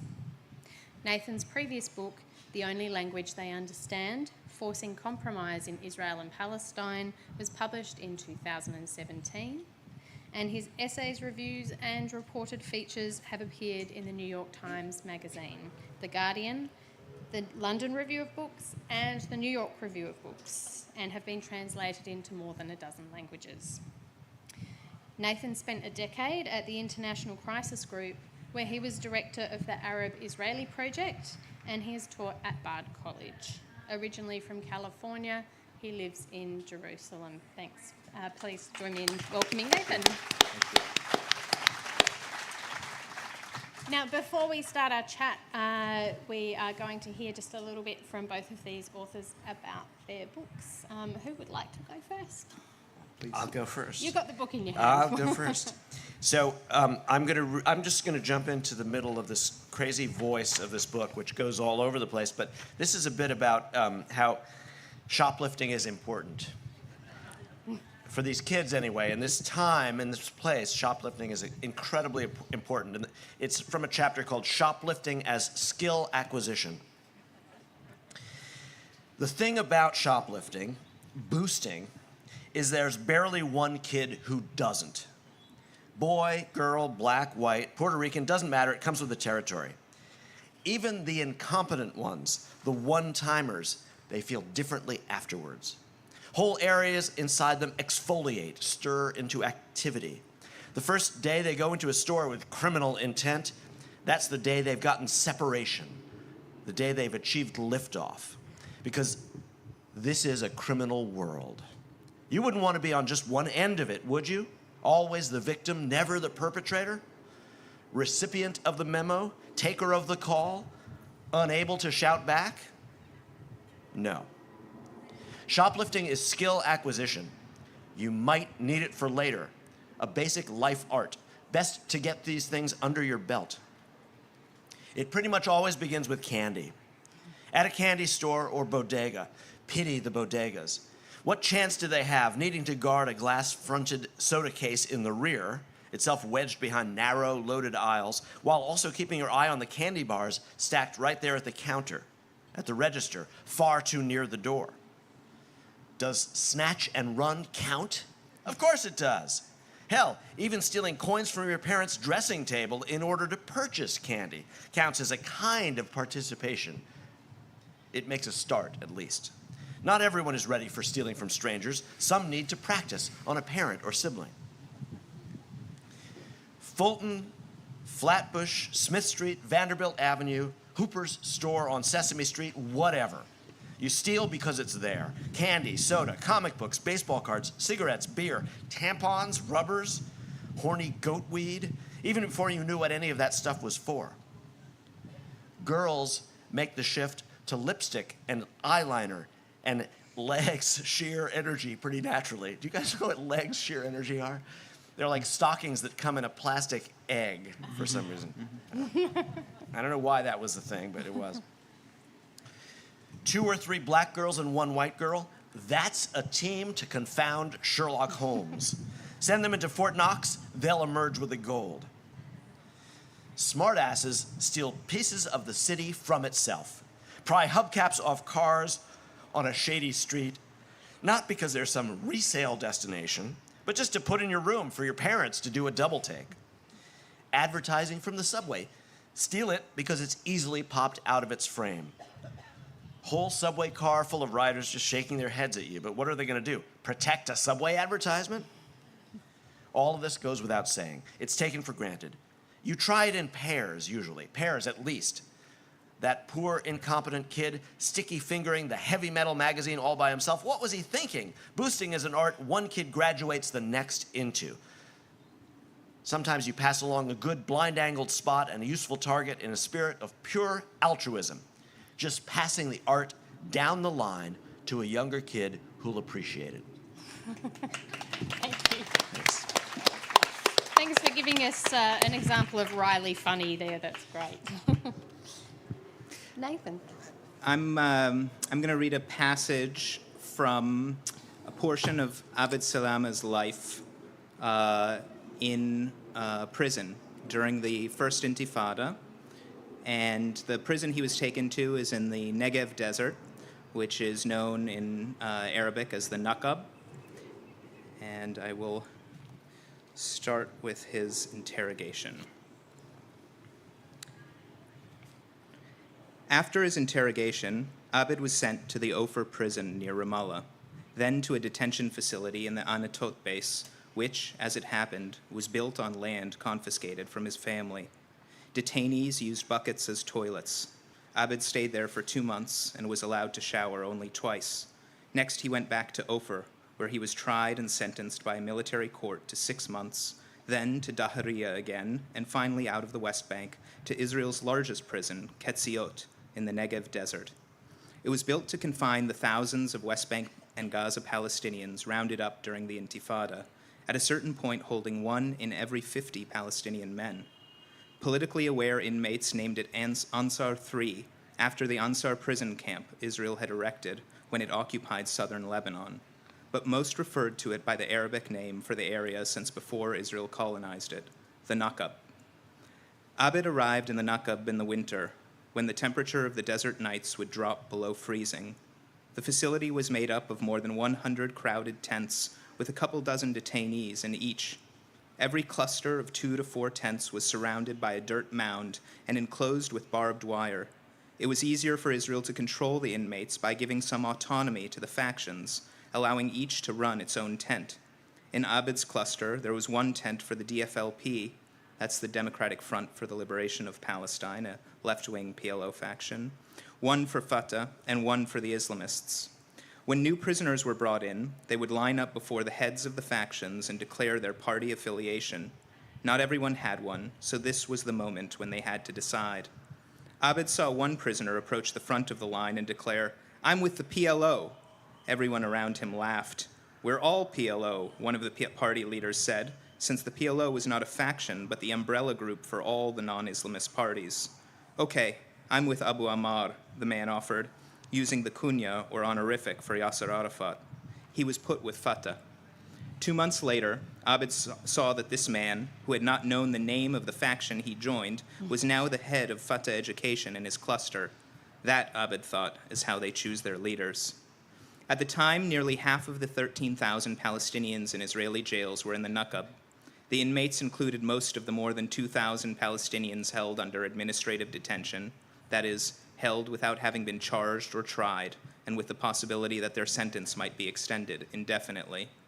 Among them were journalists, attorneys, physicians, professors, students, trade unionists, civil society leaders, advocates of nonviolence, and members of Israeli PLO dialogue groups, which were illegal. Unlike Abed, most were not told the reason for their imprisonment. Each tent set its own daily schedule. Abed's DFLP tent held mandatory courses in party objectives, policies, and ideology, and instructions on how to withstand interrogation by the Shabak.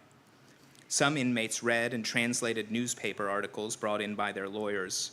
Televisions and radios were forbidden. Great numbers of books were banned, from Shakespeare, Tolkien, and Tolstoy to Solzhenitsyn and the constitutional law of the State of Israel, and none of the prisoners was allowed a family visit. The tents had no tables or chairs, and they flooded when it rained. Even during dust and sandstorms, the soldiers required the tent flaps to remain open. The barrels used for trash overflowed each day, bringing a terrible stench and an influx of mosquitoes and rats. Many prisoners developed skin diseases. But the real torment came at sunset. Every night the Israelis would turn on the speakers and play a heart-rending ballad by Kulthum. She was Abed's favorite singer, along with Abdel Halim Hafez. He disliked pop music and listened only to the classics. The Israelis played a different wrenching Kulthum song each night. Her songs were lengthy. The most famous, Anta Omri, You Are My Life, was almost an hour long. The anguished prisoners would lie on their beds listening, homesick, some of them crying, others working on the one letter they were allowed to send each month. Abed didn't dare write to Ghazal. The Israelis read all the mail, and who knew how they would use the information against him, or her. Instead, he would stand outside the tent and look up at the moon, wondering if at that moment Ghazal was looking at it too. Thank you.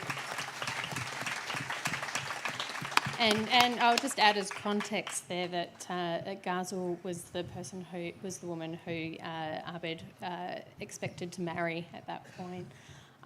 That's a really great little sliver to share because it speaks to, as probably most things you would have chosen, speak to the fact to just how Abed's story illustrates the wider Palestinian experience. It just covers so much.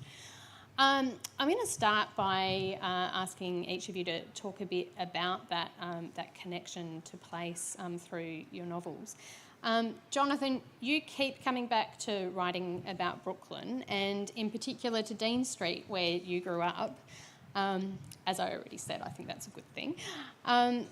That street and the surrounding neighbourhood is the setting for Brooklyn Crime Story and for your 2003 novel Fortress of Solitude. And you said yesterday that Motherless Brooklyn, your first novel set there, was a valentine to the neighbourhood. And then with Fortress of Solitude, you drilled down to explore the class and race-based complexities of growing up there. And look at it with a more critical eye. So I wonder if you can tell us what drew you to return to that territory for this book and what were you interested in this time? Yeah, so for me, place is always unbelievably powerful, but it's not necessarily something that I have embraced. It's power over me or inside me that I was from Brooklyn. It was something I first wanted to cast off or deny in a way. I ran away. I ran away to California, and I ran away, in a sense, even before that, into the world of books. I didn't read books set in Brooklyn.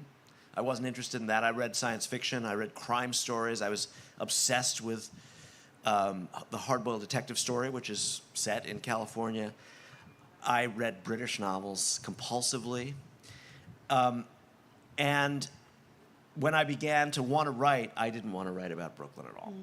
So this took a long time for me to accept, both as a destiny in my body that I wanted to go back and even just be there, to walk around in New York City again, to go to those streets and live on them again, which I did a lot, wasn't obvious to me.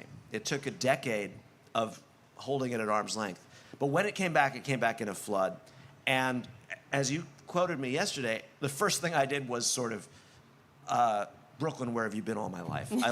I wrote a big sloppy kiss of a book called Motherless Brooklyn, which was basically just saying, you are my people. I sound like you. I look like you. I talk this way. I get it. And I'm going to just brag about it and wear this place on my sleeve. And it kind of worked. It's a very, it's a book people love because it's so full of my love for the place, in a way very unadulterated. Yeah. And that opened the door and allowed me to admit this depth of connection, which I've been resisting because the depth threatened, in fact, to be a kind of abyss.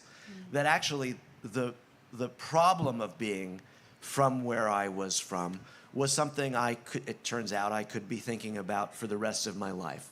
And not solving, really just even trying to frame the questions was going to torment me and challenge every tool I'd developed at that point. The Fortress of Solitude, my first attack on this, was my 6th novel.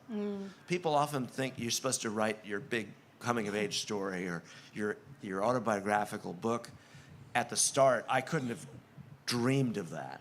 I needed so much tool acquisition to even get that close. And then I tried to cap it. I thought it was adequate. Well, 20 years later, I'm making a long story of this, and I'll stop soon.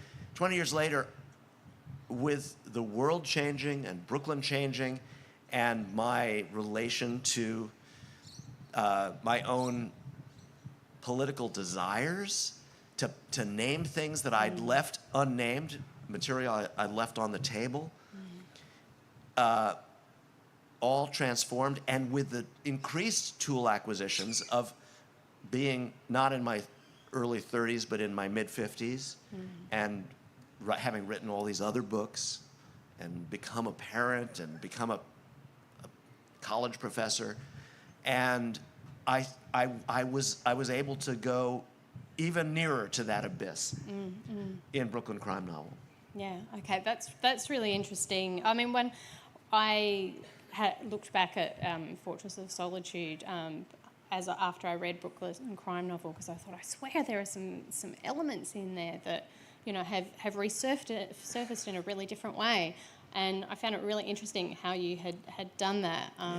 I guess before I move on to asking Nathan something, was that something that you consciously did, or was it just that's your material? Well, I knew that I had this problem that was also an advantage, or kind of, at least it was a fascination. It's like the apes in 2001 who go up and touch the monolith. I had this object that I'd made that people had feelings around, that attracted ideas, and that I responded to. So what was I going to do with having gone there once already? I wanted to evolve again and touch the monolith a second time. But I didn't reread Fortress of Solitude.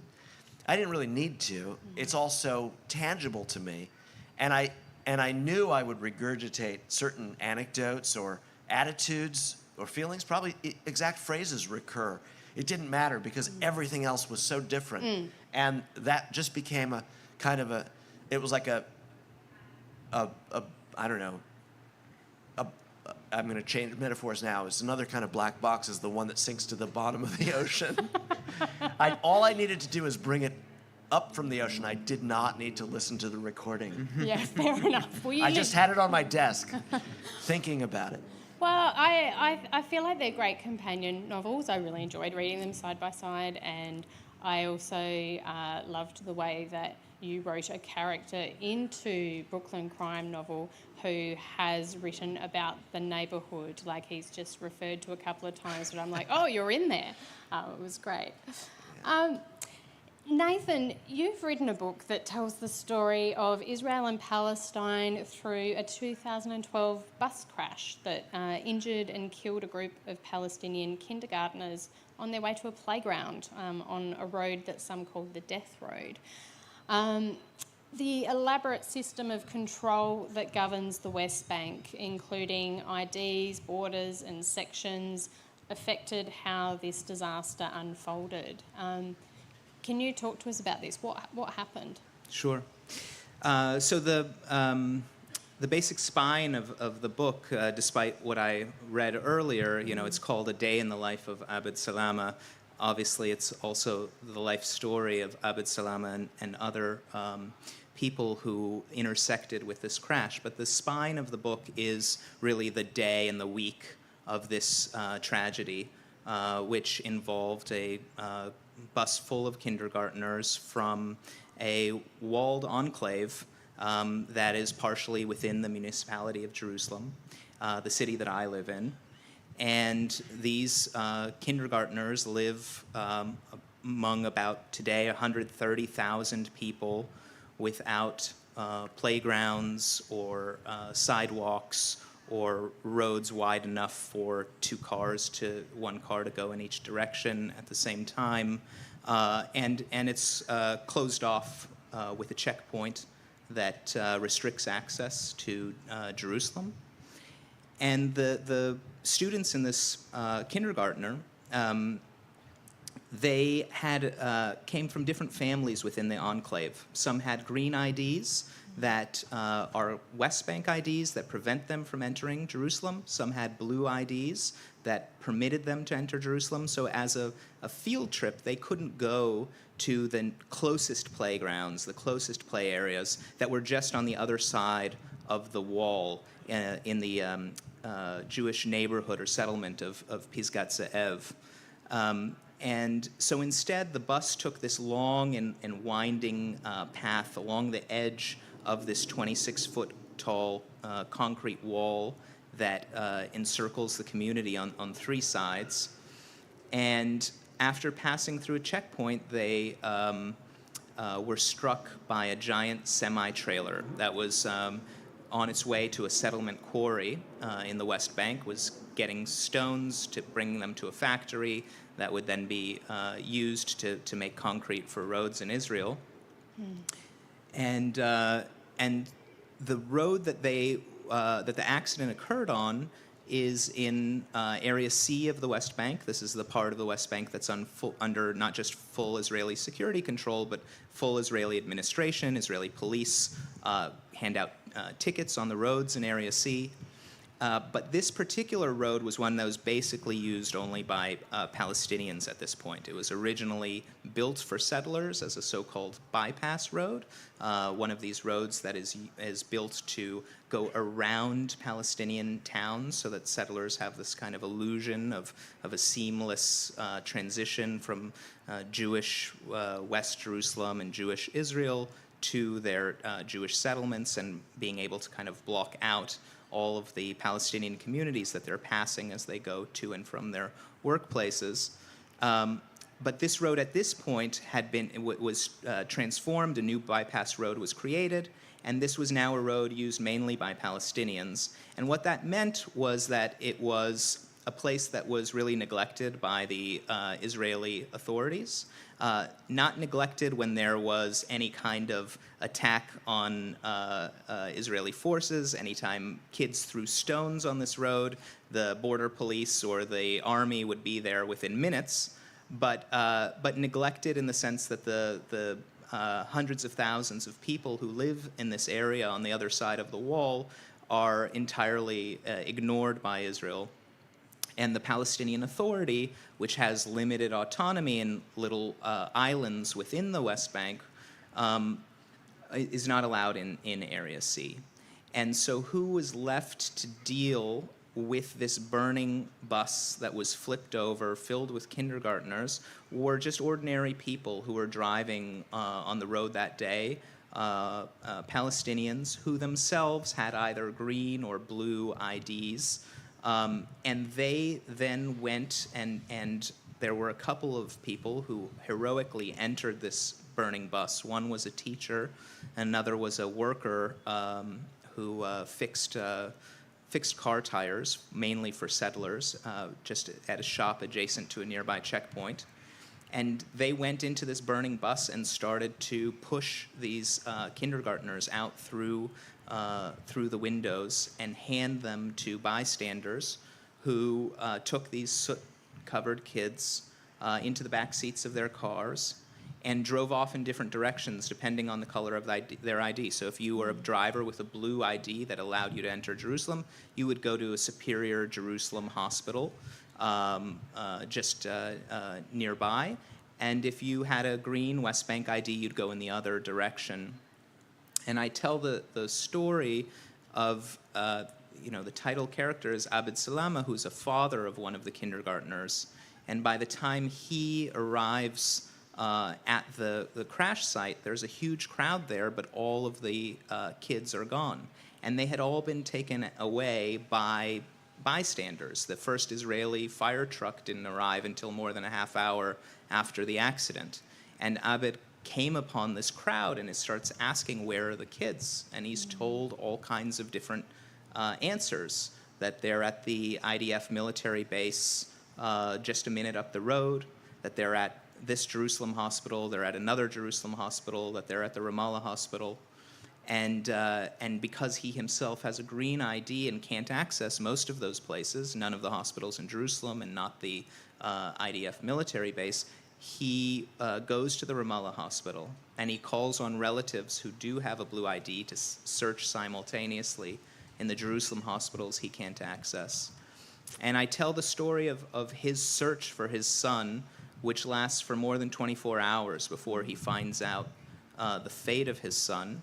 And through Abed and some of the heroic bystanders at the scene, some of the Jewish paramedics, the settler who founded the settlement adjacent to where the crash took place, I try and tell the broader story of Israel-Palestine.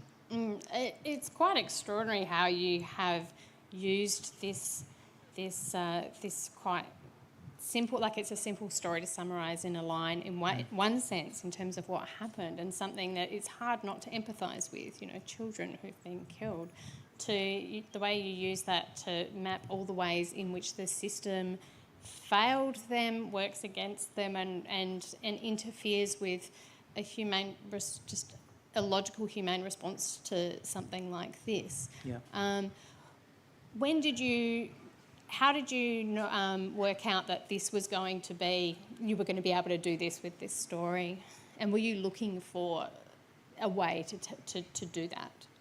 I was looking for a way to do that. I really, the move to do a work of narrative nonfiction was a very instrumental or pragmatic one. I very much wanted to reach people who might not care about Israel-Palestine, but who might be drawn to this story. And I felt that there was an abundance of information out there about the system that all of these characters navigate. There are zillions of NGO reports about checkpoints and permits and land grabs and the division of area A, B, and C in the West Bank, the annexation of East Jerusalem. But I don't think that you come away from those reports with a real visceral understanding of what a moral catastrophe really this entire system is, and it's so robust. It's existed for more than half a century, and there's no end in sight. And so I have seen how people who visit Israel-Palestine, they go on a tour, and they immediately get it in their bones. They just see the moral catastrophe in front of them. And so I felt that a work of narrative nonfiction was really the best way to try and convey that, short of taking someone on a tour. Yeah, you've done that beautifully. Thank you. Jonathan, I'm interested in the way in Brooklyn crime novel you've made the neighbourhood itself like the main character, and it feels like in Fortress of Solitude, like they were such intricately detailed characters, and it's set in the same neighbourhood. And now in this one, the characters don't have names but so much nicknames or initials. There's the spoiled boy, the millionaire's son, C, who's a very important character, the Wheeze. But the streets and the neighbourhood landmarks are named, including Dean Street. And I think that very cleverly works to make that, to really emphasise the neighbourhood being the character. Can you talk about how and why you did that? Yeah, I was chasing a kind of idea about the neighborhood and the street as a site where systems of characters, systems of lives were intertwined that was larger than any one consciousness could embody. And I knew that in a way I had to unmake some of my own habits, maybe even my desires as a novelist, to create the usual forms of identification, kind of empathic, oh, this is the main character and here's the antagonist. Let's watch them go at it. I was going to restrict some of these devices, partly because I saw this book as being one that was about a collective experience that was elusive, that no body could hold entirely. And that it was being experienced in some ways by the characters that way. Some of them almost experience these transpositions of themselves, these memories or projections where they're like, did that happen to me? Or did that happen to this other kid? We talk about it all the time, but was I really there for that incident? Or did it become mythic to me on the street? It's a book partly about the legends and the narratives we make around experience. And so I had to change the configuration of kind of narrative juice, narrative energy, and make the reader look at their own operation and how they construct their interest in a place or a character differently. So taking away the names was a really simple way to say, wait a minute, we're going to do this a little differently here. Yeah, that's really interesting. And as you were talking, I was just thinking that, Nathan, you've both of you have kind of worked against or in a different way from how you had before. You'd been a journalist and had written a book that was more looking from the public policy perspective, and now you've written something that's taking the human to show that. And Jonathan, you're working in the opposite direction. Yeah, really you can see interesting. these as moving in opposite directions. And as novels go, this one is a book that draws on methods from nonfiction, which took me when I talk about tool acquisition, right? One of the last things I learned to do, because I was I thought I was a pure expressive artist. I grew up making paintings, actually. So when I switched to making stories, I was like, you just make what you think and feel. You move the paint around. I didn't ever train as a journalist, nor was I a very successful student. I didn't write, a dissertation or a thesis. I wrote stories to move and entertain and maybe perplex people, but I didn't think about making things clear. I didn't know how to pursue that kind of clarity, but I had to learn a lot of that. So there's an essayistic component in my book that draws me, in a way, away from my instincts as a novelist. Yeah, that's really interesting. You're both interested in exploring systems, like systems and control, and you've both moved out of your comfort zones to do that. I would just add that what you said really resonates with me in moving the opposite direction.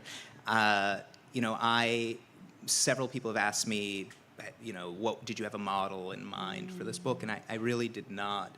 And in fact, when I was doing the research for it, I read nothing but fiction. I was just constantly reading fiction, and I was just trying to reinforce for myself the truth that there are no rules. As long as what I'm writing is factual and I can back it up and it's a fact, there are no rules, and I needed to free myself because there were all kinds of structural challenges to the book. I was operating on these two different timelines. One is the timeline of the crash and each character's point of intersection with the event, and you want to introduce them at the moment of greatest impact, but at the same time, a lot of why a character is there is actually their backstory. Yeah. And that backstory has its own timeline. So it was a real juggling act. Yeah, welcome to a novelist's problem. Yeah, and you can see, I mean, as I was looking at your book, I really was marvelling at how much is in it, and because the first thing you are drawn to is the characters, but then when you drill down to all the components, there's just, so much information that comes through them. Nathan, I wonder if, you can tell us, you've said that Abed has lived the history of this place, and that's partly why you chose him, and we got a sense of that just, from your reading before. And you said his story is also one of Palestine over his lifetime. Can you tell us a bit about him and how he embodies that? Yeah.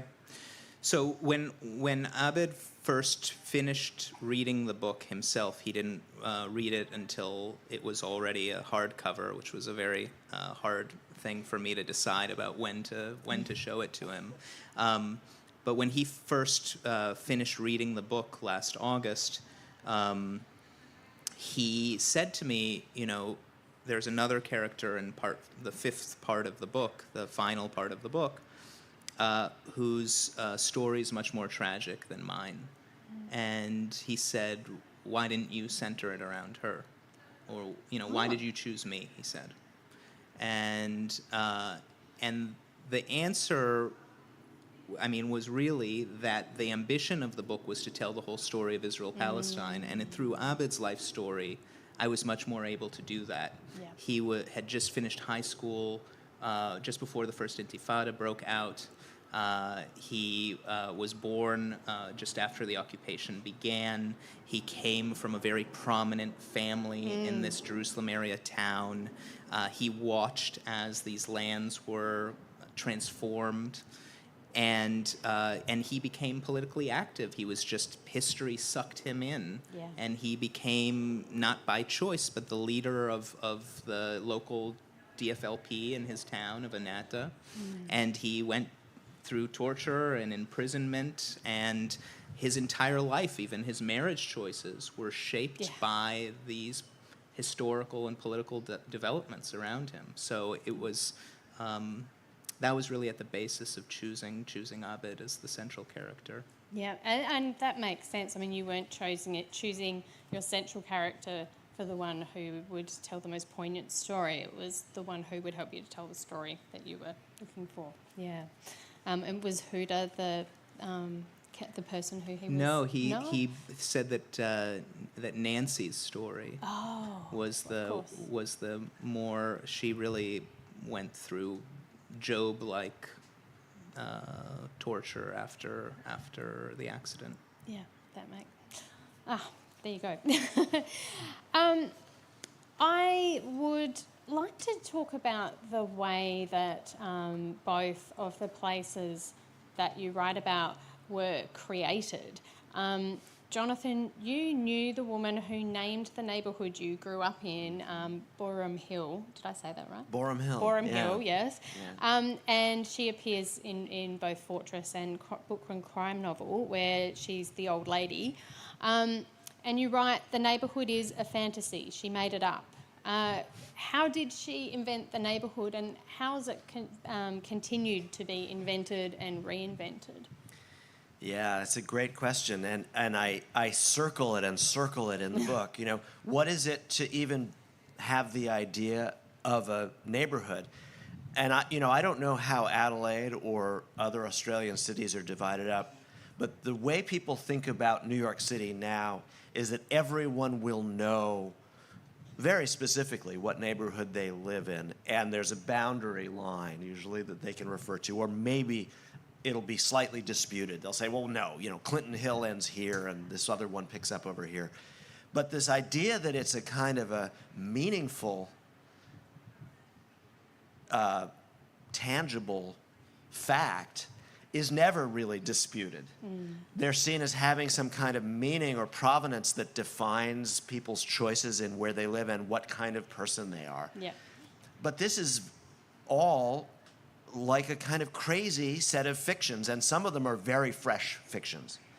And this became compelling to me by circumstance because I was in a place that was both invented and under dispute, and in some ways mockery for the invention when I was a kid. We knew it wasn't a hill. There's no hill in Borum Hill. So that was a first clue. And then the fact that everyone could point at Helen Buckler's house and say, Helen made up the name in 1964, meant, well, so what was the name before? It begs this question. You're going to relate to so much of this, right? And yet, so much meaning hung on these ideas and these assertions. And we also absorbed them into our bodies and made meaning out of them in our own way. I would produce the word when I was asked where I came from. And I would do work without even noticing it to make it more tangible or to give it character or identity, because it was where I was from, and I didn't want that to be a nonsense thing. But of course, it had older names. It also had no name.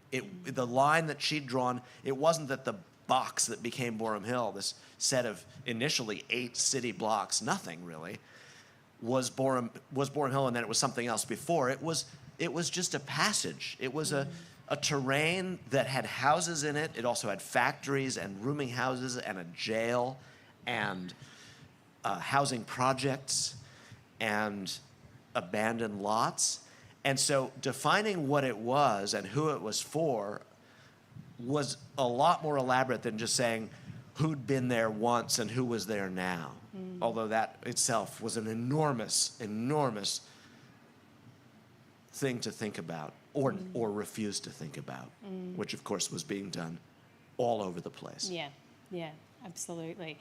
And I think that's something that, I once lived in a suburb that was named after a train station in an attempt to make it cooler than the rest of the suburb, and, reading what about Borum Hill made me think of that. Obviously, Nathan, you can speak to this kind of idea. I was really fascinated to read that you've spoken to Danny Terzo, the man who oversaw the reconfiguration of the West Bank during the Oslo Accords and created the maps that carved the West Bank into A, B and C, those 3 areas. And with different levels of Palestinian self-governance. You've described Area C, the largest area, which was 73% on one early map, as an ocean of Israeli control surrounding 165 islands of Areas A or B. Can you explain to us what those 3 areas mean for the people living within them and the consequences for the lives of everyday Palestinians? Sure. So Danny Tirsa was an IDF colonel who was a territorial expert, in part because he had served in Hebron and he had lived in a settlement in the greater Hebron area, and then he later lived in a settlement called Kfar Adumim, which is in the greater Jerusalem area and is partially on the land of Abed's town, Anata. And Danny had great expertise on Israel's territorial interests, and during the Oslo negotiations and almost all subsequent negotiations, Danny was brought in to be the map maker. he was famously called by Yasser Arafat Abu Kharita, which is father of the map, but Danny swears that the way that Yasser Arafat would pronounce it was Abu Kharta, which is father of bullshit. So Danny was responsible during the Oslo process with defining what Oslo was an idea that grew out of the First Intifada. This uprising, this passage where I read where Abed was in jail during the 1987 to 1993 uprising, the first 2 decades of Israeli rule, of Israeli occupation of the West Bank, East Jerusalem, and Gaza were pretty quiet. And the First Intifada really took everyone by surprise. And it was as a result of that uprising that the defense minister at the time, Yitzhak Rabin, but also many others around him, came to the conclusion that this system as it exists is not sustainable. And we need to figure out a way to make it smoother for us. And the way to do that was to give Palestinians limited autonomy. And the major concession that Israel made, which was inconceivable prior to the First Intifada, was that the PLO, which was in exile, the leadership of the PLO was going to be permitted for the first time to return to Palestine. They were going to be allowed to come back to parts of the West Bank and Gaza. And Danny had to come up with the maps for what the Palestinian autonomy would look like, what the terms of it would be. And the basic idea was that every part of the land where Israeli settlements or military bases existed was going to be one big contiguous area called Area C, which is today about 62% of the West Bank.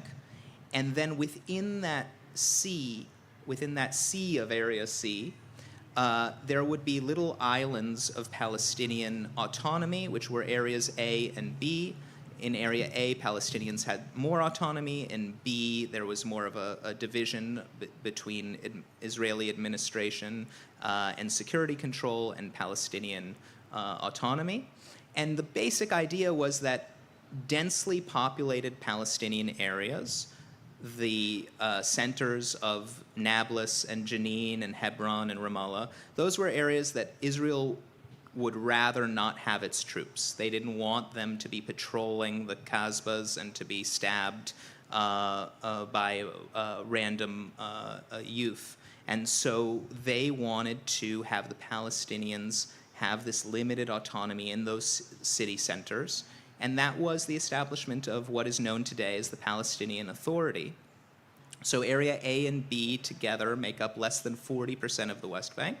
And just to give you a bigger picture of what this means in terms of the total area under Israeli control of historic Palestine, all of the areas of Palestinian autonomy, including Gaza and areas A and B in the West Bank, all of them together make up about 10% of historic Palestine, of the territory under Israel's control today. And the remaining 90% are the state of Israel within its pre-1967 borders, the annexed East Jerusalem and the dozens of villages that were whose lands were annexed surrounding Jerusalem, and Area C, which is administered by Israel. And later in the book, Danny designs the wall. He designs the separation barrier that runs in and out of the West Bank and in and out of East Jerusalem. And he chooses the route that it runs through in East Jerusalem and decides, rather than having it adhere to the municipal boundary, what he does is he reroutes it in certain places that, again, the overriding logic here is where there's a very dense Palestinian population, even if they're formally residents of Jerusalem with blue IDs, push them out.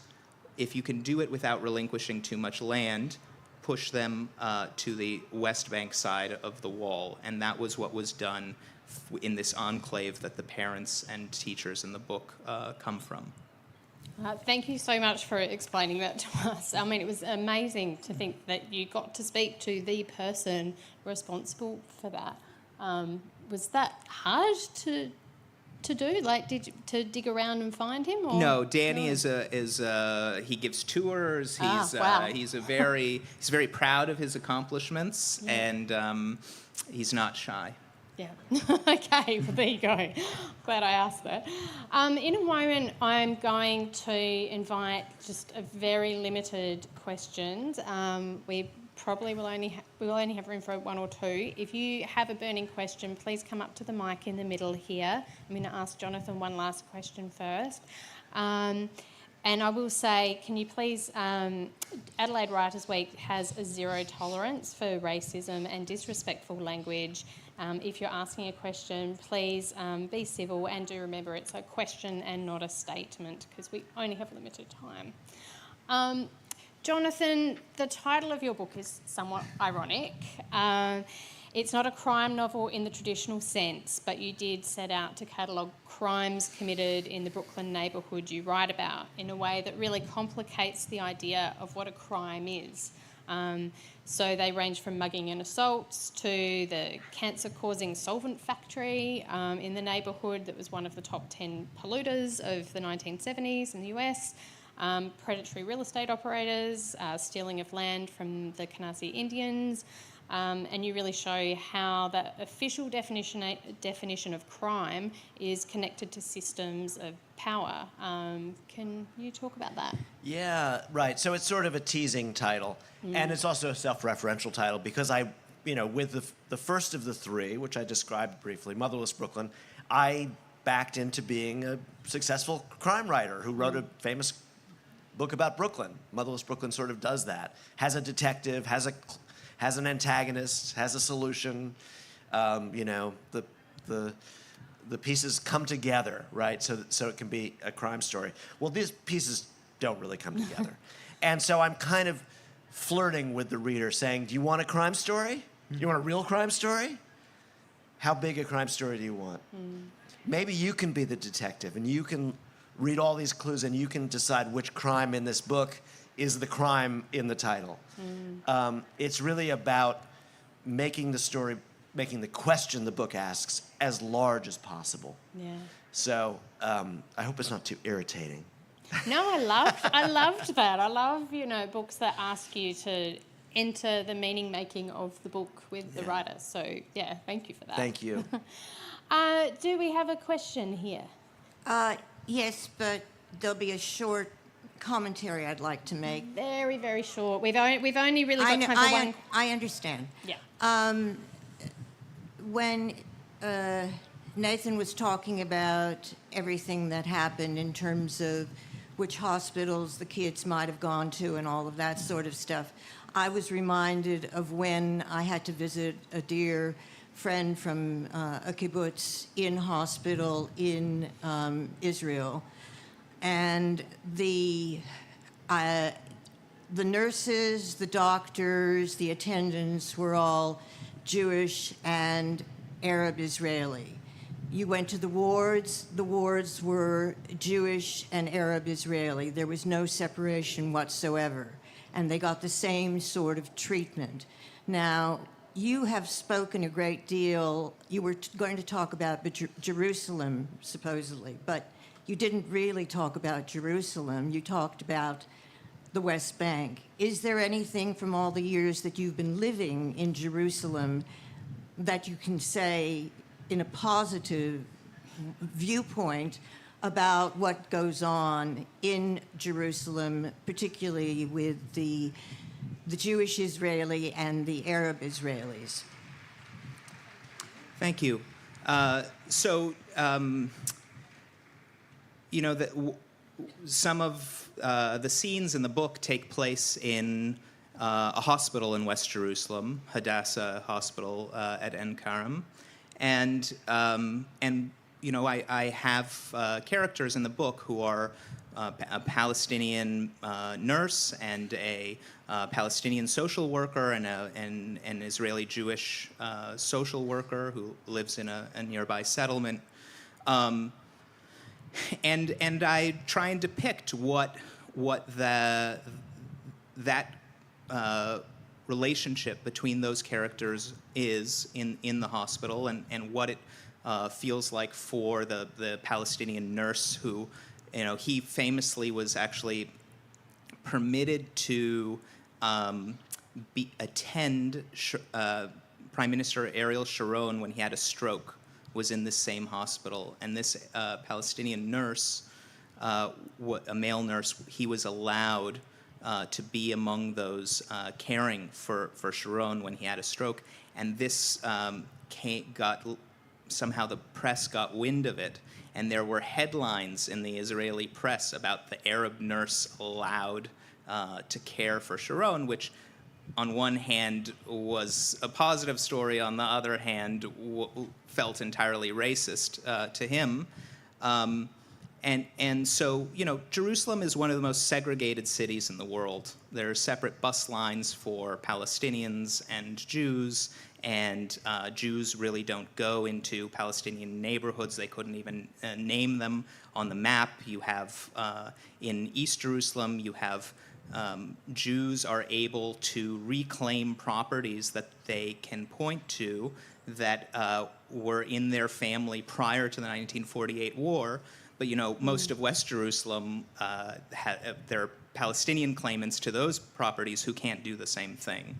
So, no, Jerusalem is at the heart of the book, and the relations between Jews and Palestinians in Jerusalem is something that exists throughout it.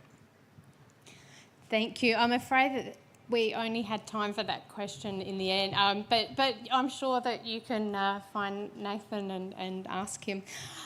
Look, thank you so much, all of you, for being here. Thank you, Nathan and Jonathan. That was really enjoyable conversation. Thank you. That's great. Thank you. And I would like to remind you all that the books are available in the book tent, and Nathan and Jonathan will be around for signing. I believe Nathan's books are there are very few left, so be quick.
to you all. Please welcome Omar straight away. We'll be having a bit of discussion and lots of poems being read. That's what you should do with a poet, I think.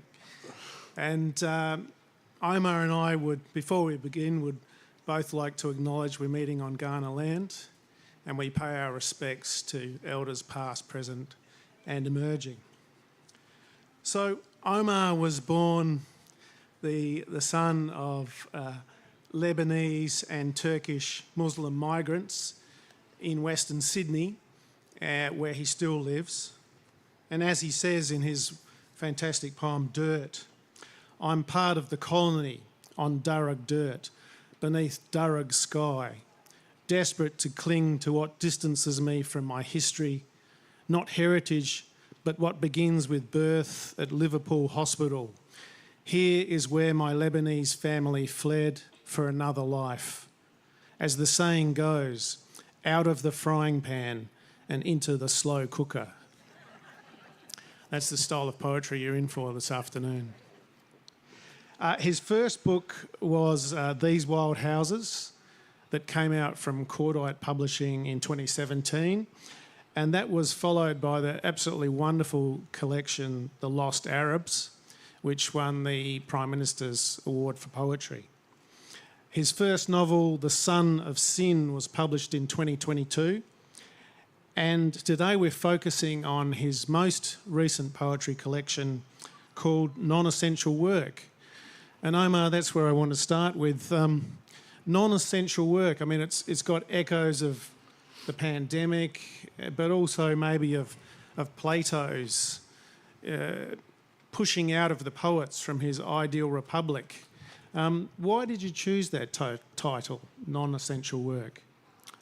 Well, I wasn't thinking of Plato, but I suppose I could lie, pretend that I was. No, it was very much born of the pandemic and the language that we started to see in the public sphere around, essential workers. Yeah. What is an essential worker? As a kind of protected class in one sense, but also very much not protected because they were also the front line, right? During the lockdowns. And I'm interested always in, the utility or the function of art, like how much use can we extract from it? Yeah. I mean, it runs through the whole book, a sort of questioning of the utility of poetry, doesn't it? It's sort of, there's a tension there about the writing of it. Yeah, I mean, its function in society. I grew up poor in Western Sydney, so there is an element of, I guess, maybe a popular sentiment that's been conditioned into me around poetry as a kind of something effete, something elite, not the province of the working class, of no use to us, really. And at the same time, I very much feel that poetry has saved my life, enabling me to articulate the things that otherwise would kill me. So that tension is a driving obsession. Yeah. Can we hear the title poem called... No. No? No, I'm joking. Of course right. you can. Well, next question. Diary of a Non-Essential Worker. Did you know violins can shake the earth? Such sweet vessels, tiny planetary throats. I was sent an orchestra. They made music a sorrow, a soaring that shivered the dirt. I followed the notes to a barbarism. The composer said he created the beautiful hour as a space to think about war. And I heard my mother's name, a dark cascade of her. I saw again the clamor behind her manner, her harrowed glamour. I am claiming all of it now, not as a violence, but as an inevitability. always justifiable. I guess I don't want to lose her, no matter the bruises. I haven't seen her in weeks, a memory of cherries, a perishable delight. I stay home, she stays home, and with this distance we become old battlefields, able to appreciate our damages without adding to them. How lucky we are to have homes. How likely it is we will lose them. Months ago, we couldn't breathe, and smoky miracles pulverized the sky, our fussy lungs. Everything is a miracle when you are alive. I am learning that against my will. Today, I was sent a pink dwarf kingfisher, a bird thought extinct for over a century, and still it was someone's job to look for her. Someone waited, camera in hand, for a glimpse of a glorious beak. Outside, I hear the camaraderie of ordinary wings, the chatter of birds we call pests. They don't seem to mind the lockdown. I dare say they're having fun, a lark. I call my landlord, ask for a reprieve, and hear only birdsong. He's having fun. I walk out into the park where months prior a man was stabbed near to death. I sit on the bench close to the stain his blood left and receive a text reminding me to care about Kashmir and Gaza and our Uyghur brothers and sisters who I never stopped caring about and for whom my care did nothing. Forgive me. I sometimes mistake grief for care. The orchestra follows me under the foliage, the violins unrelenting, the world shaken to their curvature, their high-strung demands, as I sift through the scattered lyric of my shattered life to find a way to love a woman, and the birds weave and whirl in the green, laughing at this non-essential work. Fabulous.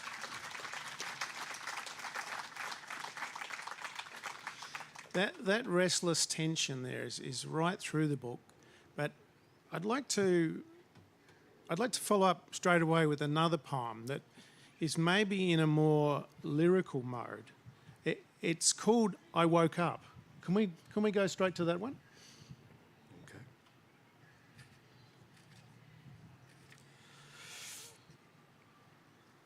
I woke up this morning and asked the bird if it feels trapped by its song, by its language being known only as melody.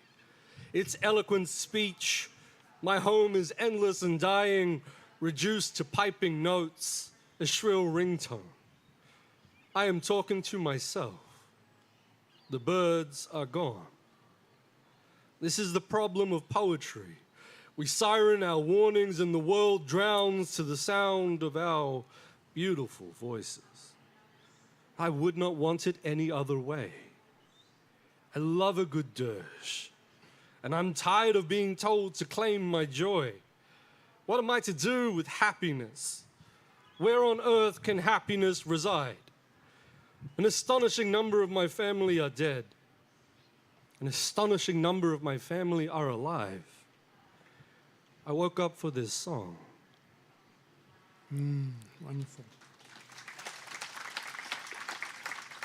There's such a lot happening in that poem. You know, there's climate change, there's sadness, there's existence, the sort of long odds of being here at all, and it's what I'd say is the lyrical mode, the first person, the lyric I, and this book is dominated by the lyric I.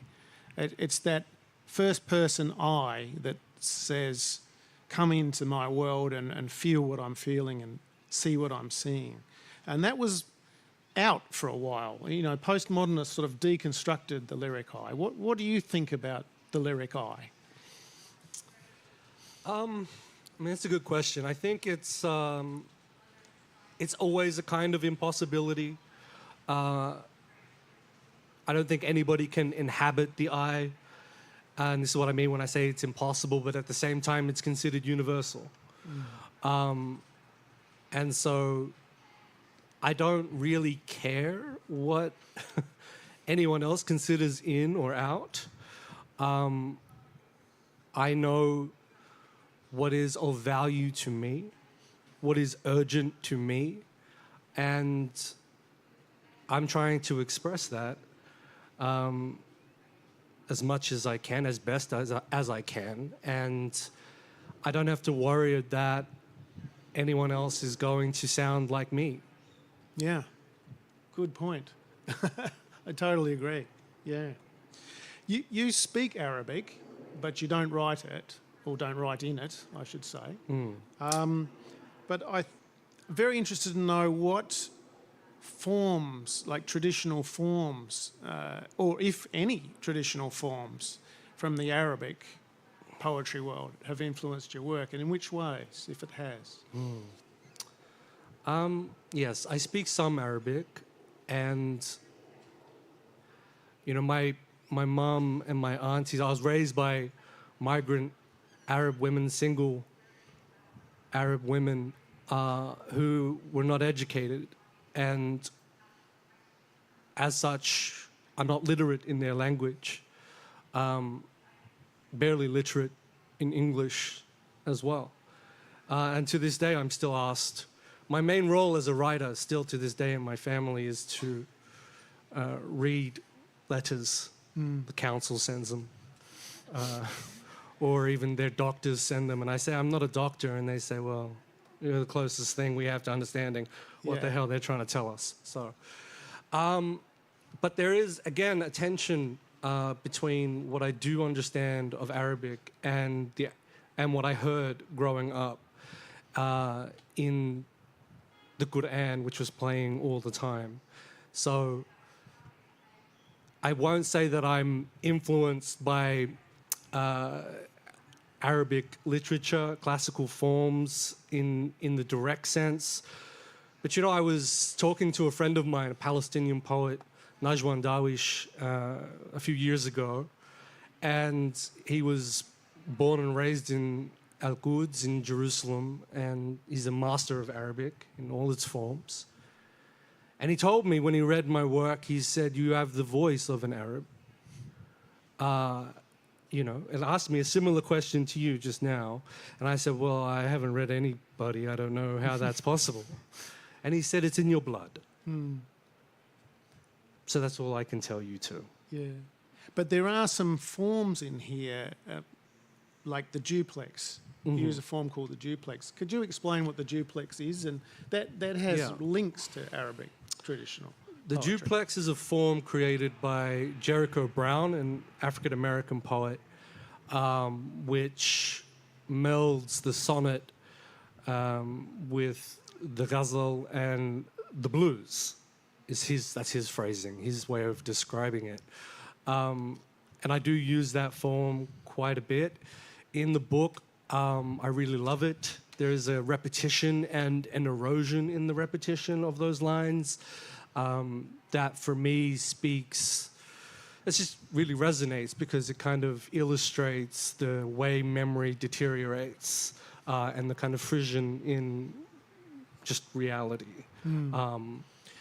So yes, I use that form. I use others in the book. The Arabic by Marwa Halal, another invented form, an Egyptian-American poet, which is in English, but the poem is written right to left, as if it were in Arabic, and it's this kind of distortion. It makes you read the poem very differently. Yeah. The ghazal we talked about has traditionally couplets with a refrain line on every second line. So there's some that look a bit like ghazal in this book, but they're not really. But I did feel there was something of the traditional subject matter of the ghazal, in that this book has a lot to do with love and the absence of love, the pain of losing love or looking for love. And also the identification somewhat of the poet with the bird as singer. That's another classic trope of Arabic poetry. And you've got quite a few birds, and like that one we just heard. Yeah. I'm not thrilled about that, to be honest. I did an interview with an American poet for Poetry Magazine a few months ago, last year, in fact. And they asked me this question. They were like, "You got a lot of birds in your poems." They said it was a trope of Australian poetry, actually. Yeah. And they're right. Yes. And I felt uncomfortable about that. So thank you for exposing me on the stage. I don't really have anything to say about it other than Australian birds are really loud. Really fucking loud. But the love question. The love question. Yeah. A lot of this book is concerned with grief and love because I wrote it after my father's death and as I fell in love with my wife. So really, it's the kind of strangeness of that. I met my wife, well, I knew her before, but let's say we hooked up, as I say in one poem, we hooked up 6 weeks after the funeral. And it was this kind of, I don't know, insanity. I think love is an insanity. It kind of erases reason in the same way that grief erases reason. But obviously far more joyously. And so I wanted to kind of put those two things side by side, grief and love. Should we read that poem? I hadn't even planned to, but do you want to? The one about... Yeah. Yeah. You're running this show. Yeah, if you want me to, I will. Well, please. Okay. Don't clap till I find it. Because this was not on the list. When the veil parts. We hooked up 6 weeks after the funeral. That must be how long it took my departed father to beg God for his son to fall in love with a woman. I never imagined a life like this, one in which I am happy, and knowing it has ruined the future. We can only dwindle now. I try not to bother you with this foreshadowing. I watch movies, I earn small dollars, count down the hours, lap the block of decaying animals, avoid the bees beginning their dizzy deliverance around helpless flowers. I do not call my mother. I laugh eerily at whatever my brother sends me. In fact, as soon as I see his name, humor wedgies my spine. I fuck you on good days and bad. We argue about the dishes. I use dildos to teach myself new raptures when I am alone. This has nothing to do with your womanhood. It is mine. A long handheld heaven because I haven't met a man I trust enough to deliver me there, and this is one way we are both women. You ask me what this is about as I write it. Mandarins, I lie, and taste citrus. I don't know how to be anything other than queer and sad. I need to map a way out of this unexpected complication. And all I can think to say is "sta bene." We part sometimes, and you work and sleep as I do, but these are false previews of absence predicated on return. I no longer look at mandarins except as an omen for loss. It's not all bad news. My father, God bless him, already proved that when life ends, love enters. Amazing. Yeah. This book and earlier ones, you've addressed in detail your bisexuality and at the same time your Muslim faith. And I'm wondering, how do those two sit together? What sort of challenges do you face? And how has that affected your writing? How do they sit together? Traditionally, not that well, at least as far as my conservative family is concerned. But I will note that their sense of what is traditional is informed by gossip. And so this is something that I write about a great deal. The difference between gossip and gospel. They're not actually educated in our traditions. They're not actually educated in the Quran. And there is, in fact, a long history of bisexuality in Arabic and Islamic culture. Not something that was ever public in the way that Western queerness or sexuality is perhaps expected to be, or it was certainly more discreet, but was absolutely present. So how does it inform my work? I think there's a great deal of shame that my family members and that more conservative element in the community taught me before I learned enough to know that they were stupid. And so, unfortunately though, it's not that easy to dislodge that shame, what you learn foundationally. Breaking it also breaks you. And then there is the painful work of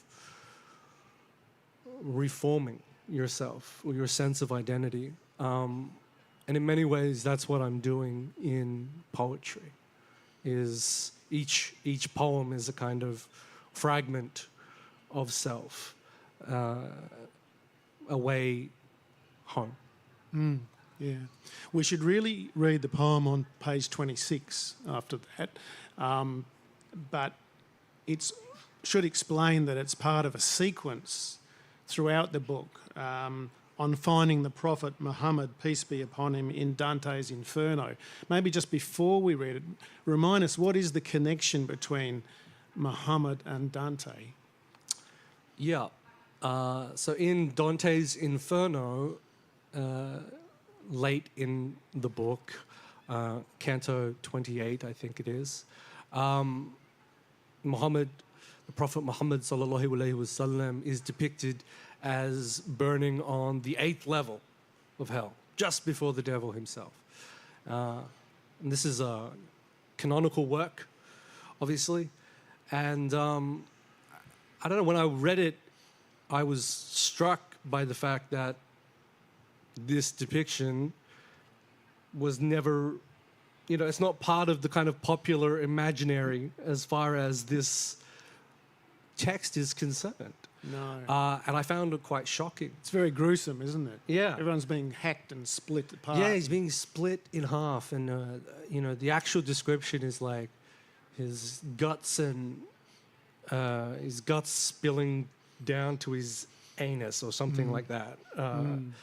So I have a sequence in this book called On Finding the Prophet Muhammad sallallahu alaihi wasallam in Dante's Inferno, and it's I use titles, I repeat titles as a way of kind of reflecting trauma, the way it repeats, the way something that happened to you years ago can suddenly overshadow something entirely unrelated. Yeah. Should we hear that one on page 26? On finding the Prophet Muhammad sallallahu alaihi wasallam in Dante's Inferno, I slip into my insolence, sleek as an eel. I have walked so many ways around God, I can tell you holiness is a roundabout, the 1,000 exit points labeled doubt. Like the boy who unzipped my pants in my sleep, who broke the zipper of my sleep, so I have lost the measure of rest since. like my father leaving before I knew him or could speak.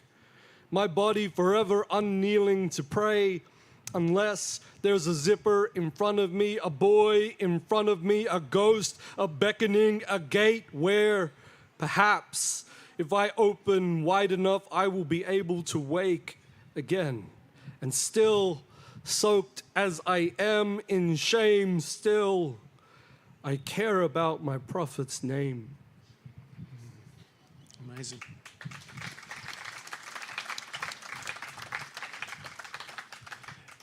Two people also haunt this book. There's a father who's often associated with the word absent or absence, or a zephyr, a breeze, and who's now radically absent because he's no longer alive. And there's a mother who has words like bruising and biting and violent words associated with it. What's the story? The story is like any queer man. I have a complicated relationship with my mother. And the story is also one of violence. I have written about her in all of my books. And I explain that she is a product of her environment, which was an abusive one, that she can only replicate what was done to her, and that is the legacy of violence. How do you break that chain is something that concerns me greatly as I now have a child. And it's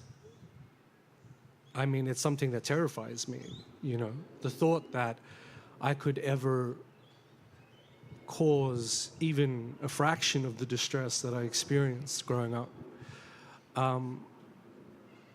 So it's, you know, I love my mother. I think she's an extraordinary person to survive what the abuses that she had to survive and manage to feed us and have a roof over our heads. Despite the violences, I still am able to recognize how hard that must have been. And that whatever I have suffered, I know she has suffered more. And so it's a really difficult thing to figure out the line between accountability and forgiveness. Yeah. And the absent father. I mean, your mother brought you up without... Yeah, I didn't grow up with my father. Yeah. I met him as a young man, and even thereafter, only sporadically kind of encountered him. And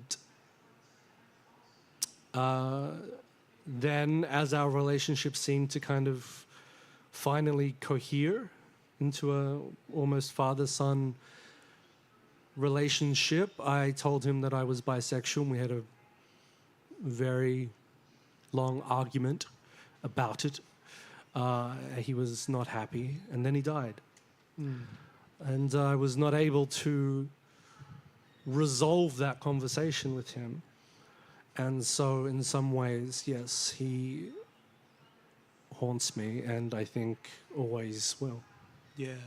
It's in that amazing poem where you're tracing the lettering on his tomb, the gold lettering, and sort of seeking for a voice. But perhaps we should read Things That Saved My Life in this context.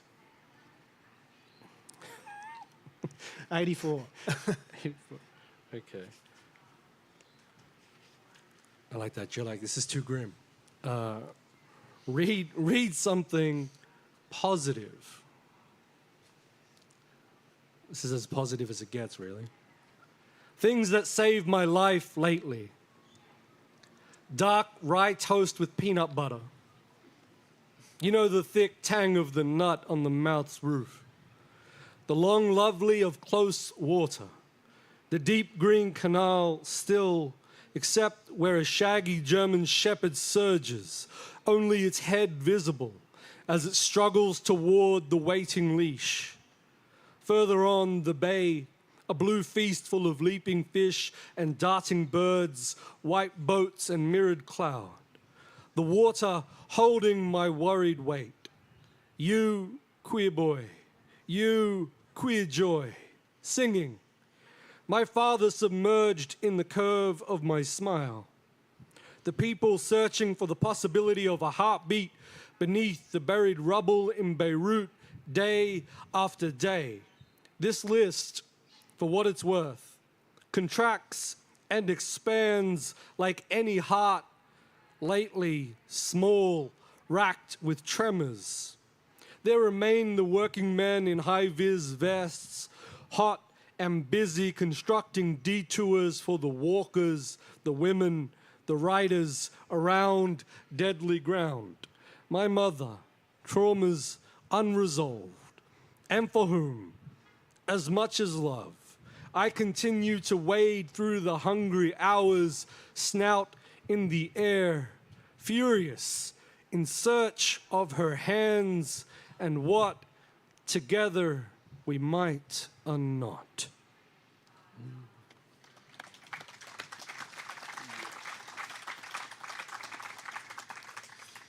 There's a poem in the book called After Christchurch, which clearly refers to the Christchurch massacre. And it's a blank page.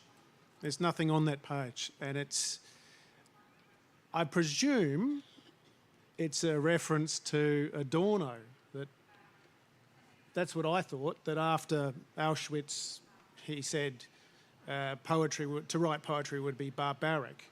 Mm-hmm. That's the Adorno quote, which he later retracted, actually. He said, yeah, he was wrong to say that.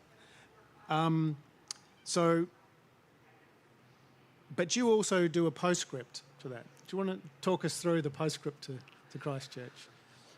Yeah, it is a reference to Adorno. He did say that writing poetry after the Holocaust, Auschwitz, was barbaric. But the Syrian poet Adonis responded by saying, after the atrocity, that's when you start writing poetry. And this is the tradition of Arabic poetry, actually, going back thousands of years into our oral traditions, where the role of the poet in society, in the village, was to lament. So typically, funereal. It was to gather and recite the story of a life. And so, yes, I have a blank page for the massacre. And the postscript is on a different page. And I write, "What did you imagine there? Write it down. I'm sick of speaking for monsters, nor will I inhabit the victims. Speak for yourselves, dear monsters. Tell us what you did."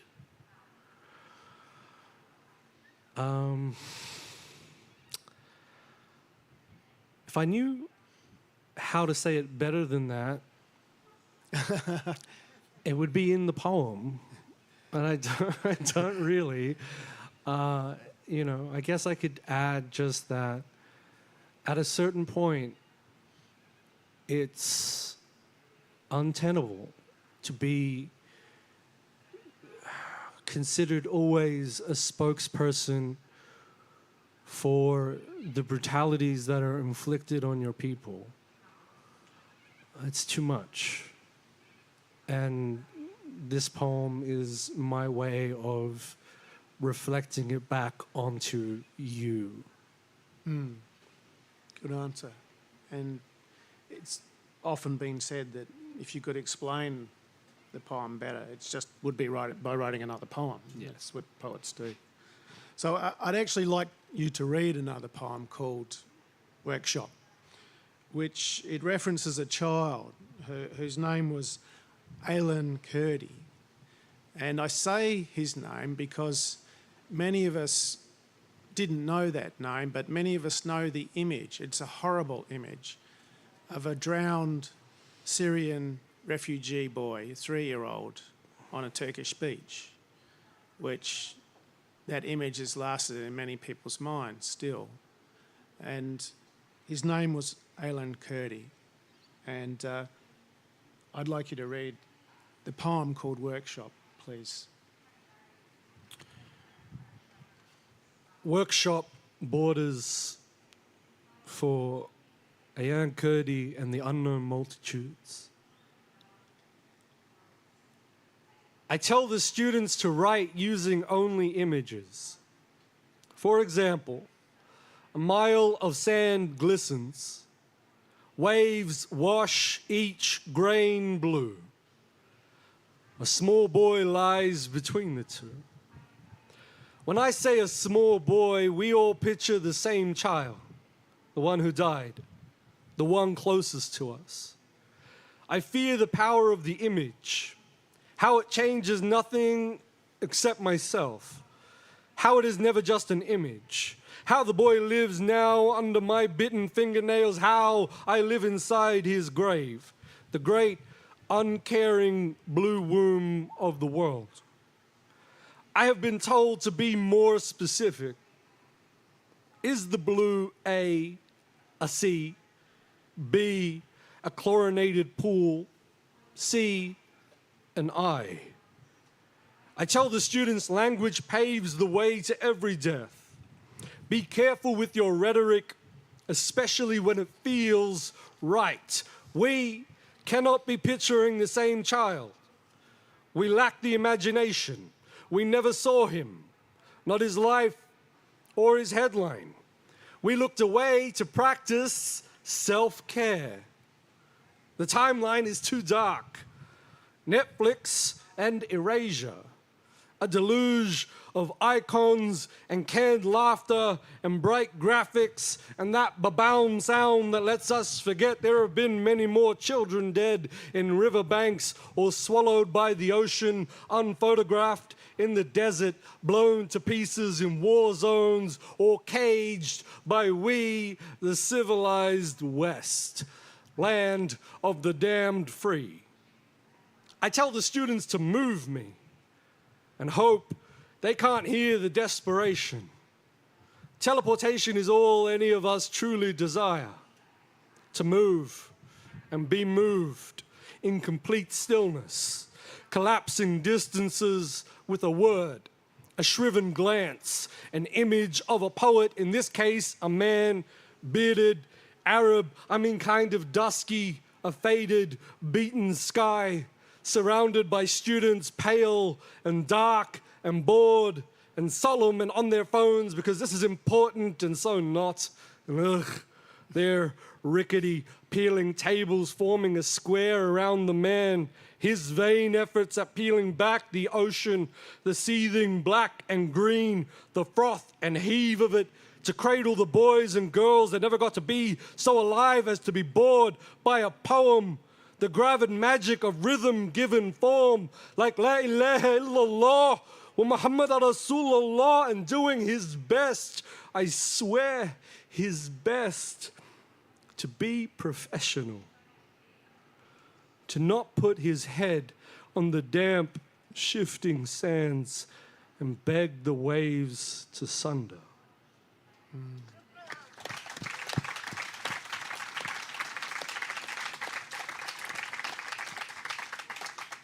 Amazing, thank you. Thank you, Omar.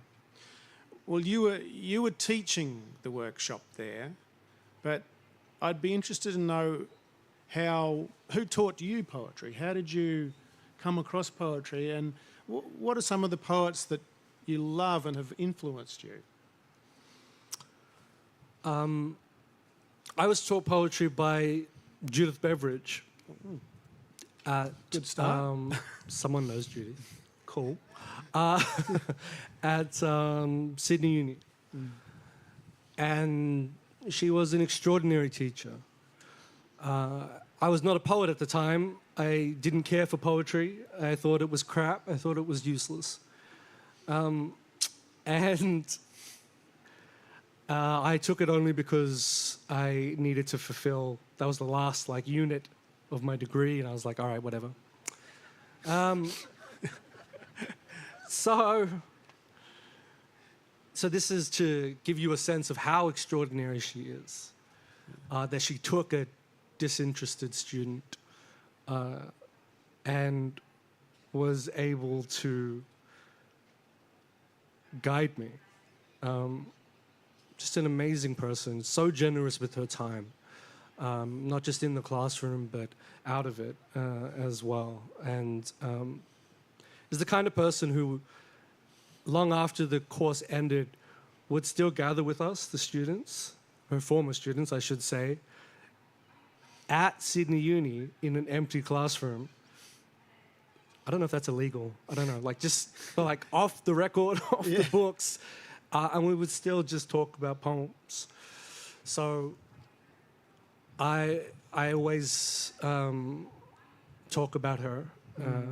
I have an enormous amount of love for her and her work. Poets that influenced me, Adonis, I mentioned earlier, Najwan Darwish, who I also mentioned earlier, they come up. Jericho Brown, I mentioned earlier. Yeah. You know, it's when I'm inspired by a poet, I put it in my work. I put it in my books. I don't hide it. It's not something you should ever have to go looking for. I wear my influences and I celebrate them. And, June Jordan, I want to mention as well as very important poet to me. Yeah. And there's one about Les Murray in the book. Well, it's not about Les Murray. It's after Les Murray. Yeah. I was curious about that. Not a poet who influenced me, really. No. But no. You've sort of done a version of Absolutely Ordinary Rainbow. Yes. His famous poem about somebody crying. Yes. Yeah. I did. Crying in Martin Place, but you've morphed it a bit. Yeah. In that poem, there's a figure of a man crying, and he becomes this kind of Christ-like object of mourning, and it's everyone kind of gathers around him, and it's a beautiful poem. I don't want to shade Les Murray. A lot of his poems around depression, in fact, I think are really moving. So I wrote a poem where I'm crying on a train and everyone's ignoring me, which feels more true to the experience of grieving, because people don't know how to comfort each other. Even on an intimate level, in the family or amongst friends, I feel like we don't really know how to comfort each other when we're experiencing the ravages of emotion. And we especially don't know how to deal with it when it's a stranger. Everyone wants to look away. Yeah.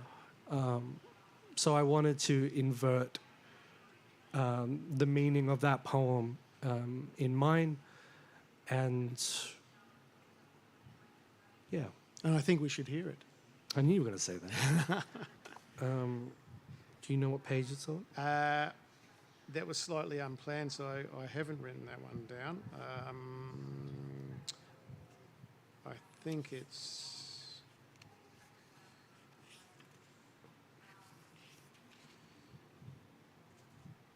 The importance of planning.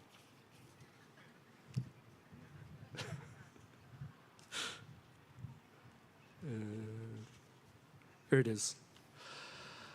I found it first. Blessed be this sadness after Les Murray. There are birds in this as well. Yeah. Why do you keep picking the bird Gotcha. poems? Anyway. Weeping open on the train, one day I learned no one speaks to the sorrowful except to say, I'm sorry, or I've been there, or to call like some useless bird. No one has been to this place, my sweet, dark sea. You may have your own, a waterless rock, or else some other reflection of world, a bedroom, a garden of knowledge, a mouth. Mine is not a dog, not a part. Think anxious sea full of unique fish, crustaceans, and algae that wash up on a glass beach. I visit the shore every morning, afraid it will disappear without my care, my soft light. When I'm there, I hold the necklace of wounds my mother gifted me. Tiny tragedies, accidental histories, each one a jewel. Amethyst of fist, topaz abortion, and oh, the blood diamonds of neglect. Every wound here is a window back to life. Little lungs pumping air into this beautiful void. And it is beauty. Many moons of pale pink and blue hang in the sky, each one a halo. I love this grief-wrought whole. All that I have lost lives in it, together as never in life.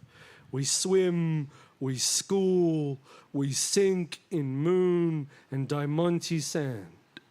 Bone dry, I leave wet footprints wherever I go.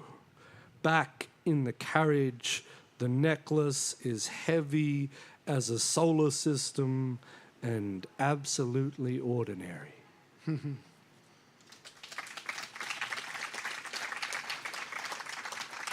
Are you a Les Murray fan? I am. Yes, I'll be Okay. up front. I think he's a fantastic poet. Nice. Yeah. Okay.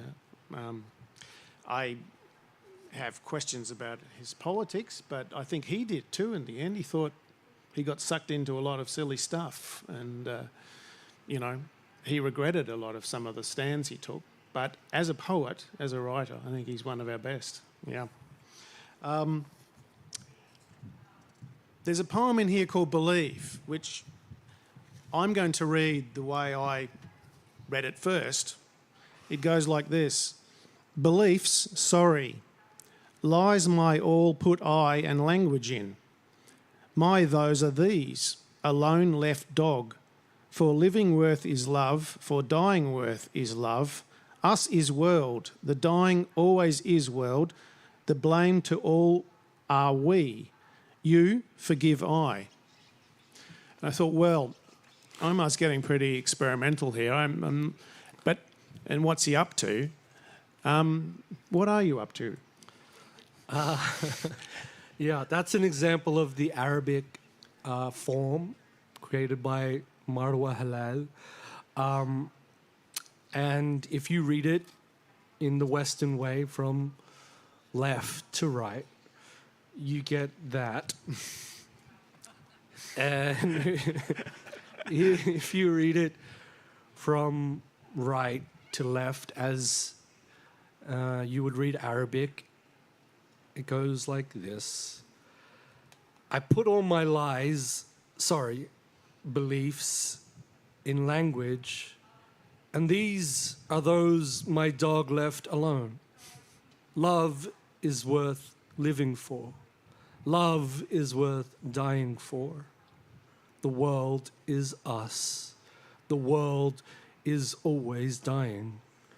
We are all to blame. I forgive you. Yeah, that one works. The body is very important in your poetry. There's a lot of, I guess, visceral, fleshy, sexual poetry here. Can you talk about the place of the body in your work? Yeah. I don't see sometimes I get this question around the body, and I'm always like, I live here. Yeah. Where else would I write from? What else would I write about? You know, even the imagination. When people talk about the imagination, as if it's this separate space, you know, that you can only access intellectually, and it's like, no, we live inside these bodies. It is always the lens through which we experience the world. And so for it not to be centered, to be visceral, as you described it, would be to enact a kind of erasure, which I experience anyway in life. Because nobody wants to really deal with this Arab body, or are overlaying it always with their own baggage. So it's important to me to write it the way that I experience it. Yeah, yeah. It's just surprising how often in poetry the body isn't there. You know, it's this cerebral thing that's, and you think, where is the body of the author? But so it sounds like it's not a conscious project. That's just where you're writing from. That's your natural place. I think that's fair to say. Yeah. But also that's the question I have when I read those poems. I'm like, who's saying this? Like, where are you? Yeah. What's going on? Yeah. You mentioned you had a son. Back when you were writing this book, that son was still in utero. And there's a particularly wonderful poem. It's on, where is it? Page 48, about your future son. Could we hear that one, please? Mike is producing my audiobook in real time. Once a radio man, always a radio man.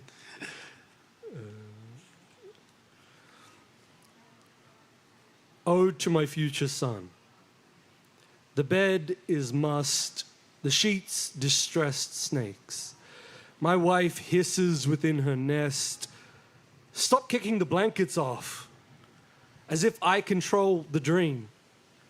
I control the dream as much as you control your mother from her womb. Not at all, and also completely. When you move within her, she gasps in delight, calling me over to feel what she feels, this future. I am too slow or late, or else you still as I near, like any deer faced with a father. He always kicks as you go, I hear. And now I know what the dream is, why I, the son of a zephyr, will never still. Even in sleep, I bound toward what recedes. Fabulous. Yeah. My wife loves to judge me for things I do in my sleep. Yeah. So that's what's going on there. I'm like, it's not my, And my fault. How's it going now? Well, I sleep in a different bed. That's how that's going.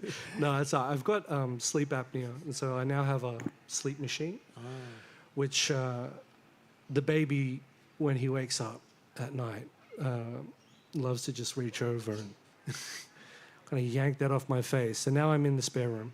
Okay. But it's going well.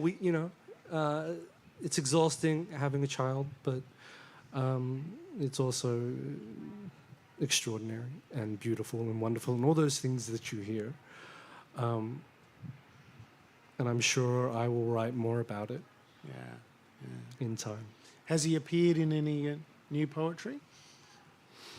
I'm writing a sequence at the minute documenting the experience of witnessing the genocide in Palestine. And he does feature in these poems because every day for the past 4 months, I have watched Arab children die in the most horrific circumstances. And I've seen things that I'll never be able to unsee. And each time I see my son. I see an Arab boy murdered. When I imagine that he could be or would be if not for the fact that he is here and not there. Yeah, yes. Is there time to read No Context in a Duplex in that context? 72. Yeah. So it's called No Context in a Duplex.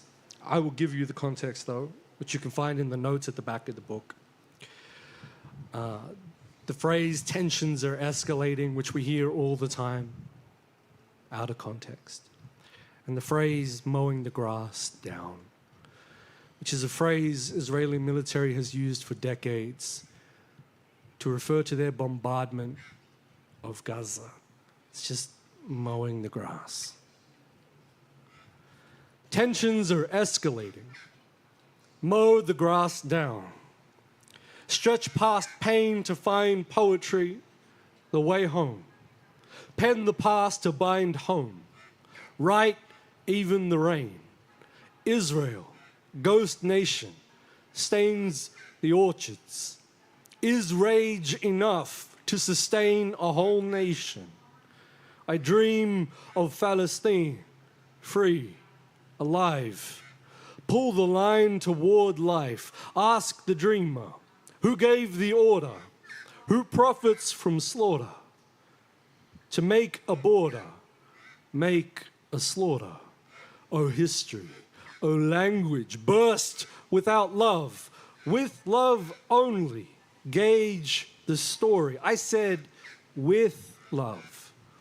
Listen, from the river to the sea, people riven from homeland list in grief. 10 sons ululating, mothers in the grass.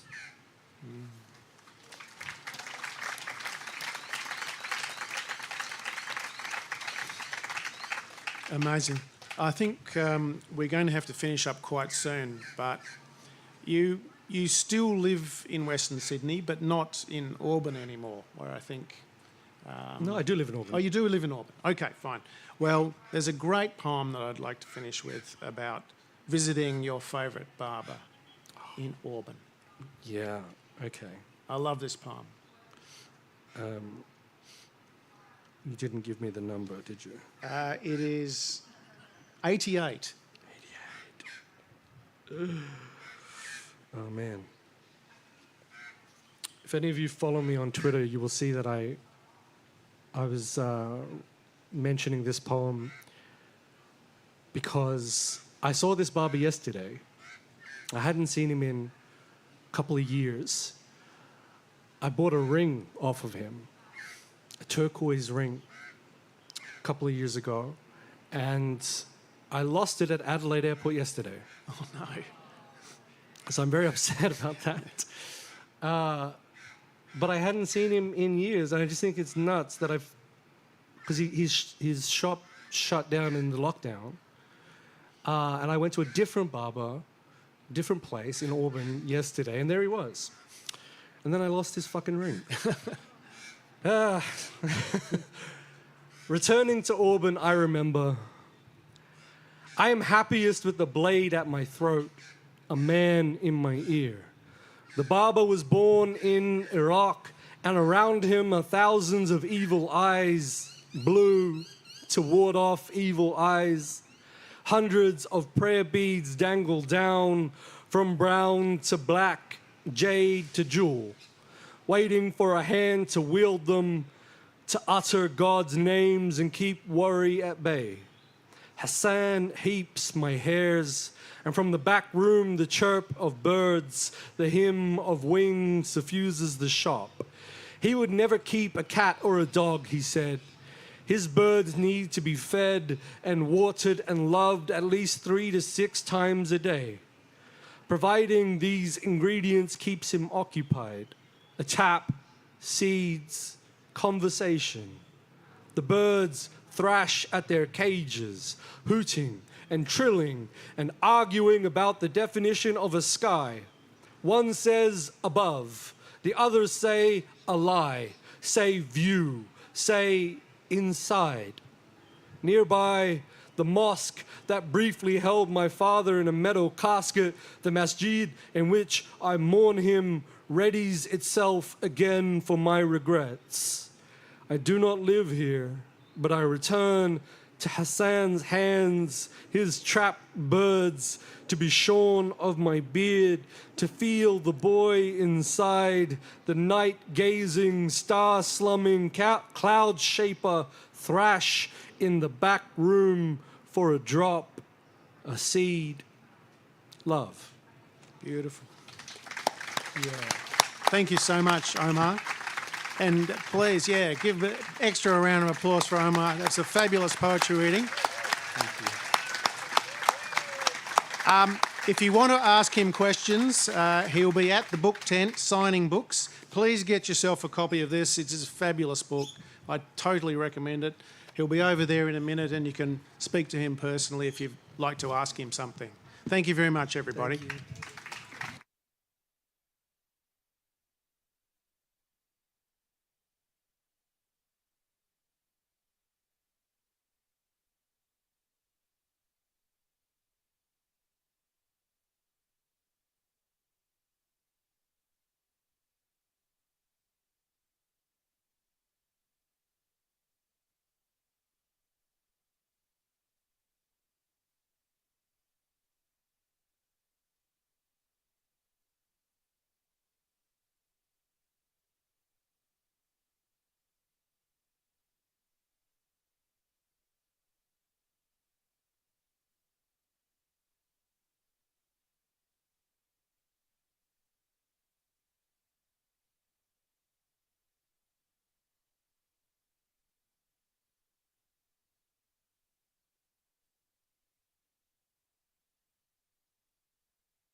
Thank you.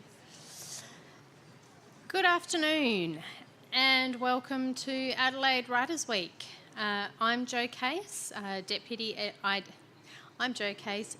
Books and Ideas Editor of The Conversation and a monthly books columnist at In Review. I'd like to start by acknowledging that we are meeting on the traditional country of the Kaurna people of the Adelaide Plains and to pay respect to elders past and present.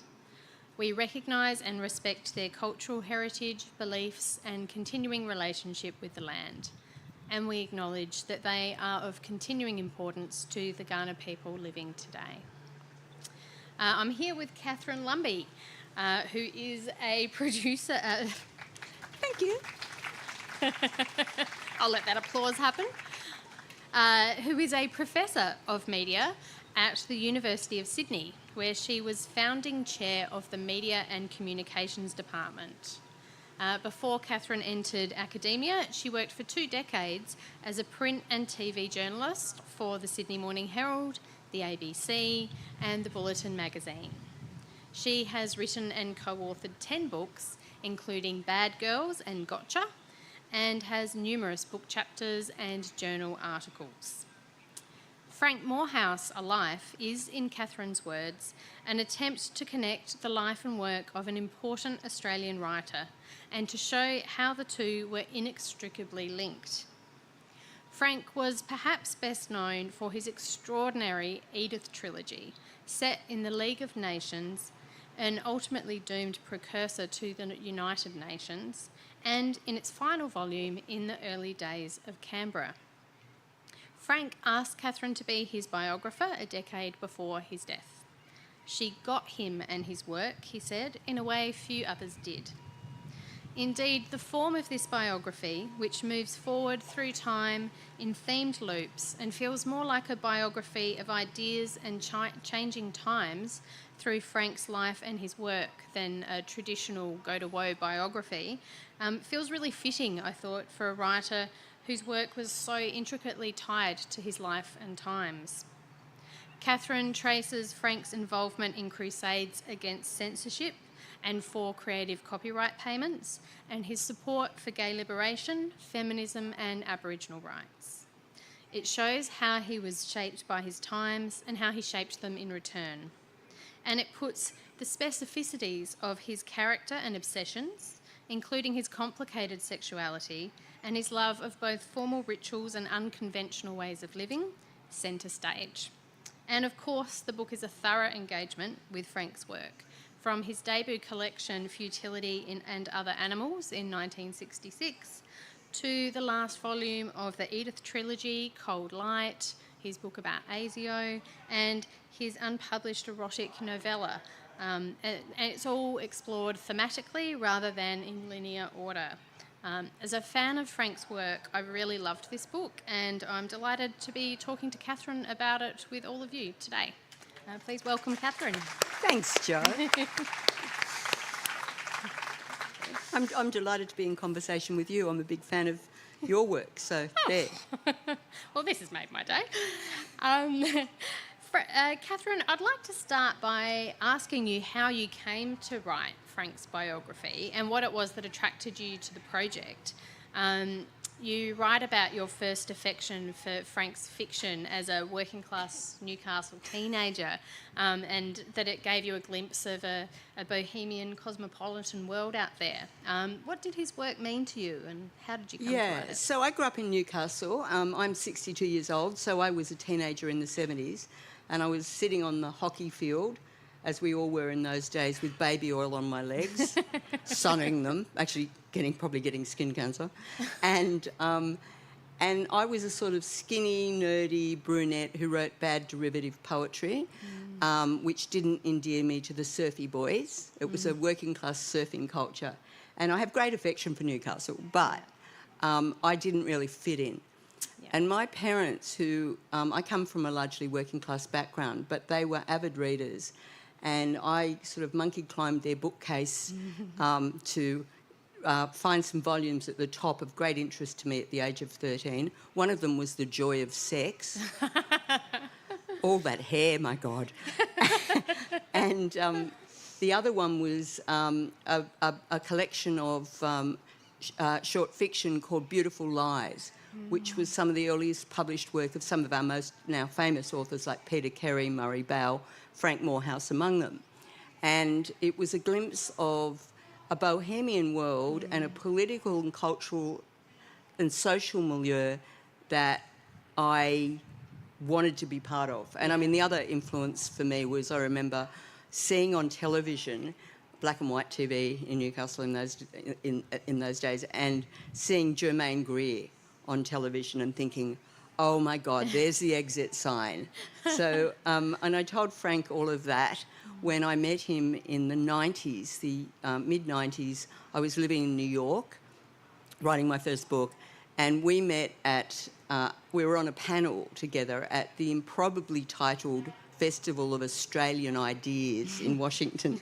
And when I met up with him, I said, are you going to talk about the Hills Hoist and I'll talk about the Esky, or how are we going to divide this topic up, right?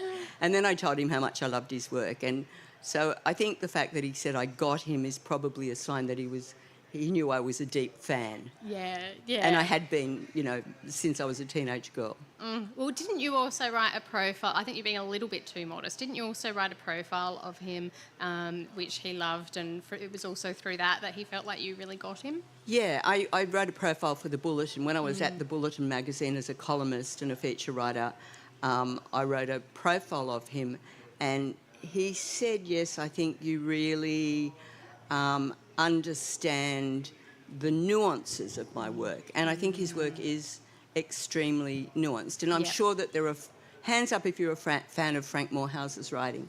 Yes! Oh, excellent. That's great to know. We're in good company. You know, and I think I guess I'll just say this briefly. One of the things that I think Frank meant when he said I got him was that, and this is what I've tried to do in the biography, was that I felt that I had an argument to prosecute about the connection between the diverse genres he worked across. So he worked in comic essays, he worked in short stories, the discontinuous narrative, and then the large novels, as well as the journalism and the activism. And I felt that I could see what the through line was in these things. Oh, that's so interesting, because that is what you've done with your biography. Yeah, is connect. It's very much a work of making connections. And one of the things I loved about reading it, as a Frank fan, but just, you know, so a fan of reading about ideas, was that I feel like you really invite us into that process of making connections with you. And if you're a Frank fan, you can also kind of have your own connections you're making as you go. So, yeah. I mean, for instance, there are observations you make about Frank that made me think, God, you know, I was thinking about the similarities to Helen Garner, and a couple of pages later you have this comparison of Frank and Helen Garner, and I just felt like we were chatting like this. Maybe maybe you can tell everyone here, what are those similarities that you saw between Frank and Helen? Well, Helen Garner is, you know, one of the greatest living writers ever, and just an astounding writer. And I mean, I continue to read and reread her books. And I think that what they both have, and in fact there was a New Yorker essay on Helen Garner's work titled Helen Garner's Savage Self-Scrutiny. And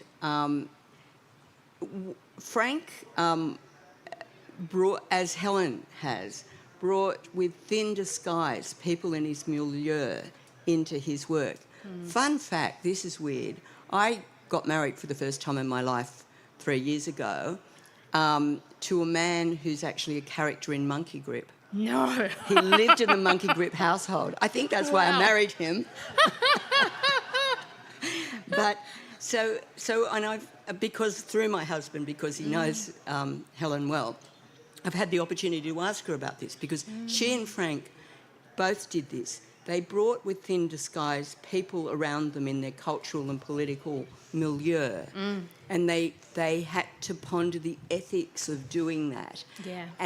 But what they also share is they weren't just turning their gaze, and in Frank's case often an ironic gaze, onto people and the milieu around them. They were turning it back on themselves primarily.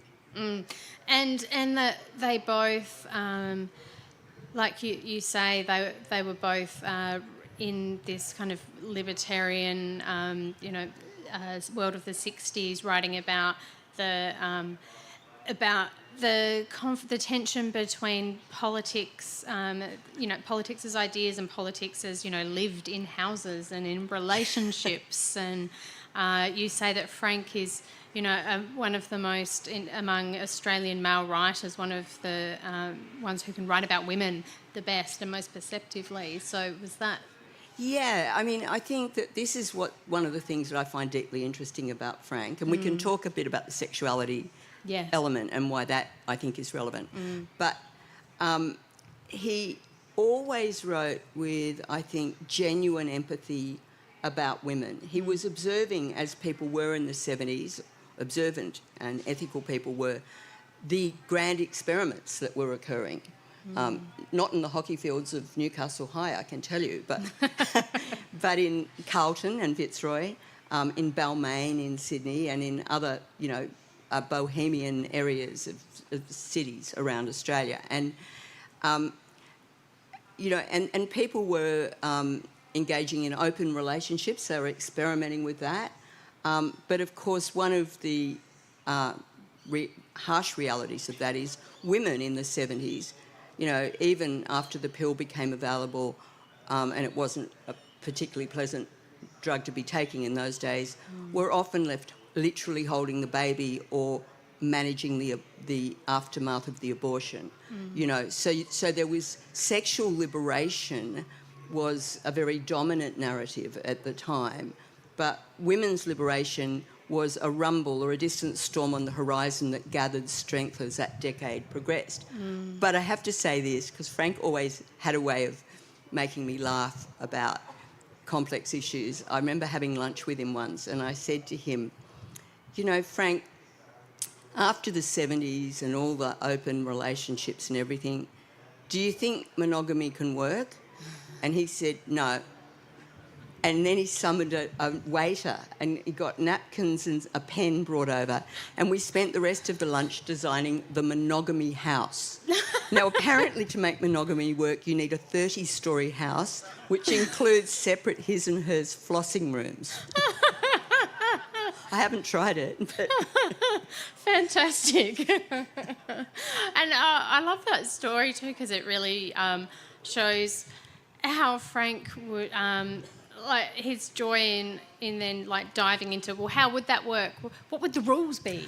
Rules for living. Yes. Yeah. Can you talk a bit about Frank's that affinity he had for finding rules for living in for everything, and also how that existed alongside him living a very unconventional life? Yeah, see, this is a fascinating thing, and part of understanding this, and it's in the first chapter of my biography, and certainly Matthew Lamb explores this in his excellent first volume of his biography on Frank that came out in December. So I encourage all Frank fans to buy that book too. He grew up in a very middle-class, upstanding household in Nowra. There's a Morehouse Park, which is a memorial to his parents. His father ran a company with the wonderful name Morehouse the Machinery Man. And his other sons followed him into the family business. He, in fact, invented the first dairy boiler, so the first machine for sterilising milk. Yeah, wow. And Frank's mother, Perth, was, the head of the CWA. She was on every committee. She was obsessed with committees and taking minutes and rules. And so I think Frank inherited a lot of that from her. And in fact, this is given full flight in the character of Edith Campbell-Berry, the League of Nations. And the League of Nations being that most spectacular experiment and tragically failed experiment to make civilised rules of living for the whole world. Yeah. How fabulous would that be? We need a bit of that at the moment. Well, yes. I mean, and did you... I think you said that was part of what drew Frank to writing about the League of Nations was that idea. Can you maybe tell us a bit about what the League of Nations was trying to do and how it fell apart, and how Frank chronicles that in Grand Days and Dark Palace? Yeah, so for those of you who haven't read it, Grand Days is about the rise of the League of Nations, which was, a body that predates the UN, that was put together after the tragedy of the Great War, the First World War, and all the horrific loss of life, to try to prevent war, essentially, if I boil it down, but also to do a whole range of other things that might seem bizarre to us now, like standardise the calendar. Well, that didn't work because the Pope objected because of Easter and the Chinese objected for other reasons. And, so there were a lot of... This was an attempt to standardise global rules for living. And Frank spent 5 years in the archives at the League of Nations. I don't know if anyone's been to the archives of the League of Nations. Hands up, anyone been there in Geneva? If you go to Geneva, go. It's really fascinating because there's a kind of museum to the League of Nations there. And so Grand Days is about the rise. Dark Palace is about the tragic fall in the wake of the rise of National Socialism in Germany. And but when Frank was researching it, he got obsessed with how did they make these rules, and more importantly, and this is very much like his mother, what kind of furniture was in the room? Right? Frank was a great believer, and he would do this if you went to lunch with him. Who sat where? What time to begin festivities? Most importantly, when to end them? What kind of drink you should have with what? He believed that these sort of rituals and rules kept things...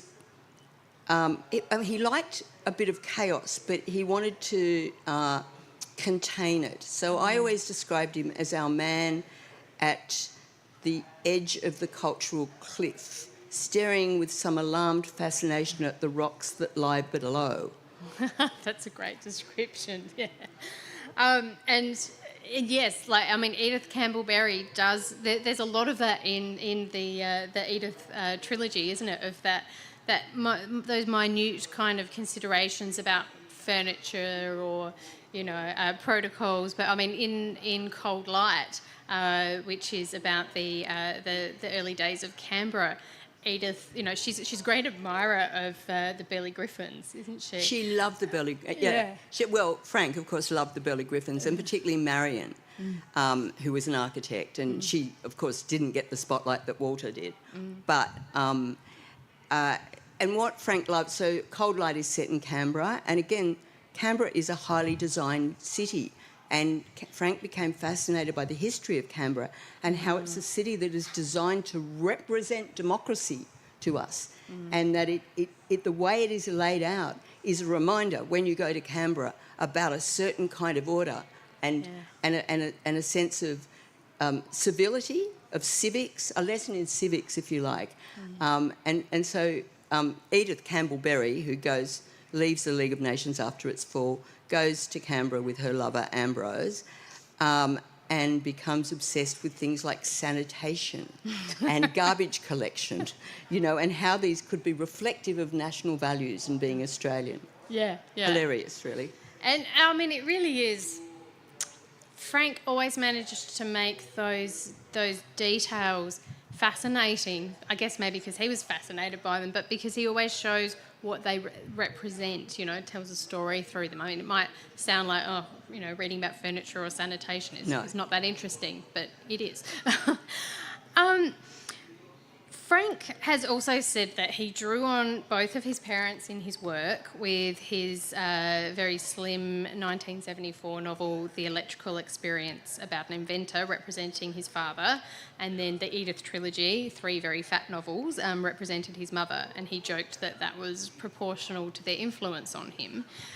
Well, I think his therapist told him that. Oh, there you go. But do you think that's true? Because there's also a lot of Frank in Edith, isn't there? And there's also Frank, you also can see him in Ambrose. So, yeah. Well, this might bring us to the question of Frank's personal life, which he became very open about eventually, but, because of the criminal law in the 1960s and into the 70s. I've got to say, last year I was teaching a course at Sydney Uni on media law and ethics and talking to 23-year-old students. And I managed to get a collective gasp from 120 of them when I explained that homosexuality had only been decriminalised in New South Wales in 1985.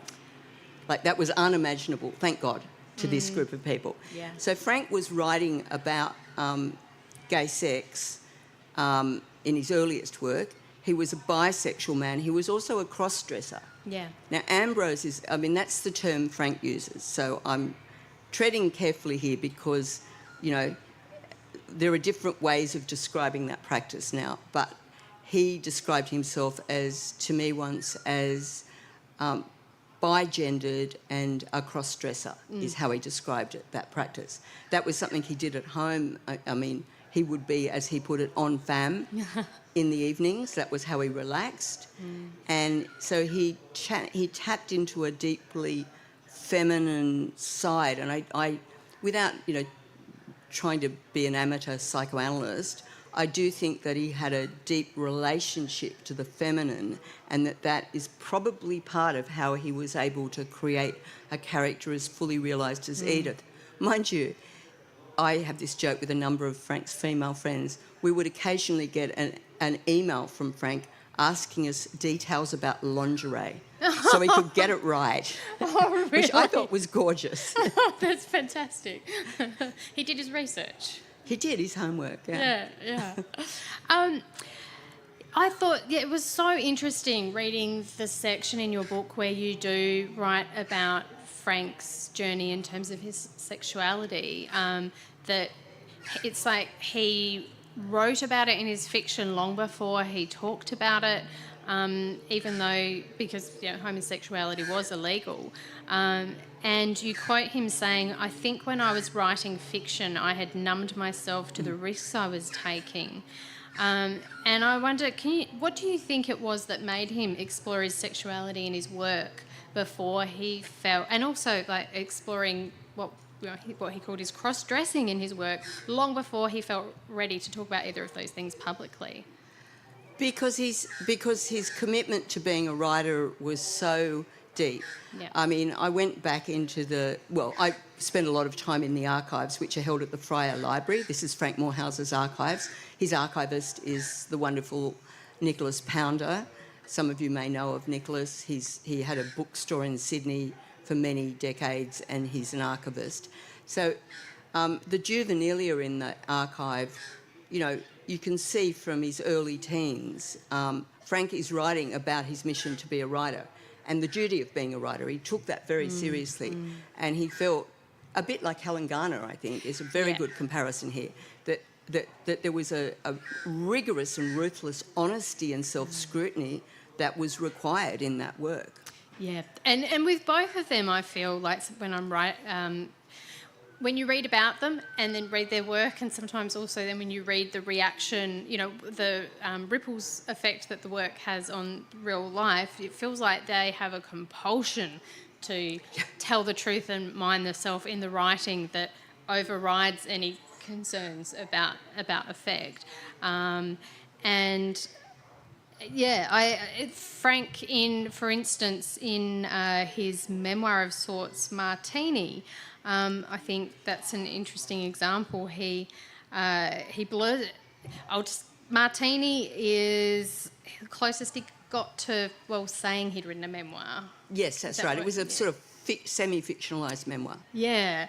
I almost felt, when I reread it, and I felt like he was teasing me with it, you know, like, because Who's this? Yeah, and there's so much it's much more about the cultural history of the Martini than, about himself. So it's like he's daring you, like, okay, if you want to know this, you're going to also read about this, and you enjoy the journey. But in that, he also really blurs the boundaries, as you say, between fiction and memoir, which ended up getting him into some trouble with his ex-wife. Can you tell us about that?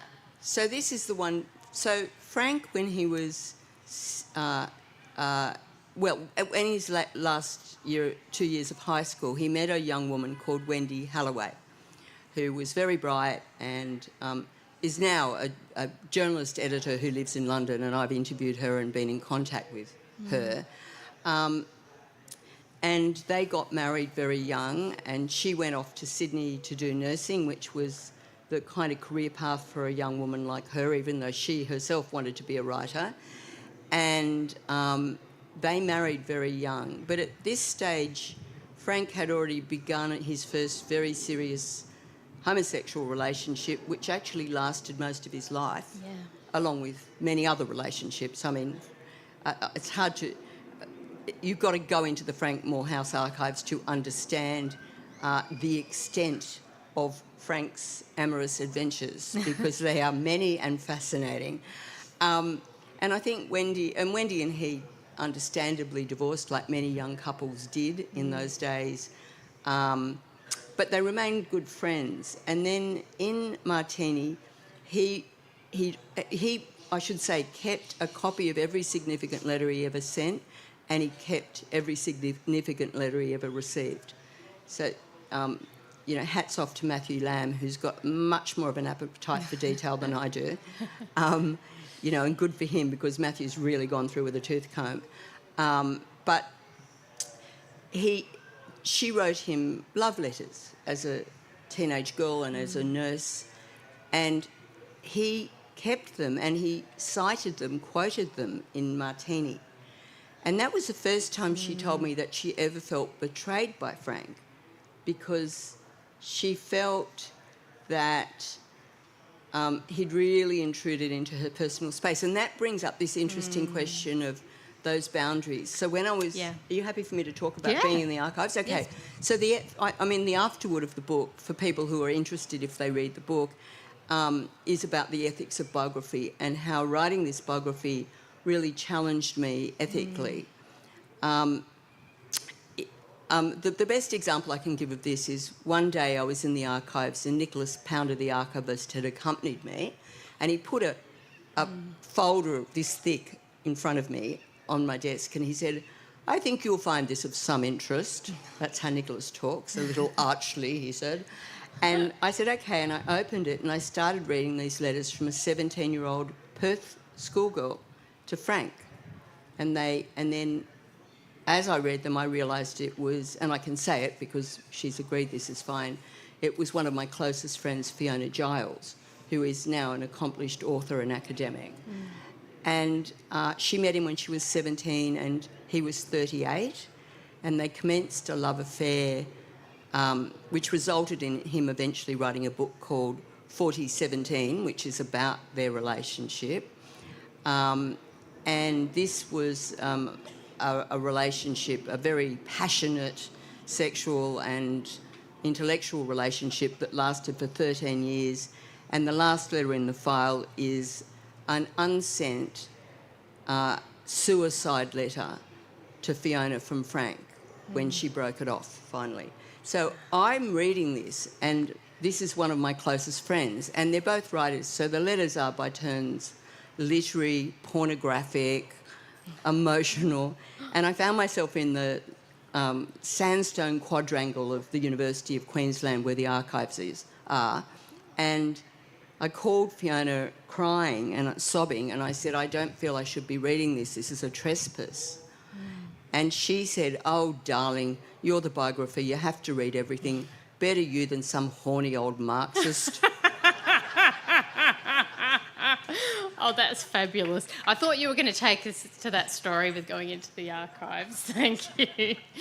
And then actually, I did want to touch on 4017 and the book that Frank wrote about that relationship, because, I mean, it also occurred to me, it's, you know, if that was published now, it would be very shocking to publish about a relationship, you know, that age gap.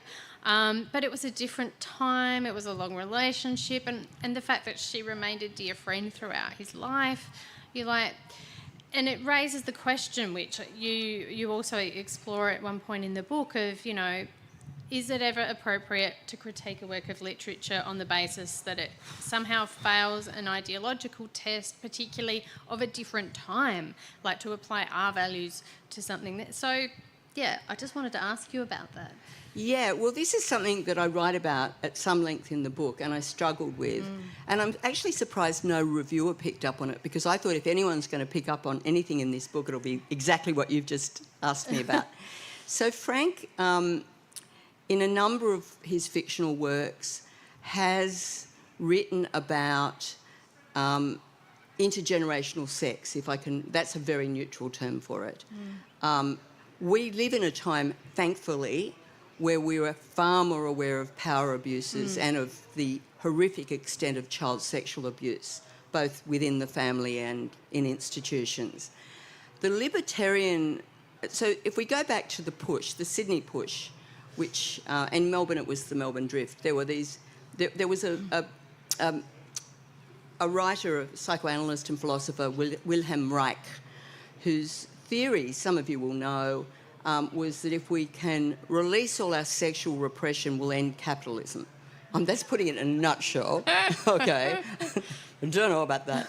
But so this is an era before women's liberation, before a lot of awareness of the power inequities that structure social relations. It's a very male-dominated era, really. Yeah. And there was quite a strong kind of element in that, you know, it was absolutely fine to have children inducted into sex. Now, I'm not saying everyone was doing that, but it was certainly discussed and theorised about. And I'm not for a second... When you say that, do you mean children as in teenagers? Well, I mean, even children. I mean, on the sort of more extreme fringes of Reichian sexual politics. Right. But certainly with the idea of what is a child, who is a child.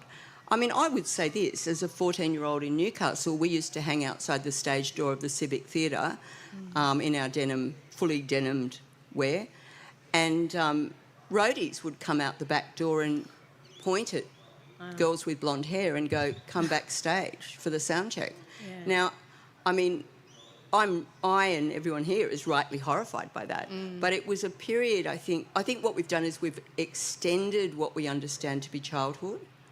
And Fiona and I have talked about her being 17, and she says that she recognises retrospectively the huge power imbalance, and that while she wrote a wonderful piece in the Monthly celebrating Frank and his work and their relationship, that she also thinks she was way too young to enter into that relationship with an older writer.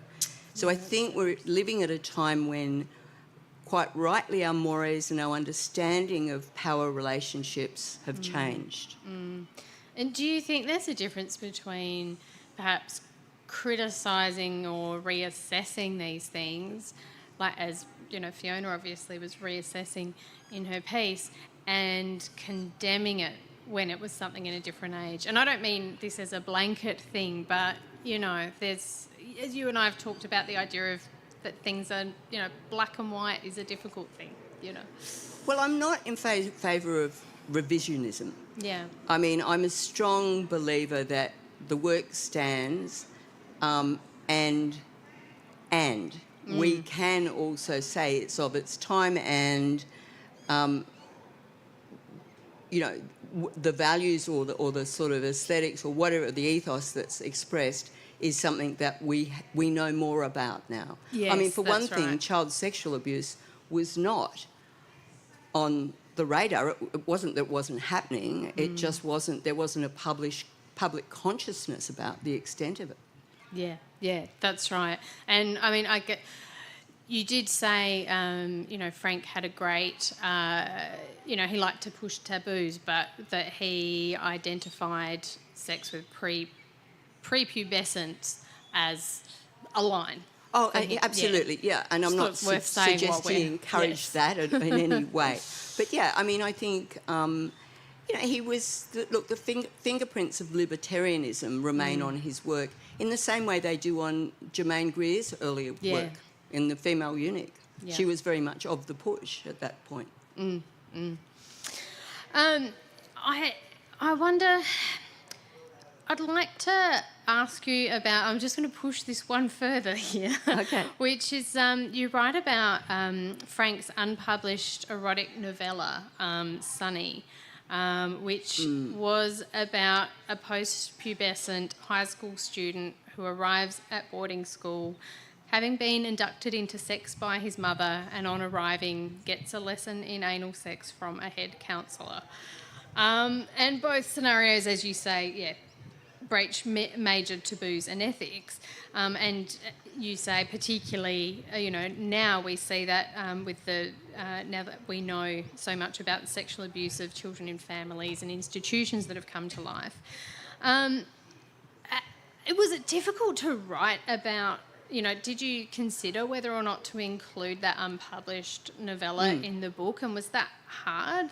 Did you see that novella as pushing things a bit too far? Yeah, but I thought it had to be there. Yeah. I mean, I read the work. It was never published. I would submit it's unpublishable. Frank, when I talked to him about it, said that, and in fact there's a letter he wrote to his publisher, Whitwell, about why he'd written it. He described it to me once. He wrote it when he was writing Dark Palace, which he was described as this is about the League of Nations, trying to raise the Titanic. And he said he did it to entertain himself, and he said Sonny was like, playing jazz and dancing on a nightclub bar. And he would, if he was here, I'm pretty sure he would still say this, that the work of the erotic imagination is just that there is... he would probably argue that, if you look at, say, people's sexual fantasies, they're very different to what people would often do in practice. Yeah. That is the sort of argument that he would make about it. And I've got to say, I'm sympathetic to what he's saying, but I'm also very conscious that works of fiction or any work of art lands in a particular climate, and right at the moment, that climate is quite rightly a very charged climate when it comes to the protection of children and young teenagers. Yep. No, thank you for that. I thought it was a good one to touch on, but a tricky one. You write that Grand Days, the first Edith book, focuses explicitly and implicitly on borders, on the crossing of borders and the meaning of borders, national and other, and identity. And I wonder if you can speak to that and how it speaks to the personal and political aspects of that novel. Yeah, so, Edith Campbell-Berry is a young woman from Jasper's Brush, so she, in a way, is a bit of a cipher for Frank. A young man from the South Coast. She embarks on this grand adventure to go to Geneva, and where she's a secretary and rises through the ranks of the Secretariat at the League of Nations. So one of the border crossings is about what does it mean to be Australian on a global stage. He was very interested in this concept of the cultural cringe, the performance of national identity, the performance of self, and I guess implicitly the role of the nation state in relation to the global. And he was conscious in writing about the League of Nations that one of the things the League of Nations was trying to do was to de-ossify ideas of nationality and the nation state. Because, of course, the nation state, we could argue, is somewhat of a fiction. Yeah. Those borders are movable. Those boundaries are permeable. And it's very much an invention, really, of the 19th century in many ways. So he was interested from that perspective. He once said to me that we were talking about speaking another language, and he said, I think everyone becomes a different person in a different language. Oh, that's interesting. And I speak French and German a bit, and I sort of thought, yeah, it's true, right? There's some truth to that. So he was interested in the performance of self and the relationship between national identity and self, but he was equally interested in the crossing of other sorts of borders. So Ambrose, who is Edith's mentor and then lover, is a cross-dresser, and he goes around. He's British, very British, and he goes around in kind of Savile Row suits during the day, and mainly wears regimental pyjamas to bed, but occasionally hops into a frock. Yes. Right? A silk nightgown, yes. So he was, I think, these days we talk a lot about being non-binary or, as one of my kids would, attest, non-binary and pansexual and all of those things, I think, which is all great. I think Frank was onto that well before this Yes. generation. Yeah. And was very interested in how we deconstruct, well, that's an academic word, how we dissolve binaries. Why are we so interested in making things binary when there's always a kind of third way? What's the sort of, how does water flow through rocks, I suppose? I mean, yeah, reading his work, you know, he does often seem to be at the forefront of these things, like we say, you know, writing about homosexuality and then, you know, just, like you say, porous sexuality, hard to define sexuality long before we were all talking about it now. So, yeah. Yeah, so I think he was very, very conscious that things are always more fluid than meet the eye. And even just in your own personal identity, he was very interested in the performance of persona. Yeah. And that goes back to, you know, why he hated dinner parties because he could get trapped. And there's a fantastic comic essay where he talks about the ritual dinner party cursing of a assumed mutual enemy. So everyone is, you know, they go around the table and everyone has to bring bad news of the enemy, you know, presumably a politician or some political cause, right? And he was very interested in the way, you know, in our social lives, in our public lives, we practice and present a certain persona, like you and I are doing now, right? Absolutely, Huh? yeah. And then what lies behind that. And I think that also goes to the core of his understanding of identity and white matter, and the fact that it's never so fixed, that we are slightly different people with different people. Yeah, I think that actually that's one of the things that I love most about his work is his deep interest in the performance of the self and us being not just different people in different languages, but different people in different rooms. So, yeah. Before I soon turn it over to questions, you have a little bit you'd like to read to us. Oh, yeah. Yes. Okay, I chose this bit just because I think it's on point. There's a lot of discussion at the moment about so-called cancel culture and virtue signalling and wokeness. Now, they're all terms that have, in my view, for what it's worth, been weaponised by the right wing. And so I'm not buying into that. I am a very left-wing person. However, there are times where, and I guess this is partly being a professor at Sydney Uni, I'm observing a turn in politics, and God bless their cotton socks for being political, back to a sort of more hard left early 70s form of protest. I mean, at times it's a bit my way or the highway. You're with me or you're against me. And this is something that I discussed with Frank a lot. He was, because of his libertarian background, always very suspicious of moral certitude or what he would term self-righteousness. So I just wanted to read a little bit about his involvement in censorship activism, and thank you, Frank, for being part of that. Because the other thing we haven't really touched on is he was an activist for writers, for copyright, you know, a great mentor to many brilliant young writers who are now senior writers. And but at this time he was living with Sandra Levy, who's a wonderful woman, a film and television producer, and a very important person right throughout Frank's life. Morehouse had his own brushes with the law because of his censorship activism. So this is in the early 70s. He recalled that he and his then partner Sandra Levy were shopping in Balmain one afternoon when two detectives approached them and said they wanted to search her car. Quote, I said that it was not legal for them to search the car, not knowing at the time whether it was or not, and not having a clue what they wanted to find. They then dragged me from the car and a fight between them and Sandra and I broke out. A police van was called and we were arrested and taken to the Balmain police station. Morehouse didn't say if there were fisticuffs involved, but I, for one, would pay to see two policemen try to face off against the formidable Sandra Levy. As Levy herself recalls it, she had for once actively tried to avoid being arrested for antagonising the authorities because she had a full-time and senior job at the ABC. She remembers that Morehouse was the one who had loaded the cargo into her station wagon, and some in the audience may remember these publications. It turned out that the cops had spied through the car's rear window copies of Thor, an underground magazine, and another publication, the Little Red School Book, which encouraged young people to challenge social norms and included information about sex and drug use.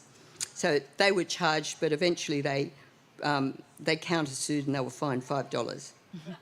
So his opposition to censorship became a lifelong concern expressed through essays and public commentary. And I'll just read this quote and finish. In a satirical essay, The Urge to Censor, written 30 years after the early censorship battles, he takes considered aim at the rationale underpinning pro-censorship rhetoric. Quote, it was as if we had been in a deep after-lunch sleep and had awoken, not sometime in the future, but back in our more tumultuous past, back in the 70s, no less. It was not an agreeable sensation. We are not up to returning to the 70s. This disagreeable sense of déjà vu was caused by growing evidence of a resurgence of the dreaded urge to censor, the internet panic, the re-establishment of federal and state censorship, all show us that the bitch is back on heat. Terrific. Thank you, Catherine. If you have a question that you would like to ask Catherine, please make your way to the microphone here. And I'll just ask that you do make it a question and not a statement. And just remember that we're all... Adelaide Writers' Week is in favour of respectful language, which I'm sure you would use. I'm going to keep talking to Catherine unless... but if I see you standing at the mic, I will gesture to you. No one? I'll give you a Freddo frog. I mean...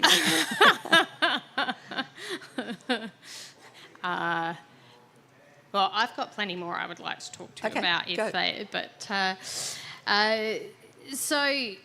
I actually, with that reading that you just gave, I did mention to you before that I like that you wrote that Frank had always remained sceptical of ideological positions animated by a sense of self-righteousness or claims to a monopoly on the truth, and that he believed in countering ugly or offensive dialogue with more speech. And it made me wonder how he would have navigated the times we're in right now, where its nuance is difficult. Yeah, and I guess it's something I have in common with Frank. Frank, I would say, had an ethos of listening, and he got himself into trouble quite often because if he detected sort of moral sanctity or certainty, he had a tendency to ironise it, right? And in fact, it's in the book that, in the 70s, he got taken to task for being too ironic. I mean, there's a fabulous story, and I should remember I think it's in Futility and Other Animals. Oh, no, it's in The American's Baby, where there's a visiting American poet, and it's set in someone's lounge room in Balmain, and everyone's trying to outdo themselves to be more radical. And Frank is kind of observing all of this with a bemused, sort of ironic stare, and I can kind of relate to that too. He I guess whenever he felt that people collectively had this sense that they had a monopoly on the truth, his urge was to say, "Well, hang on a minute," and he actually enjoyed being open to having his mind changed, which I think personally is a good thing. Yeah, absolutely.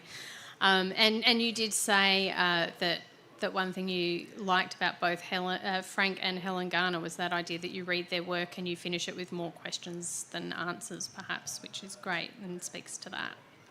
We have a question here. Yay. Hi, thank you very much for your talk. The book that I'm in has recently read the first two of the Edith trilogy, which we greatly enjoyed. But we were a bit curious because we read that Grandays missed out on the Miles Franklin. Great question. And that Frank was understandably annoyed, missed out because of lack of Australian content, as we understood. And we just wondered whether that was the rationale for the inclusion of Edith's return briefly to Australia in Dark Palace. Oh, that's a great question. Thank you. So there was a literary luncheon, actually. So what happened was the Miles Franklin, which is obviously an award for, a great work of Australian fiction with an Australian theme, despite the fact that it involves a young woman from the south coast of New South Wales who goes to the League of Nations, and a lot of it is about her Australian identity in relation to the global, was disqualified as insufficiently Australian. And Frank, of course, was very disappointed by this. And there was a literary luncheon at which he gave a very tongue-in-cheek, ironic, sort of satirical Frank speech about the cultural cringe. And it erupted into a bit of a melee, which, literary luncheons rarely do, unless there's a lot of martinis consumed. And it became quite a cause célèbre, and it prompted this debate about, well, what is it? What is Australian fiction? How do we discern this? Frank said, "Oh, I imagine the judges of the Miles Franklin, because I was working in Geneva, imagined me lunching on the Riviera," and he kind of made a joke out of it. But yes, no, it's a great question. I think that actually is something that is segued into Dark Palace, and I think it enriched the book because he makes explicit this question about what is Australian identity, indeed what is national identity, which loops back to the core of the question at the heart of the League of Nations. And do you know, I once was speaking to Australian writers about what makes an Australian writer, and someone, I think it was Sophie Cunningham, mentioned what we've just been talking about and said, but there's nothing more Australian than writing a character who goes to the other side of the world, Europe, to find themselves. Well, yes. And I mean, I remember Robert Hughes, the art critic. Bob said at the time, he weighed into the debate and he said, how absolutely ridiculous. He said, do we love David Malouf for being of Lebanese origin and dislike him for spending so much time in Italy? Like, pick a lane. Yeah, great. Yes, we have another question here. Yeah, hi, how could I resist the offer of a Freddo frog? Well, I'll give you a martini because you're the second questioner. Oh, wow, okay. I'll front up to the stage. Look, my question, I guess, is I should declare that my pronouns are she and they. Yes. So I have a non-binary identity or even a bigender identity in some ways. And I'm just, thank you for shedding a whole light on a whole lot of complexity in Frank Morehouse's character and so on, and identities. I wonder how he would have viewed today the somewhat charged debate over the identity, particularly it's focused on transgender women, about them being real women. So how would he have viewed that, do you think? Well, that's a fantastic question. Yeah. Thank you so much. I actually did get the opportunity to talk to Frank a bit about this because my youngest, as I said, identifies as non-binary, and we talked about this 5 years ago or so, and Frank was very pro that, was all for it, and very excited that there was now a range of ways of expressing gender and sexuality, and I think would have been very suspicious of the term real woman. And I am myself, actually, at the risk of getting myself into all kinds of hot water. What is a real woman? What does that mean? That kind of notion of a particular authenticity is something that Frank would question. Frank, in fact, if I can try and channel Frank here, I think he would say, the more the merrier, welcome to the party. Wonderful. Thanks. I wanted to circle back and you touched on the fact that there are two biographies that were published, well, within months of each other after Frank's death. You touched on Matthew Lamb, who is writing a 2-volume biography, and his first volume came out.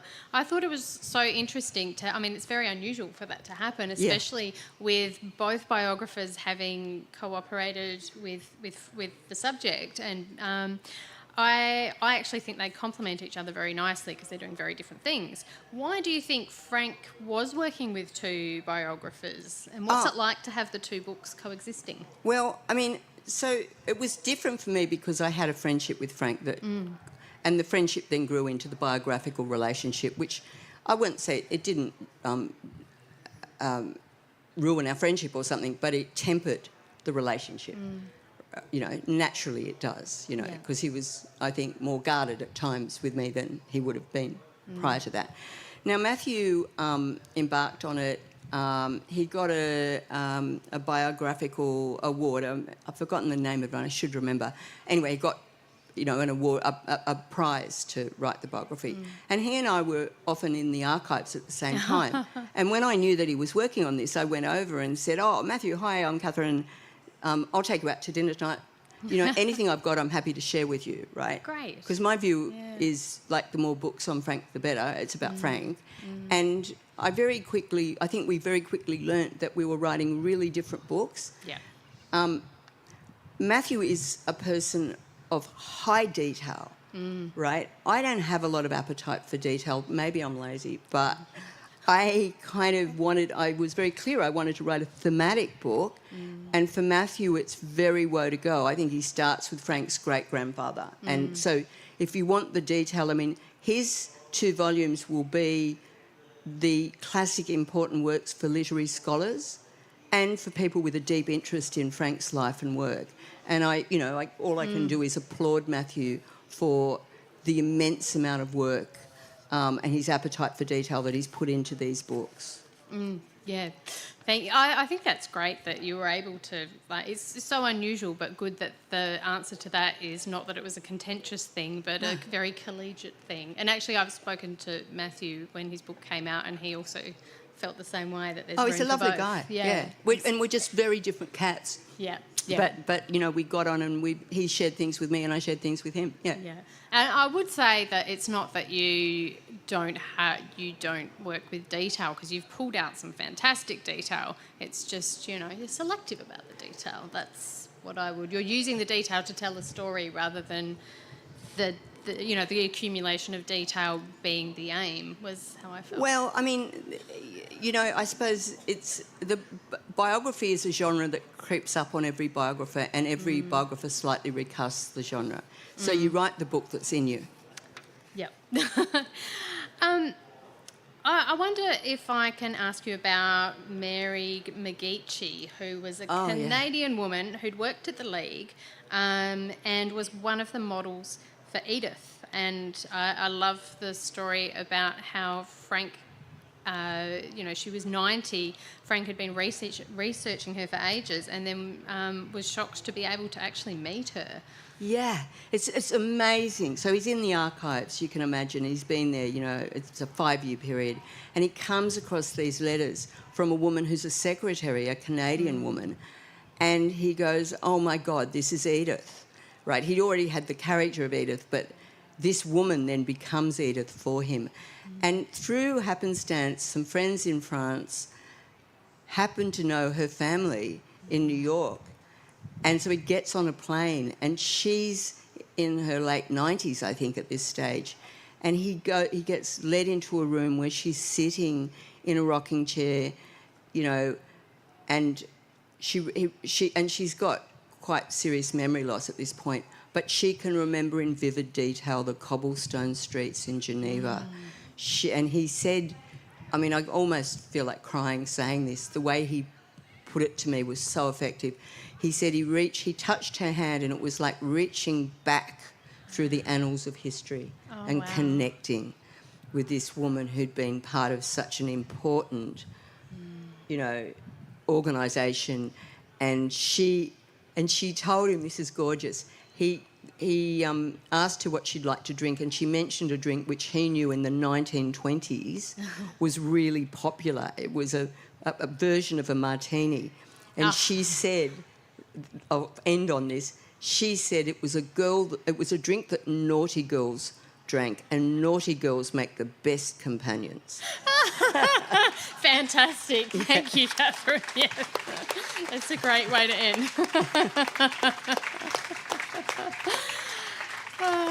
Yeah, look, thank you so much, Catherine, for writing this book and sitting here and talking to us all about it. Catherine will be at the book tent signing copies. Please go up and chat to her. I don't know that she has Freddo frogs, but Well, she if you will sign bring your gin book. and vermouth, I'll show you how to make a martini. Thank you. Thank you.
Afternoon, ladies and gentlemen. Last time, I promise. It's good that you've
laughing, sometimes being moved, but I think it's just been absolutely wonderful. And it's wonderful in large part, because the audiences, you, have been absolutely fantastic in your courtesy, civility, respect, listening and engagement with what we've been hearing from a cast of thousands. Now, someone who I need to talk to is leaving, and I'm really annoyed. Talia, get back here, please. Sorry, don't talk to my colleagues like that normally, but they're so hard to get to sort of obey instructions. Stay there, Talia. So I'm not going to take much time. So we've come to the close of another year, so I just want to say a few words. The festival, as I said, over 6 days brings over 200 riders to the gardens. The logistics are complex and require lots of planning and dedication for colleagues who are passionate and professional. I want to pay particular tribute first and foremost, and can I see her?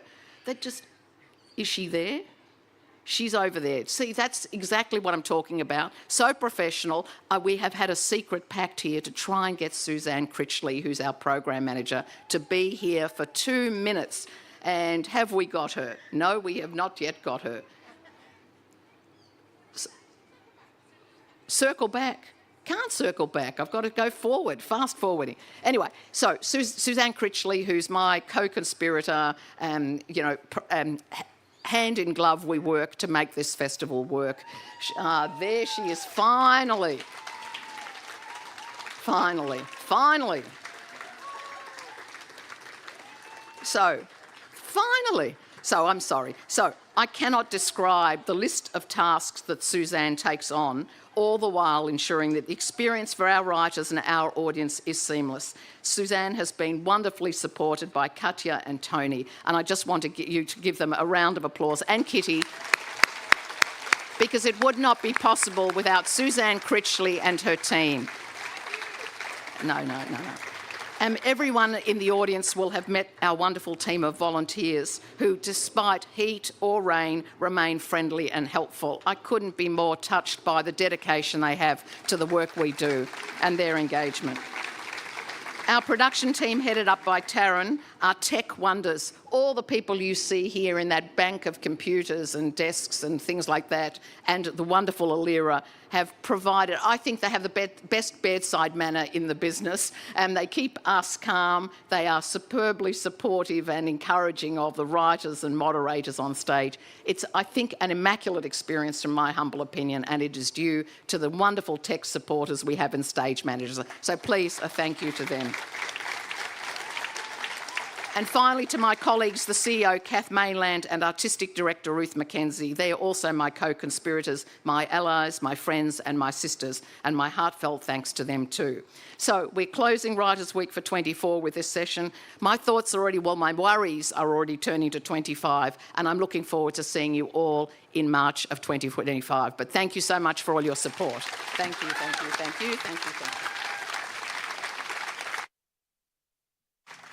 Well, before Louise marches off, I think we should all just put our hands together for an absolutely spectacular Writers' Week.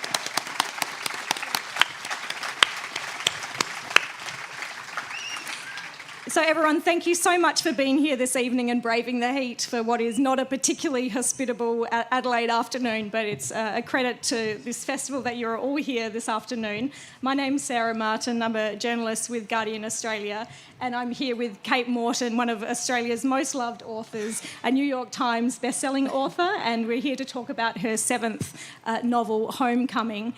Before we start, I'd just like to acknowledge that the land we meet on today is the traditional land for the Kaurna people, and we respect their spiritual relationship with their country. We also acknowledge the Kaurna people as the custodians of the Adelaide region, and that their cultural and heritage beliefs are still as important to the living Kaurna people today.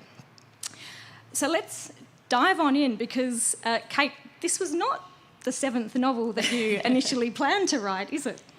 It wasn't, and thank you. I'll just jump in and say thank you, everyone, for being here as well. And Sarah, it's lovely to speak with you. This was not the book that I imagined I was going to write for my 7th novel. If I can rewind back to 2019, 2020, I was living in London with my family. I'd published The Clockmaker's Daughter, and I'd started work. I'd been working for about a year on what was going to be my 7th novel. It was set in Europe. And I'd written about 20, 30,000 words. I'd done lots of research, and I had research trips planned. And then word started to circulate about this strange new virus. And before I knew it, 2020 rolled on, and we, the way expats do, we had a return trip to Australia booked for Easter, and we thought, it was sort of day by day, we thought, I think we should probably take the flight now, just in case, flights are starting to be cancelled. Let's go now. And then I have 3 sons, their schools went online, and we thought, let's go now, we'll come back at the end of the term when it's all over and get on with life. So back we flew on the strangest, long-haul flying is strange regardless, but at the beginning of a pandemic, it's really strange. As I say, we went through Singapore and flights were coming off the board. It was mid-March. 4-year anniversary coming up for our short trip home to Australia, which is ongoing. Flights being cancelled, people in hazmat and with thermometers. I don't want to re-traumatise everybody, but you can remember. And then we landed back here, caught a taxi up to a farm in the Adelaide Hills, and I cannot, perhaps you can imagine how strange that difference was to go from the grey grim of March, late sort of wintry London, and then to land here on a day like this with the roses, with their big heavy heads, and the heat and the clarity of the light was so different. And so I thought, well, okay, we're here for a little while. But of course, to cut a long story short, the little while became a much longer while, and children had to go back to school, and here we are 4 years later. And in the meantime, I tried to stay connected to this book that I was writing, but it was like I kept thinking about that there's a line in T.S. Eliot, the still point of the turning world. That's where I felt I was, standing in this hot, hazy, late summer Adelaide Hills, trying to reconnect with this book that I'd been writing only weeks before in urban Europe, felt so distant, not just geographically, but emotionally, psychologically, and instead, everything, I think this happens in times of, I guess, heightened events. Your senses heighten too, and so the landscape really re-imprinted on me, and I just felt this really compelled to write a story set in the place that I had found myself. And because we had to quarantine for 2 weeks, we were doing these walks around the farm, through the dry creek beds where the wattles grow, and these images that if anyone has read Homecoming will be quite familiar to you, really were drawn directly from my real life. They just sort of begged, they made their way into the story, and so that became the 7th book, Homecoming. And I want to come to your portrayal of the landscape in the book, which is just delightful. But just take me back to, I guess, that discombobulation you had when you were, because you're the 6.5 novel, if we can call it, that was a World War II novel, is that right? So how long did you persist with that, and at what point did you decide to change tack completely? I tried for quite some time because, I'm a writer. That's what I do. I have a contract for the book, and the professional thing would be to front up and not wait for the muse to attend and keep trying. And I did that, but it's a fine balance between being professional and not waiting for the muse to attend, but also knowing that the book that you're writing has to have a spark of life in it. And when that spark isn't there, I know from experience that what I produce, it might hold up as a book, but it won't have that that living, breathing essence that I think readers connect with. And I could just feel that I had lost that the flame had gone out. And that would be a huge problem if not for these other images and ideas that were starting to come together. And as that happens, it's actually, for me, the most wonderful part of being a novelist is that period at the beginning when all sorts of little idea fragments start to come together and alchemize, and it's like the conjuring of something that really happened, and it becomes so vivid that there isn't really a choice. It's not something that I made up. It feels like something that I can remember having happened. And I could feel that with the new idea. And thank goodness for that. I was able to put the other aside. And I have now pulled it out again. So I've managed to reanimate the flame. Okay. But for this particular book, where home and belonging and identity and place was so much at the forefront of my mind, it was the right book at the right time. And having that experience of sort of the pandemic enclosing around you and being very isolated, I imagine, in your new Adelaide Hills locale, how did that sort of play out? I mean, did it make you look at your landscape differently? Did it change your sense of place? Yes, absolutely. And I think that's true for all of us, that your senses do. It's like someone tightens or strengthens the focus on your senses when you are in a time of great change.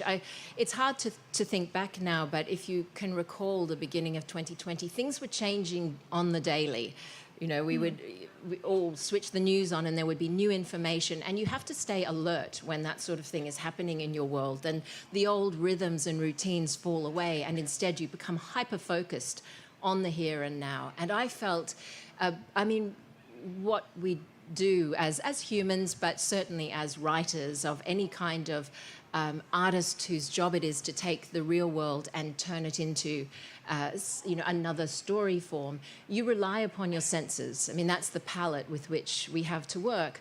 And so when those are switched up and the focus is tightened, I found that I could see things that were commonplace to me, like my own home landscape. I could see it through fresh eyes. And I loved that, because as an Australian who has written a lot about in settings in the UK, where I have felt I had that advantage of being able to look at things with an outsider's eyes, I had that strange feeling of being able to see my own landscape with more outside eyes as well. And that was it was a real pleasure and privilege, I think. It's always nice to be reminded of how beautiful, strange, whatever the world around you is. And the story follows that homecoming journey of Jess and returning to Australia after being a struggling journalist in London, and she decides to tackle her own sort of the family secret that she uncovers. It's interesting to me that throughout the process of you writing this novel, obviously your sense of home must have changed as well to decide to stay here. So can you talk us through that and how that sort of played into your writing? Yeah, absolutely. I think Jess, my contemporary character, because for anyone who hasn't read Homecoming, it follows it has, in common with my other books, it has multiple timelines, one in the past and one in the present. And Jess is the present day character, and she has probably more biographically in common with me than many of my other characters, insofar as she was also an expat Australian living in London, though she had been there for 20 years. I had only been there for 5. And she's called back to Australia unexpectedly when her beloved grandmother, who is more like a mother than a grandmother in that she raised Jess when her own mother was unable to do so. And she has had an injury and been taken to hospital, and Jess has to make the decision that all expats, I think, fear they will experience, getting that call and having to get on a plane and do that 24-hour flight to get back to the people or the person who you love. So she does that and finds herself back in Australia, experiencing very similar things to that which I experienced of the brightness of the light. I mean, you're all familiar with that feeling, I'm sure, of how bright it is. I think I read once that a photographer said that it was 2 f-stops overexposed in Australia.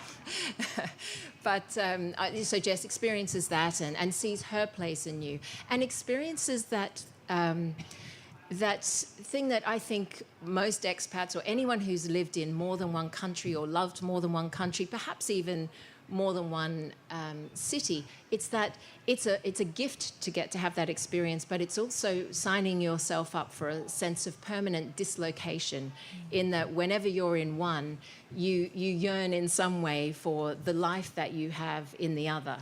And that is just something that has to be balanced. And so Jess does experience that. Is it a 40-degree day in Adelaide where you feel the tug of London? Yeah, maybe. Certainly lands of extreme. Yeah. I guess, the novel, as you say, it traverses different times, it traverses different places. I was really fascinated in your descriptions of Darling House as well in Sydney, and I wanted to ask you if that was from one of your experiences. How did you draw inspiration for Nora and also Darling House, which is so beautifully captured in the novel? Oh, I'm glad. Houses are my thing. I love them. I always have. I'm not sure where it comes from, but I sometimes, if I think back, when I was a child, my parents did love to take us to open houses to look on weekends. So, and my mum used to sit up in bed drawing house plans for pleasure. So I think that awareness of the house as a space, which becomes a repository for memories and human lives are led within, those walls. That sense has always been with me. And of course I love beautiful old houses and houses with secrets. Perhaps that's the Gothic bent that I have. Give me a house with an under the stair closet and an attic and secret rooms and filigree. Yes, please. So, I can't acquire houses everywhere, so I get to invent them instead. And it is one of the best parts of my writing life, is coming up with houses in which to place my people and have their lives unfold. So Darling House is in Sydney, and I was thinking very much of houses like Vaucluse House. It is an invention, but I really loved getting to draw a house. I gave it a even more subtropical environment than it would perhaps really have, because I grew up in the subtropics, and so that is, I think, your childhood environment imprints upon you. And for me, I don't enjoy the subtropics, but it's a part of me. And so I did enjoy giving Jess a lot of my childhood memories, like sneaking out into the subtropical garden and finding somewhere underneath the fern fronds to hide away with a book. That is directly from my life. And it contrasted very much with the house in the Adelaide Hills part of the book, which I based very much on Martindale Hall, certainly the internals. And that sense of this, in the same way characters and people can be displaced, I think that's what's quite starkly beautiful about a house like Martindale Hall. Seeing something that's almost a Georgian replica sitting in the middle of the Australian landscape, there's that sense of that frisson of displacement. Were you able to visit as you were writing during the pandemic, or how did you? I had never been, but I had heard rumours. I heard tell of this beautiful old English-style house in the Clare Valley with a sort of tragic secret attached. And if you know me, I hear that and I have to go there. So in 2020, I think it was in about May when we were allowed to leave in small groups, we took a family road trip up to the Clare Valley. And it was a funny thing because I'm sure many of you have been to Martindale Hall, but we drove and arrived, and to see this perfect Georgian house in that landscape was so surreal.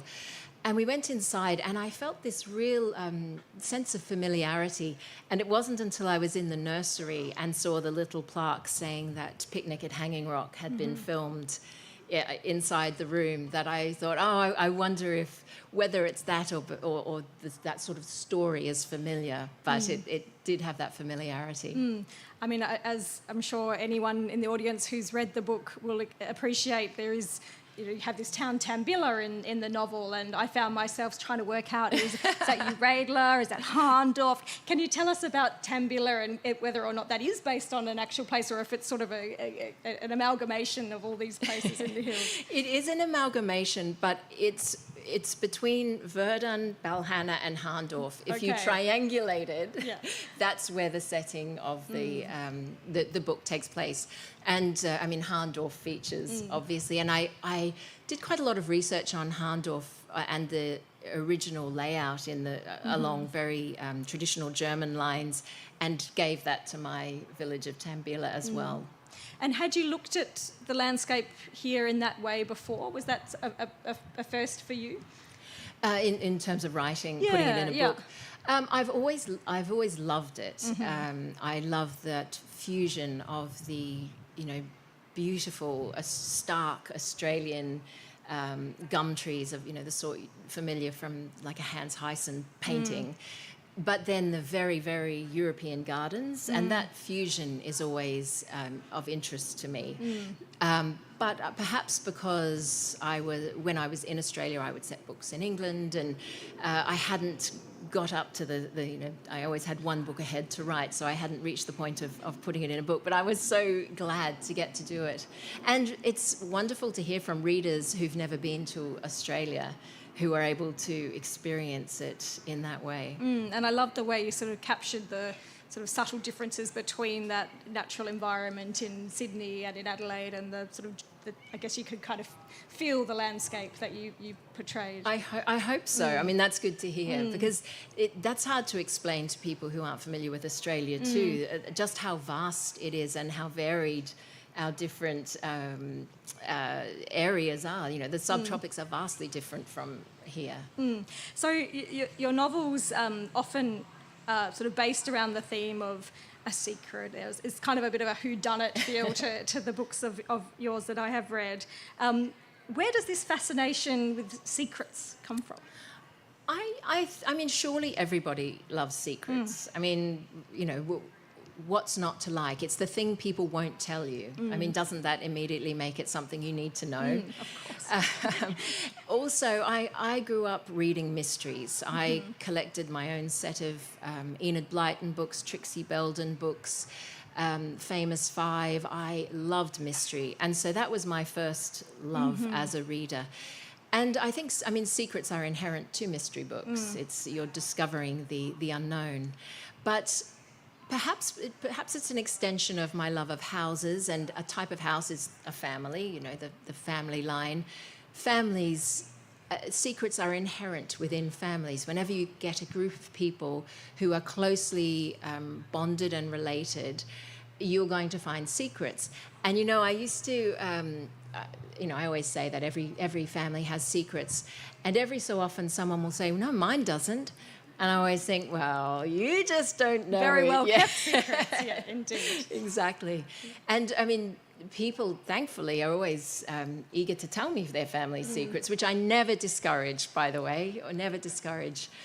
So the character in the lake house who hides the volumes of Sherlock Holmes in her drawers, that's you as a young girl, is that right? For sure. Yeah, okay. And I do love there's a lot of literary references in your novels, and I think it really shows a real passion for reading that you have obviously always had.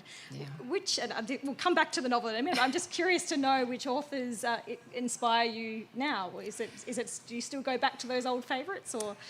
I'm super eclectic, and again, I think I might have got that from my mum, who never. I can't picture my mum when I was growing up without a book in hand. So, and we read everything. Mum was an antique dealer, and so we had a lot of secondhand books come into our house. And so I often read a book without even really, and this is a terrible thing for an author to say, without even looking what the title or the author's name was. It was just a book. And so it would be read. Today, I love fiction, and I actually read more and more non-fiction. I think that's probably a result of the world in which we live, and how much there is to feel that we need to know about to sort of curb our anxieties. But in terms of fiction, I love Kate Atkinson, all the usual suspects. I love books with houses in them. Sarah Waters. I used to love passionately Barbara Vine. And I only say used to because obviously there are no new Barbara Vine books, but she was the first author I read who had written as Ruth Rendell. And then I picked up, I'll tell you this story. My mum used to always say, you have to read Ruth Rendell. You'll love Ruth Rendell. And I would say, I was about 17, 18. I was like, I'm not going to read Ruth Rendell. That's for old people, gosh. And so I wouldn't pick up Ruth Rendell. And then one day, a few years later, I'd been in a bookstore and there was a table, you know, of miscellaneous books. And I'd picked up one called The Chimney Sweeper's Boy by Barbara Vine. And I read it and I fell in love with this author. And I was so happy to be able to take an author back to my mum and say, I found a new author. Barbara Vine, you're going to love her. And you can imagine the enjoyment she must have felt in being able to say, yeah, she's good, isn't she? That's Ruth Rendell. Fantastic. I was asking Kate before the session if, because obviously there's this incredible Adelaide Hills community of writers with Hannah Kent and Pip Williams and Jan Coetzee, and I asked if they caught up or, you know, if they had a book club that they were part of, and apparently not. But I just think it's a secret book club. That's First what rule of book club. Yeah, exactly. Okay, so we'll just go back to the novel, and there's obviously this fantastic sense of place and home, and but also there's, you know, some very significant themes of loss and motherhood, and you know, the ties that bind families together. Tell me why. I mean, obviously this could have just been a straight sort of crime novel, whodunit novel, but obviously you chose to weave in all those other themes. Tell me about why that was important to you to bring those into this story. You know, I often think, and certainly this, I suppose I should only speak for myself, but an author's genre, an author's themes, I think choose the author rather than the other way around. Because even when I set out and I say, this time I'm going to write a really streamlined novel, I'm not going to have all of those backstories, it's just going to be the meat of the story. And I start and I write a scene or a chapter and then I say, I'm just going to go into the childhood of that character. I think it's important. Yeah. So these things always end up happening. These are the themes that I don't seem ever to be able to write myself free of. You know, identity, family, maternity, the very Gothic themes, actually. Houses, entrapment. You know, it's a house, it's a place of safety, but it can also be a place of entrapment, as we see it with my character, Isabel. But more than anything else, my favourite theme, and the one that I will never, ever tire of writing about, is that I love the past and I love history, but what I really love is the moment that the past and the present are tethered together. Because for me, I don't know why, but I have always been aware that time is not linear and these things are with us in layers all the time. T.S. Eliot is my favourite poet, probably for that reason. I find so much to relate to in his poetry, and always have since being a teenager. So these things come up over and over again. I've only ever been a published writer since I became a mother, so I suppose that's why issues of maternity rear their head so often.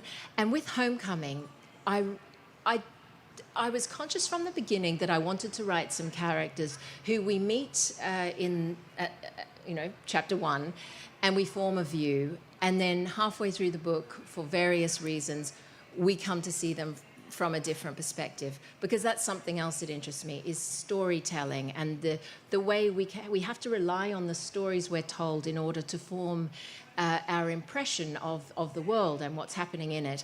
And it just so happens now I can look, and I don't know whether I intended it or not, but it's certainly me-ish. The women who we meet, there's a real sense that some of them are good mothers and some of them are bad mothers. And as we read the book and we reach the midpoint, we start to see that maybe those judgments are a little less binary than we might have been led to believe at the beginning. And this really sort of draws on the experience of Isabel as a mother and her experience at the centre of this family tragedy. Tell us about how you formed Isabel as a character. I really liked writing Isabel. So in the historical storyline, the story revolves around a terrible crime that we know about from the beginning, and we discover it within the first chapter. And it's one of those sort of culture-changing events, similar to things like the Somerton Man, those sorts of events that happen, and the whole of society knows about it. So it's one of those sorts of crimes. A true crime novel is written about it, which we see in Homecoming, because there happens to be an American journalist on hand in the Adelaide Hills in 1959 who's available to write the story. So we read that as well. And that's how we learn. That's how we see most of Isabel, is through Daniel Miller's book. She is a character who's English, and so it's sort of the reverse of Jess's story. She, at the end of the Second World War, marries an Australian who has big sort of nationalistic dreams about going back and buying a farm in Australia and making good. And so he brings his English wife back, and she has a number of children, and then he's off starting new businesses and has left her in this beautiful big house quite alone. And so she, as I was saying before, is a really good example of someone for whom her house, while it's beautiful, is also quite entrapping. And she has that feeling of being an outsider. She's had her children, and they are little Australian children, and she feels very foreign from them, which I found really interesting to write about. I haven't had that experience, but I could well imagine what that must be like, because it's sharing aspects of your own childhood with your children is quite a natural part of the continuity of parenthood. And so I could imagine what it would be like if your children were growing up somewhere vastly different from where you had that slight barrier, even though you had grown them and they were of you, there would be that slight barrier. And I find that sort of thing, that tension, interesting to write about. Did you not have any sense of isolation, which I think is really Isabel's experience when she's in that house, but having come back in the middle of a pandemic to an isolated house in the Adelaide Hills, was that not part of your experience? Definitely. It was super isolating. I mean, we were all isolated, right? But to change, I mean, we walked out the door of our house in London thinking we'd be gone for maybe a month or two, and we didn't go back. I mean, that is a very strange thing to experience. New schools had to be found, all of that sort of thing. But to rewind back, it was super isolating, and we had to do the 2 weeks of quarantine, and we didn't have a local community because it's not where we had lived before we went to London. That's Brisbane. So it was very strange. Thankfully, I do well with isolation. So on a personal level, I was fine. That's, I choose to work alone with imaginary people most of the time. And my family, I should say, my family are all in Adelaide. My two sisters and my mum and my niece and nephew, and I have noisy children, and so there was a lot going on as well. Even if you couldn't have them all over at the same time? No, only 10, and there were 11 of us. Oh no, that's awkward. Musical chairs or something. Okay, and so may I ask, what has kept you here? Well, I mean, apart from the 10, wonderful relatives, I'm sure. Exactly, they're definitely a large part. Yeah. I used to be much more of a sort of, planner and manager, but I have learned as I've got older to be as the river and go with the flow.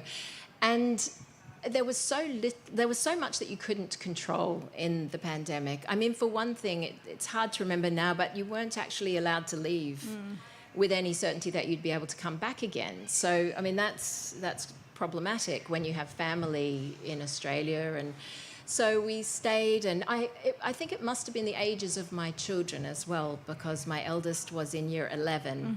So I should tell you, to add to the surreal experience we were having when we came back from London, and the boys had online school. They continued to do that until the middle of the year, and it meant logging on at 6 p.m. and logging off at midnight. So we were living a completely topsy-turvy, disconnected, strange existence. But I think, I mean, we all were, right? Even if you were in the house that you always lived in, everybody experienced that discombobulation to some extent or another. Yeah, absolutely. Kate, your novels are so sort of masterfully plotted, but they're also incredibly detailed, and particularly as you sort of traverse time and place. And I'm interested to know about your process of research, because you say you read a lot of non-fiction, but there's a huge amount of work that goes into, particularly when you've obviously had settings in war, you've had settings in various countries. Tell us about your sort of research process that underpins the novels. Oh, I love the research part. So because I've been so lucky that the first novel I wrote that was picked up for publication was I had already written a couple of manuscripts that had not been they weren't successfully published, and I'd been really trying to. I looked at some mystery books that I liked, and I had really tried to work out the template and how it was done and to produce something similar. And by the time I started writing The Shifting Fog, I just had my first baby. My world was completely different. Foggy. Very foggy. Yeah, exactly. And I thought, well, I'm not going to be a published author, but I love and I cannot stop doing this. So do you know what? Genre doesn't matter. I'm just going to write a list of all the things I love, and I'm going to throw them into a book. And it will just be something I do for the pleasure and to have somewhere to go, because books for me, as readers and as writers, they are places that we go, right? And I needed that in that hour and 20 minutes, if I was lucky, that my baby would sleep during the day. I just wanted to go into this world. And so I wrote something. I still don't know what genre it is, really. It's got a bit of everything in it. It was purely something I loved. And I'm so lucky that that's what was published in the end, because it means I still get to write what I love. So I pick a research topic, something that fascinates me and that I would read about anyway. And because I have an quite obsessive nature when it comes to knowledge and its acquisition, I read everything. And all of a sudden, antennae go up, and anything I might be able to see or watch or hear, everything starts to relate to the book that I'm working on. And it is just this pure pleasure to get to indulge this love for whatever topic it might be. And I collect information, and as I'm doing that, simultaneously the fiction part of it starts to come together, and I start to see what the world looks like, and the colour and the room and the people, and then little snippets of conversation come, I don't know where from, but I collect them, and they're all in there, and it builds and builds, and it starts to feel like this anxiety of I can't hold it all anymore, and I scribble things down, but it's all in here as well. And that's the point when it's like, I have to start writing this down, and nothing can happen to me until I'm finished this book, because it needs to get out. And it really is this most pleasurable, painful anxiety and enjoyment all mixed in together. And I love that. And I mean, I keep researching along the way, because it's like each book, it really is a time capsule of your life in the period in which it took to write it. And everything starts to relate. And life and writing become this sort of osmotic entity. And that's the only way I know how to do it. So I'm lucky that I love that part. I feel like I should get your family up here and ask them how that process is. Yeah, it's lovely for them. They love it. My husband, for a long time, wrote music for film projects. And so everything worked great in our house until we were both working on something at the same time. And when two parents are sort of walking around into walls, that's when the wheels come off. Oh, it sounds. How long does it take you to write a novel? Because they are so detailed. Yeah, it's. For a while, I did them every couple of years, but 3 years between is better, because it takes a while to shed the old obsessions, I suppose, and the old world, and to really fully, because I'm very monogamous with it, to fully enter the new world. It is like creating a bubble and living inside it, and then when it's finished and it seals, only then can that one go off and the new one can start. Kate Grenville in a session the other day was saying when she's writing, she has to trick herself that no one's ever going to read it. So there's sort of this process of, writing with the door closed, or, how do you find that process? Are you thinking of your audience when you write, or are you kidding yourself that it's never going to see the light of day? Neither. It's because it becomes so much something that I am I'm so invested in it, and I'm in the world, and it's happening, and it's so satisfying to have, because when I am working, the writing is my least favourite part, I should say, because it's the work, and I am really rigorous. I'll write a scene, and then I never switch off the editor brain. I print and I read it, and I hate it. And I go, this is so thin and clunky, and no one speaks that way. And I scribble all over it and type the changes and print it, and I read it, and I still hate it. And I'll do that about 6 times, and then the scene suddenly starts to take on life, and I think, okay, now I can move on to the next one. So I guess if I do think of a reader, I'm thinking of one ideal person who is just going to love hearing this story. And then how do you go with the editing process if you have so rigorously self-edited? I still have, that's my second favourite part. I love editing, because it's like if you've made a sculpture and it's in pretty good shape and you can see the figure, the editing is when you get to really fine-tune it and really find what was hidden inside the marble. And I love that. I would keep editing forever if I could, because that's when beautiful things happen, like you realise you can get rid of an entire scene if you insert one line in a later chapter, and that is very satisfying. I loved maths at school as well as English, so I'm quite a mix. And I think I find that structural part, the architecture, very satisfying as well. And finding exactly the word that I mean. I do a lot of lists of thesaurus, which way, because often I'm trying to find a word I know and can't remember, and think, which one is it? That one, that's exactly what I mean. Do you sleep with a notebook by your bed, or is on the phone? I should, because I always do that thing that every writer does of, I'll remember. And then you wake up and go, what? Ladies and gentlemen, we are going to take some questions. So I think there will be a microphone brought to the centre here. So if you want to start mulling your questions, there will be some questions very shortly.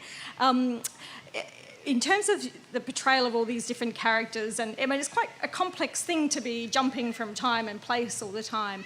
How do you sort of keep hold of all those threads? And in Homecoming in particular, is there I mean, obviously Jess is the protagonist, she sort of pulls it all together, but how do you sort of keep all those threads so artfully meshed together until the very end? I imagine that's quite a complex thing to do.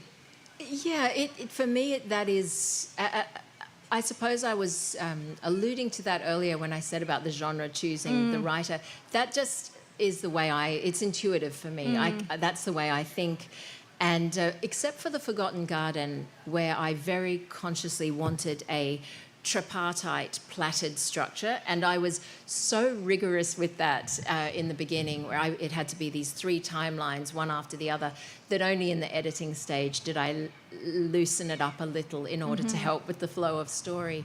But generally I write in the order that you reach the pages in the book, and I can just tell when I need to move into the past or back to the present, and for me I find that helps to keep the layers tied together. And do you think much about the sort of inner psychology of a character from, say, the 1850s compared to a 2018 Jess in London? How do you sort of get inside the brains of these characters in different times and places? Yeah, I mean, that's part of what the research is. Some of the most fruitful research can be reading primary texts, like diaries, to read in the actual... The parlance, the written word of someone from the period is really useful. When I was writing Homecoming, because my character, Daniel Miller, writes his true crime book in 1959, I found it really useful. I actually went to the Trove, the online Trove, through the library, and pulled up all of the newspaper reports, and I traced through, say, the Somerton Man case. And I found not only was it interesting to learn, there was a lot to learn in terms of police procedure and how it was reported, but also the language, the use of Mr. So-and-so and, you know, those sorts of things. And it is a very helpful way of getting inside the worldview that might inform that your characters have. Sort of like method acting for writers. It is just like that. Yeah, somehow I find myself pulling the faces and the postures that I'm trying to describe. Geez, that's why the door has to be shut. Okay, so we'll go to some audience questions. Before we go, there's a statement that from the Adelaide Writers' Week, which I'll read you, which is that Adelaide Writers' Week has a zero tolerance to racism and disrespectful language. If you're asking a question at the microphone, we ask you to keep it civil. And remember, it's a question. I'm sure you'll all be very well behaved, but first question, let's see how we go. Okay, thank you, Kate. You're amazing. The way you speak is so... I'm assuming that's how you write, you know. That's amazing. Would you say that writing a novel is a bit like giving birth to a child?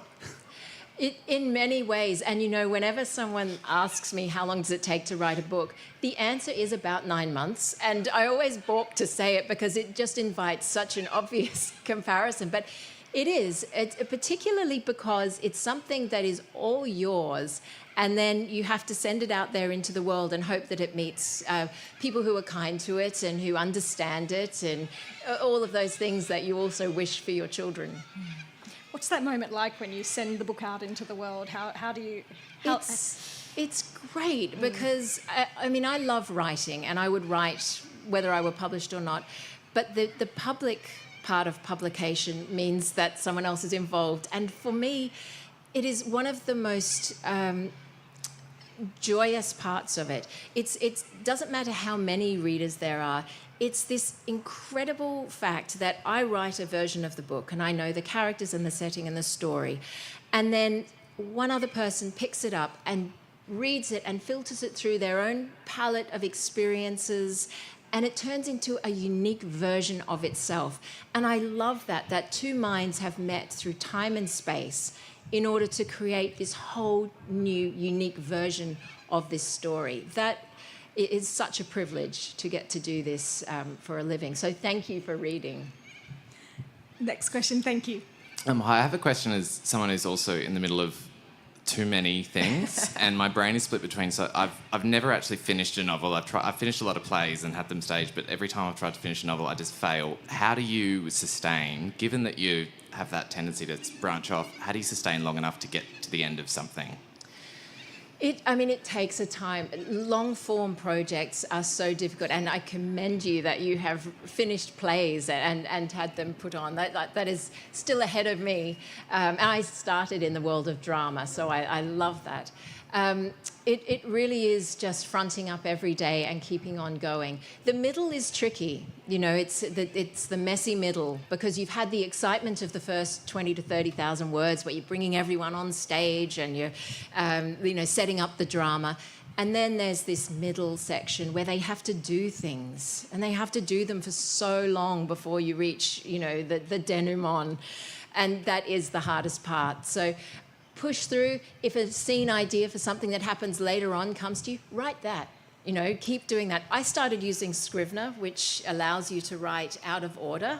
I had always written in order, but I found that quite, if you're a visual person, you can move things around. So perhaps a program like that would help. Next question, thank you. Yeah, sorry, this was actually my question. I got caught out a little bit by being That's all right. too double guessing myself. The process of interweaving the history and contemporary to get that spark. What's the process of doing that? Can you speak into that a little? Well, do you mean having a contemporary and a historical storyline, per se? No, not necessarily having a storyline. Taking a historical event or a person, and connecting them with a current thinking, I suppose. Yeah, so I think I'm understanding. So I'll pick an historical period that I'm interested in, but many of the ideas that interest me, because I am a person living in 2024, are our issues, but often you can find ways to relate them. For instance, I was listening to a podcast recently with a social psychologist who was talking about the way people had started to feel that they couldn't say what they wanted to say because they might be being recorded at any time in our day and age. And so people were watching their words and being careful. And because I've been reading about the sort of Cold War period, I immediately saw it's quite an obvious link to make, but I saw that it's a type of decentralized authoritarianism almost. And so those things for me are sparks of interest that make me think, oh, I wonder if I can do something by writing about a contemporary interest in an historical setting. Thank you. Thank you. It's a start. The microphone is free. If anyone has any questions, please jump up. In the meantime, I meant to ask you this earlier when we were talking about your crafting of characters. In The Clockmaker's Daughter, one of your central characters is actually a ghost, which I thought was a marvellous thing to do. Can you tell us how you came to that? Did you start with a non-ghost character and then it became a ghost? I'm just fascinated as to how that came about. Because I write books with characters in different, there's often something that happened in the past and someone in the present. There's a constant challenge in working out now if I had someone alive when that happened, how old will they be now? 112. Oh, is that doable? maybe. No, that's not plausible. So I often have to work out ways to tell stories set in particular periods. And I wanted to set part of the historical part of The Clockmaker's Daughter in the pre-Raphaelite period. And that did not reach to the present day, unfortunately. And The Clockmaker's Daughter has numerous historical periods because it's centred in a house in England that sits within a bend of the River Thames, very much based on William Morris's country house, which I adore. And I wanted to write a book where we had the one setting, but I love that sense that within an old house, many lives have come in and out the door and been led. And I wanted to tell the story of this terrible thing that had happened there back in the pre-Raphaelite period when a group of artists went and had a wild and crazy time. But then also the people who've been there since. And I wanted to weave the story through. And so I needed some sort of continuity and some sort of connection. So although, it's not a ghost story in the traditional sense, I thought, can I do this? And I thought, yeah, why not? Why not tell the story in this way? And so we have lots of different historical periods throughout time leading up to the present day. It's a very sort of bold move, isn't it, to have a ghost as a character? Yeah, but it felt true to the spirit of my books. So I went with it. It worked beautifully. We have another question. Thank you. Hi, Kate. I listened to your book, actually, as an audio book and had quite a surreal experience because I was driving a number of times up to that area, to Lobethal, and actually listening to you, the setting as I was kind of driving through it, so that was interesting. My question is, do you plot out the whole novel from beginning to end and know exactly how it's going to work out, or sometimes does that go in a different direction? Yeah, I do. I'm always open to better ideas if they come along. But I find the best metaphor I can think of is a sculpture metaphor. So once when I went to see the statue of David, in the Academia, you walk down a central corridor and there are unfinished sculptures. And I find them almost more interesting because it really is like the figure is emerging from the marble. But that's an aside. My point is I do sketch it all out, but in a very rough way. It's enough for me. I can see what's going to be beneath the shape, but if I had to scribble it down for someone, it really would just be the shape. I need to know what the twist is going to be. I do a lot about who the characters are. I used to concentrate most on plot, and the more I've written, the more I see that character is fate, as Heraclitus says. Everything stems from being true to who the character is, and so the inevitability of the outcome only works if it's true to what the character would have done, their fatal flaw or whatever the case may be.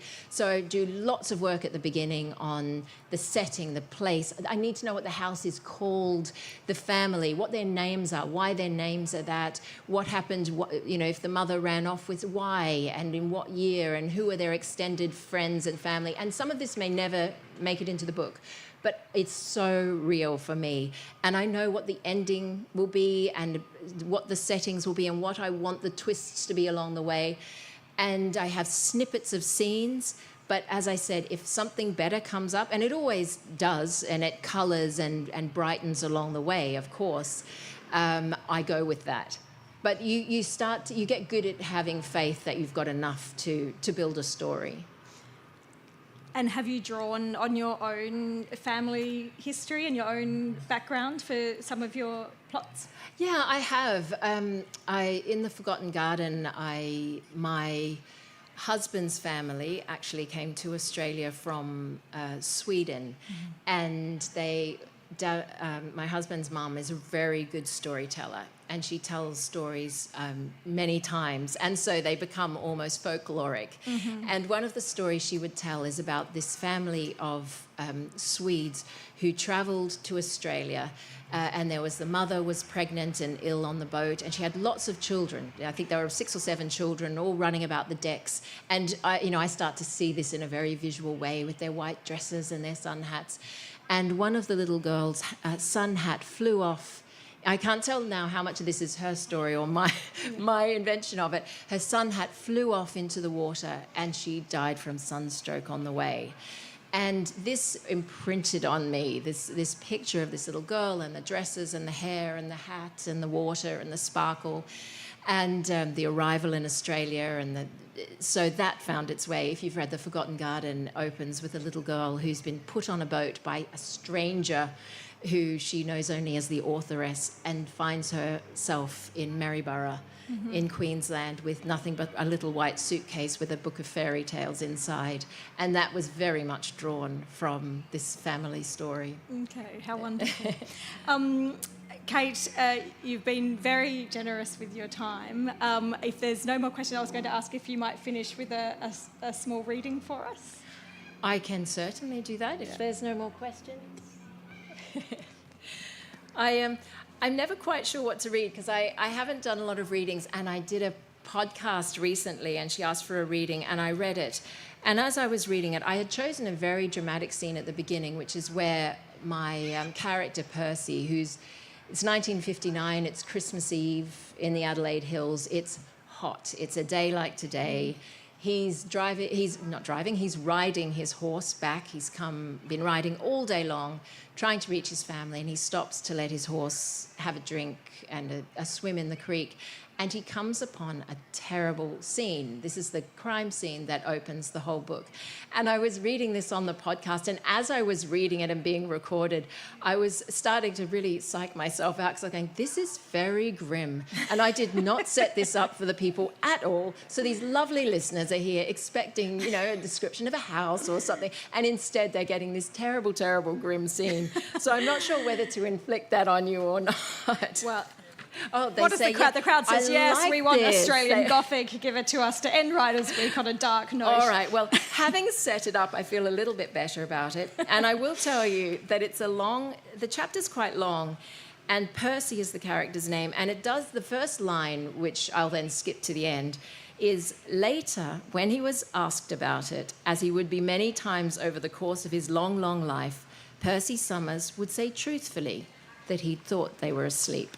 So that's the first line. So it is set up for you that something is going to be found that is not as innocent as that sounds. Sorry, I sprang that on Kate. We talked about it You briefly did. beforehand, but...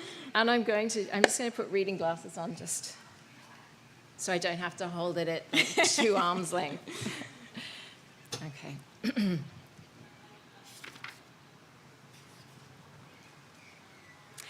The sleeping children, he remembered thinking, looked like the etchings in his mother's precious family Bible, brought with her grandparents when they emigrated from Liverpool.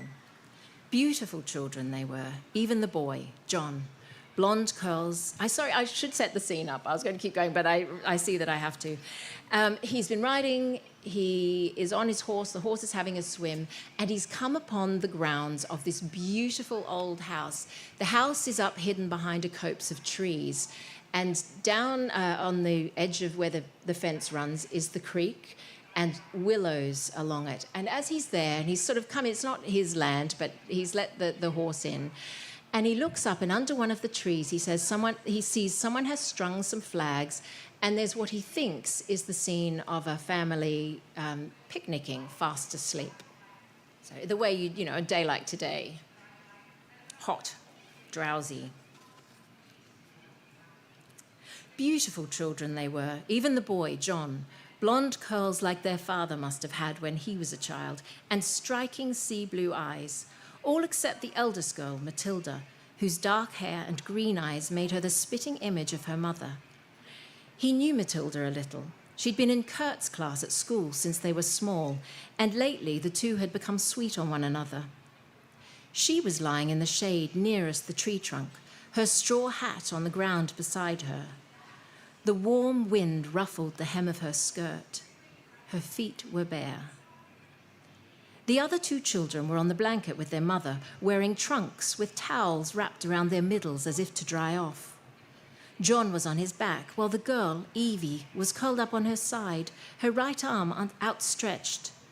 Percy was reminded of the many times he'd taken his boys swimming in the creeks and lakes of the hills, but also down at the beach to Port Wollonga and Goolwa and the other places that his own father had taken him when he was a boy to fish and hunt for pippies. He could almost feel the happy post-swim drowsiness that came from having sun-dried skin.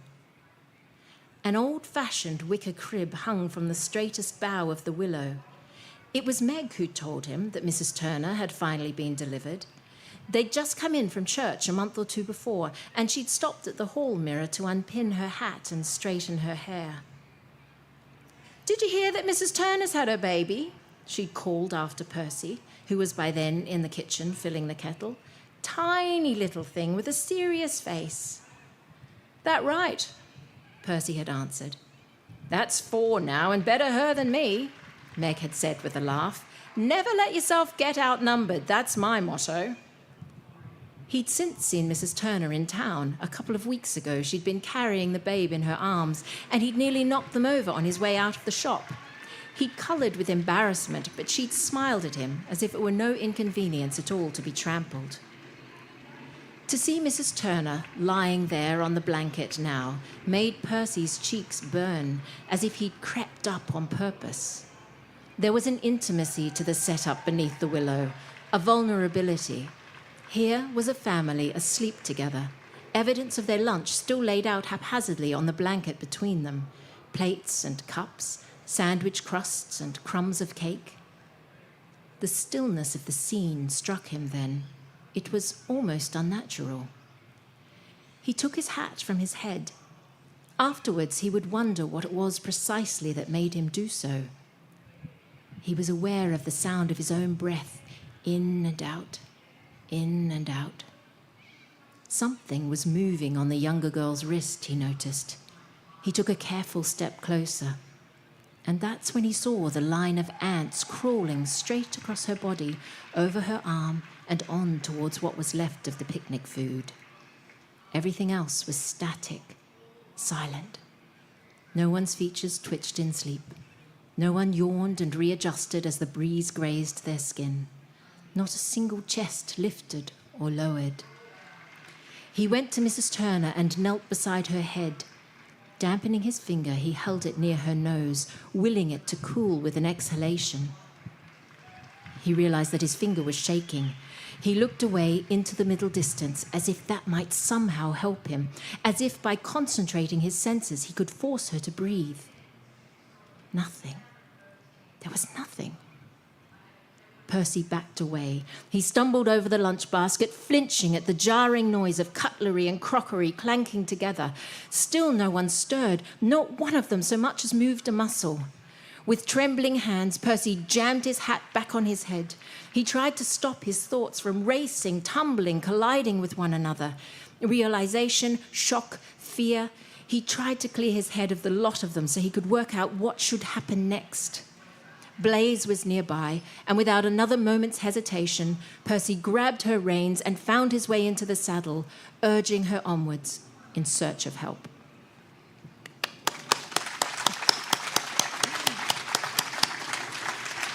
Thank you for sharing that, and to follow the twists and turns and to find out who done it, you really have to go to the book tent and purchase a copy of Homecoming. Kate, unfortunately, has to leave, so won't be sticking around for signings, but she has very generously pre-signed copies of the book, which are available over at the Quick Tent. So please join me in thanking Kate, and all the best for the rest of your evening and the Writers' Week. Thank you so much, Sarah. And I promise if there's a book club, you'll be the first to know. You can keep it a secret, it's okay. Thank you, everybody. Thank you for coming.